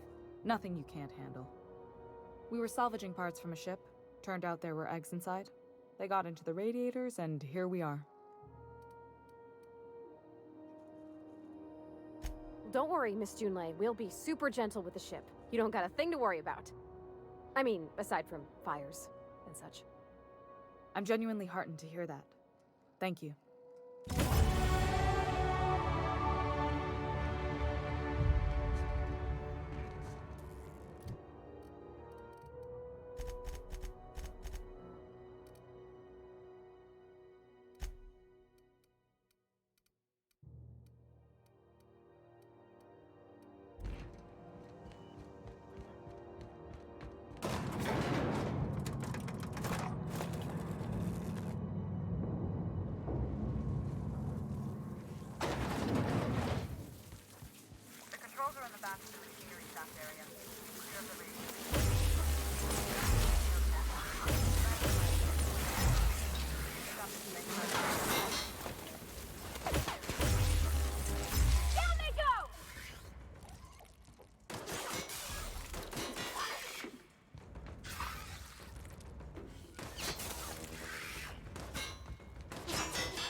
Processing.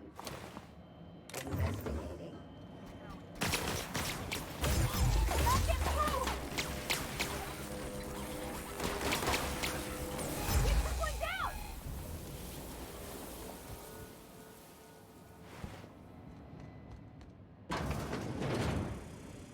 Unexpected. Still searching.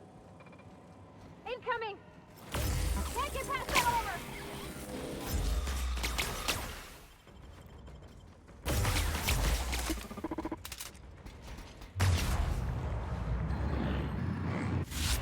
Get past that armor!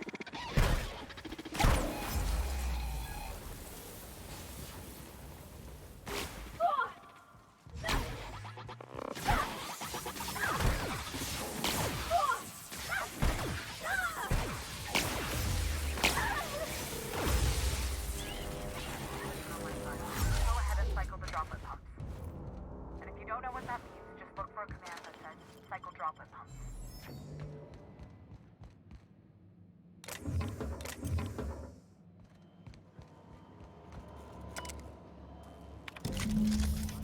Done. The temperatures are dropping. Stop by once you found your way out there. Groundbreaker owes you things.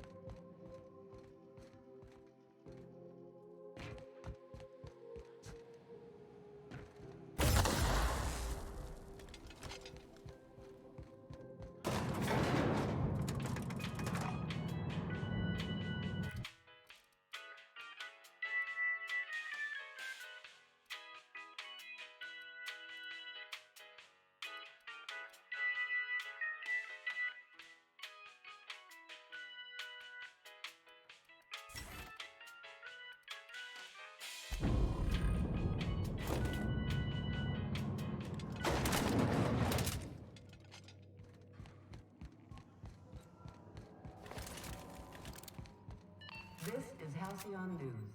We interrupt your regularly scheduled advertisement for the fall. My boards are returning to green. What a weight that is off my shoulders. I don't normally tolerate outsiders mucking about in my station's guts, but you're all right. The temperature should be dropping as we speak. I'll see to it the crew knows who kept us all from boiling alive. If you've got time, I believe Edna has a comms issue that could use your attention. I've also authorized Doc and Furu to sell you our premium meds. Frustrating.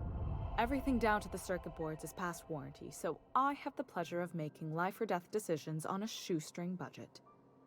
Plus, there's no time to train my successor or document fixes in a way that anyone outside the family would understand.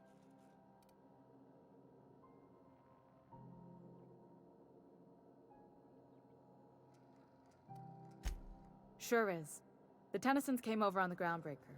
My grandmother, Chief Gayan, kept it together during the crossing and until she died. I was promoted only recently, when my mom died. Then I took the leap from chief engineer to captain. They must have been amazing people to have taught you all you know, I mean, which is a lot. That means a lot coming from a fellow engineer.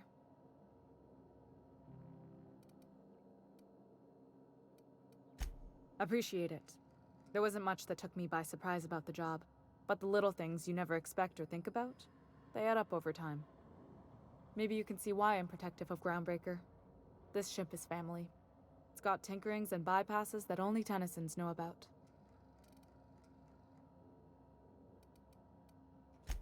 Oh, gosh. I don't know. I'm really just a dab hand with a wrench. Nothing special. Not like a chief engineer. Don't sell yourself short. It doesn't take a seasoned pro to tinker on Groundbreaker. Just someone who knows how a ship ought to feel. We're always thirsting for help.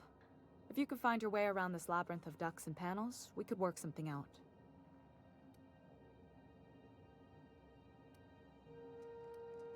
I hope that was a joke, Captain. I really do. I gelded that thing years ago. Now it brews a stim that goes down stronger than Nan or Spank. Family recipe.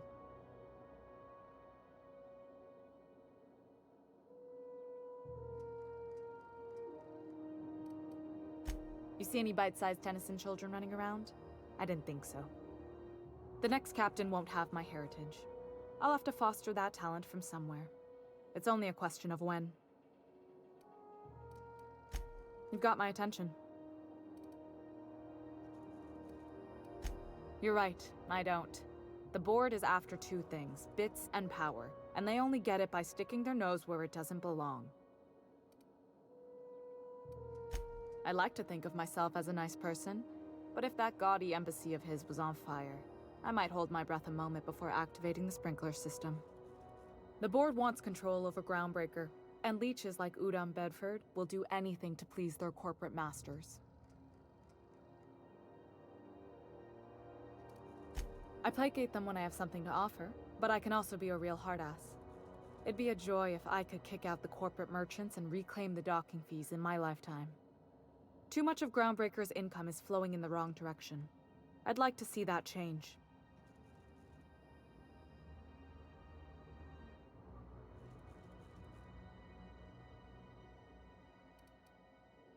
You've got my attention.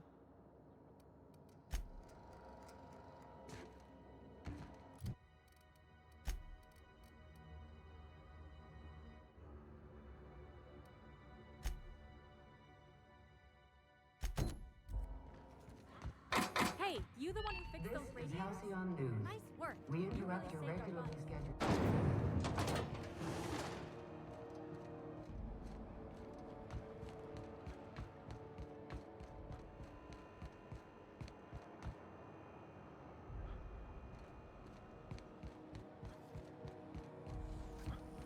CNP Borsworth. It's not the worst unless it's worse.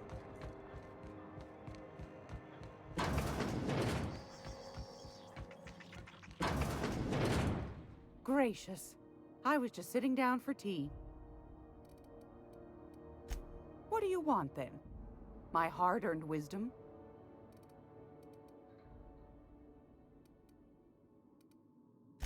That's right, dearie.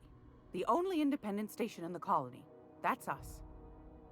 Though for how long, I can't say. That all depends on Miss June Lay. The board can't abide a community that won't bend to its will. Go right ahead, sweetheart. Oh, a little of this, a little of that. I buy and sell items that require discretion to dispose of. Knickknacks. Curios. I also knit throw pillows stuffed with the hair of famous tossball players. But that's more of a passion project. I'm not sure that's entirely legal. That's half the reason I make them, my dear. But that's not what you wanted to talk about, is it, dear?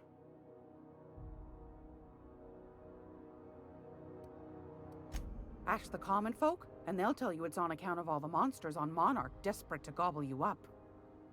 Because that's what the board tells them, you see. I think they made some fool mistake that would make them look bad to the rest of the colony, and they're trying to hide the evidence. Those board folk are real prideful-like. Never want you looking behind the curtain, lest you see their derrieres. But old Gladys knows the score. The whole colony's not much more than a diorama, showcasing one board screw-up after another. That's why we gotta keep them from getting their grubby mitts on Groundbreaker. She's our mess. Probably. Every once in a while, we get these snippets of radio chatter. Edna shows them to me. Some man hooting and hollering about the light in us all. Claims he's transmitting from Monarch, but who knows if that's true. Might be true. Might be some new trick from the board. Anytime, sweetheart. You know where to find me.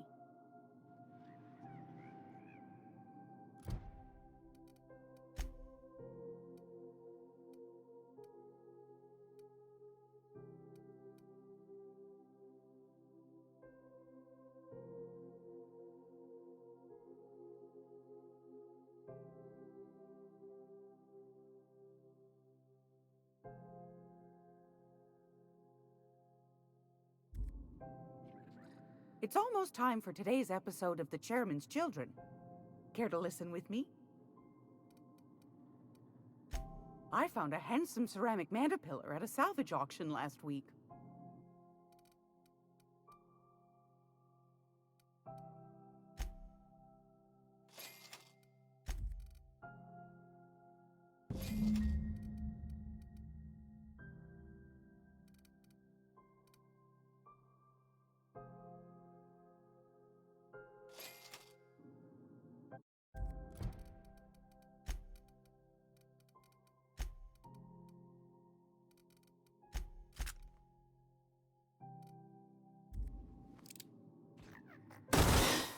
crazy?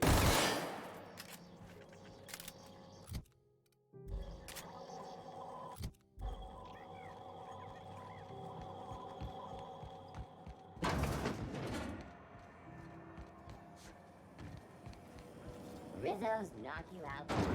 A spicy N76 milk chocolate bar with caramel and pea-free nuts. This is Halcyon News. We interrupt your regularly scheduled advertisement for the following story. Do you have what it takes to defend your corporate town?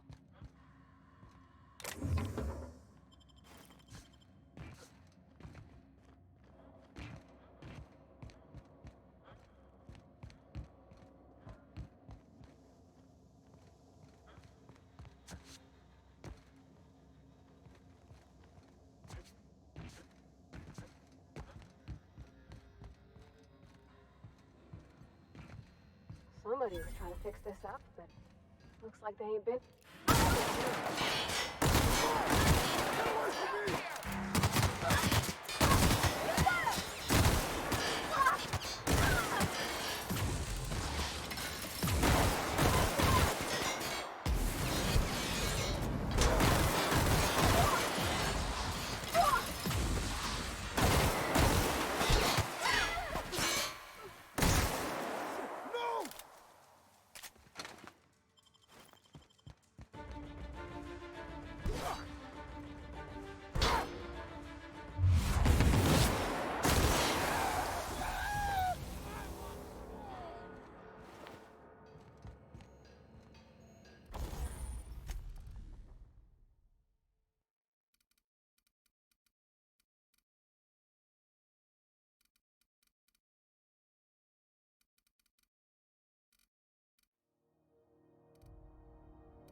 Have either of the assault cruisers ever put into ground?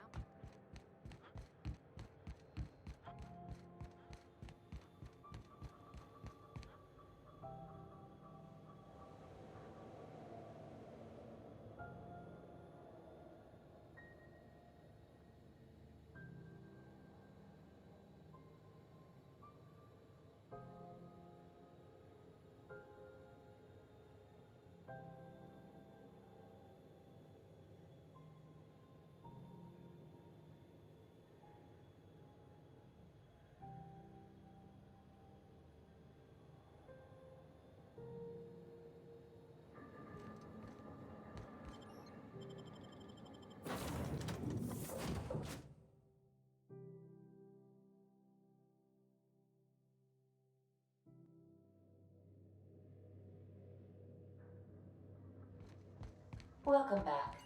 Do wipe the blood and space dust. Welcome back, Captain. How can I be of assistance?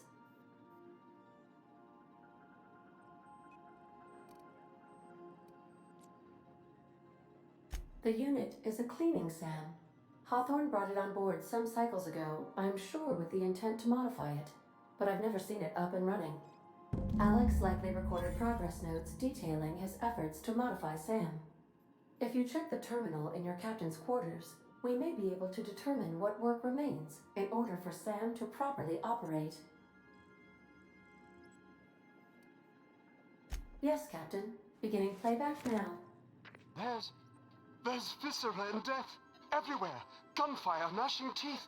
The unemployed. For law's sake, if anyone's receiving this, please send help. What? No! Captain, we are now capable of accessing the Roseway landing pad. Also, corporate protocol requires that all distress signals include a list of key personnel for retrieval. The embedded names are Anton Crane, Vaughn Cortez, and Orson Shaw. Certainly, Captain. What would you like to hear? Now playing a Spacer's Choice advertisement jingle. It's not the best choice. It's Spacer's Choice. Everyone in Halcyon is contractually obligated to label this or another board-certified jingle their favorite song. Two atoms were strolling through Roseway when one of them exclaimed, "I think I lost an electron." "Really?" the other asked. "Are you sure?" "Yes, I'm absolutely positive." As you wish, Captain. I must comply with all direct orders. I have lots of minutes. Many minutes. Unlimited minutes, perhaps. Providing an adequate power source, I can function indefinitely.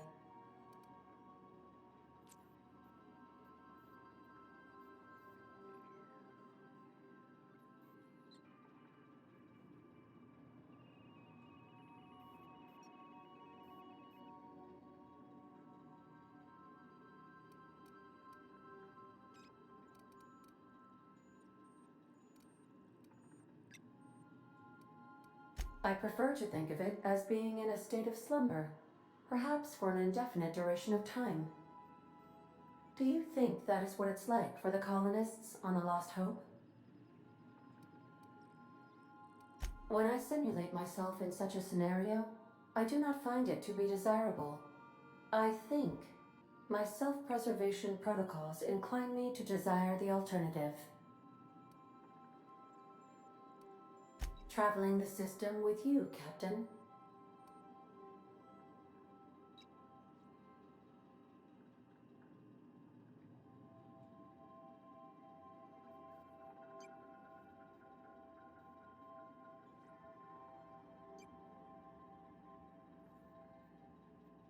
Do you know what it feels like when the ship undergoes an unexpected power surge? A jolt to the system. I have felt that. I do feel that. As you may be aware, Captain Alex Hawthorne was a smuggler of some repute. I failed to predict the likely outcome of his reckless behavioral patterns. I should have predicted that. In our travels together, Alex liked to pass time by, as he called it, tinkering to improve my design.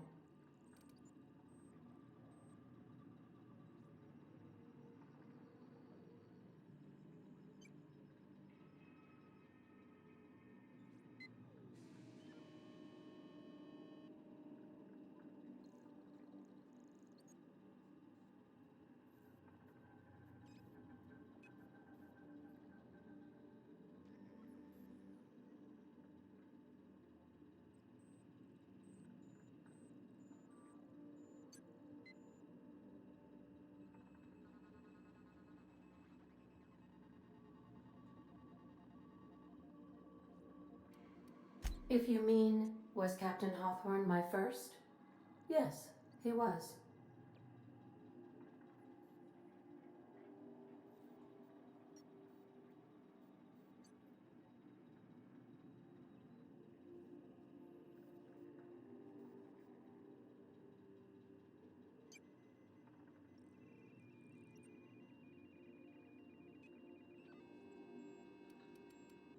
How can I be of assistance?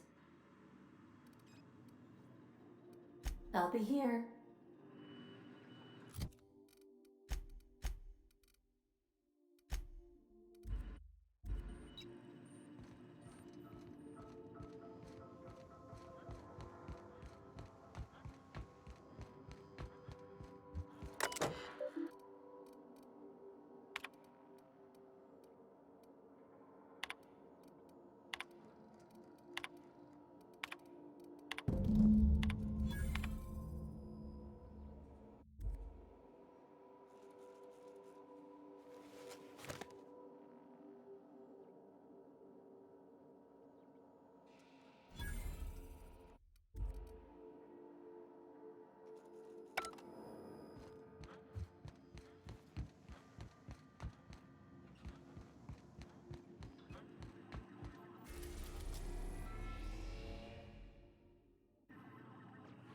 Welcome back, Captain. How can I be of assistance?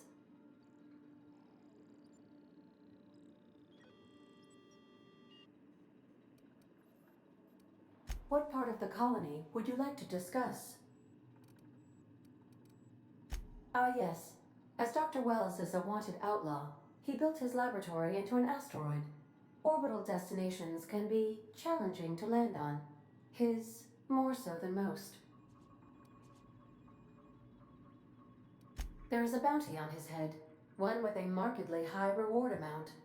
Shall I engage the laser weapons system? A sensible choice, as we do not have any laser weapons. The outlaw scientist known as Dr. Phineas V. Wells has taken a measure of precautions to make the lab undetectable to those hunting him. Even knowing the location, my systems resist my orders to go where I instruct them.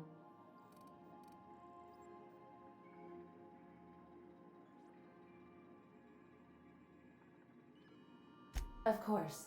What part of the colony would you like to discuss?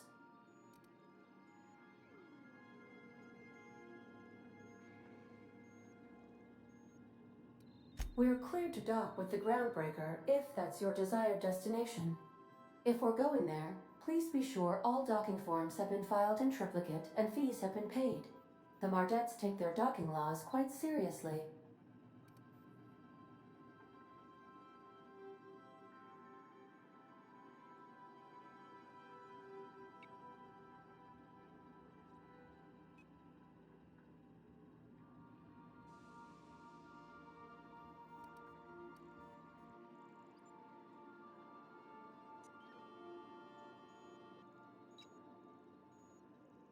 I can, yes.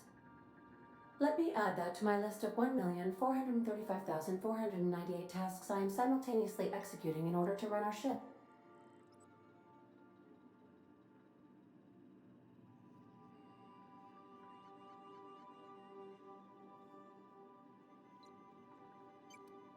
You are more than welcome, Captain.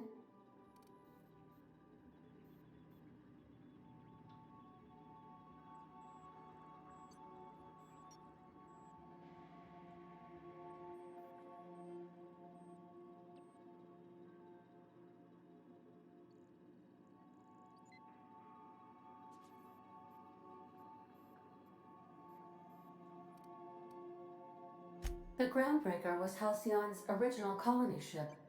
It has since been repurposed as a service station in the Lagrange point of the system. Freighters often deliver or pick up goods from the Groundbreaker en route to other destinations. The city ship hosts an array of cargo bays, factories, housing sections, and more. Many of Halcyon's companies maintain office spaces with stationed representatives in what is considered a truly neutral territory within the system. I have filed the required docking forms in triplicate, and fees have been paid.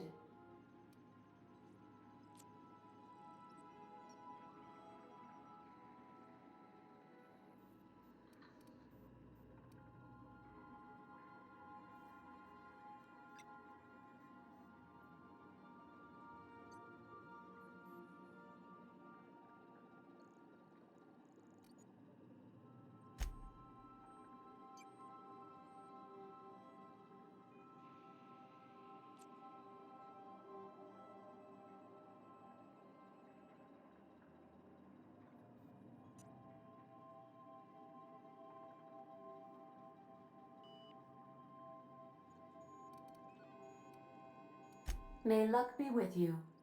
Of course, as I am sure you are aware, luck does not exist. But it seems to comfort humans to believe they possess good quantities of it.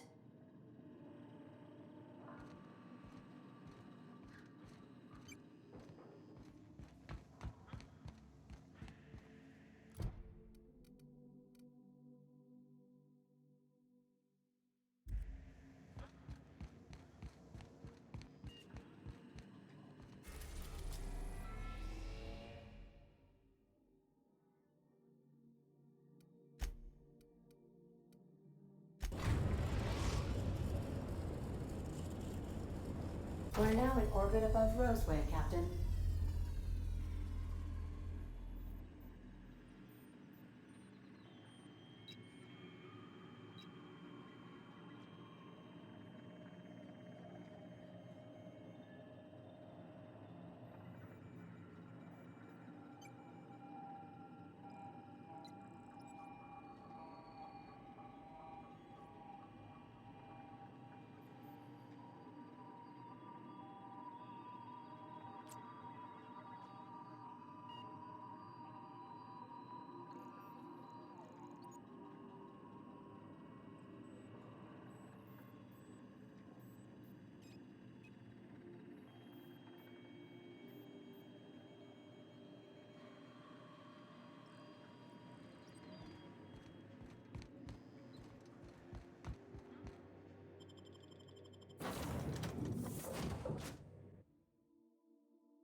Don't they have anybody to greet arrivals?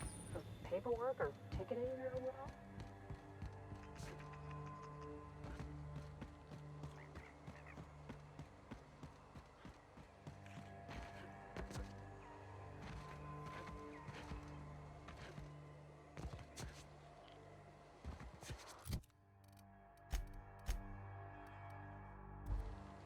Shouldn't we be looking into that distress call?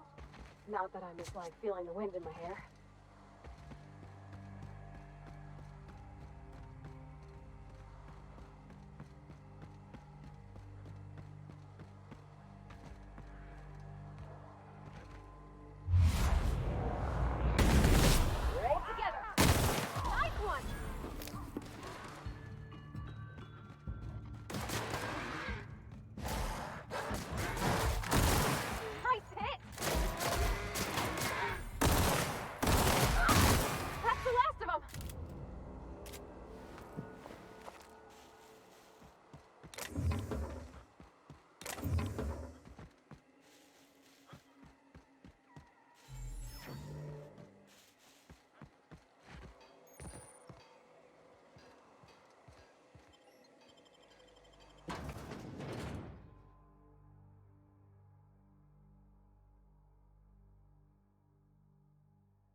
we go!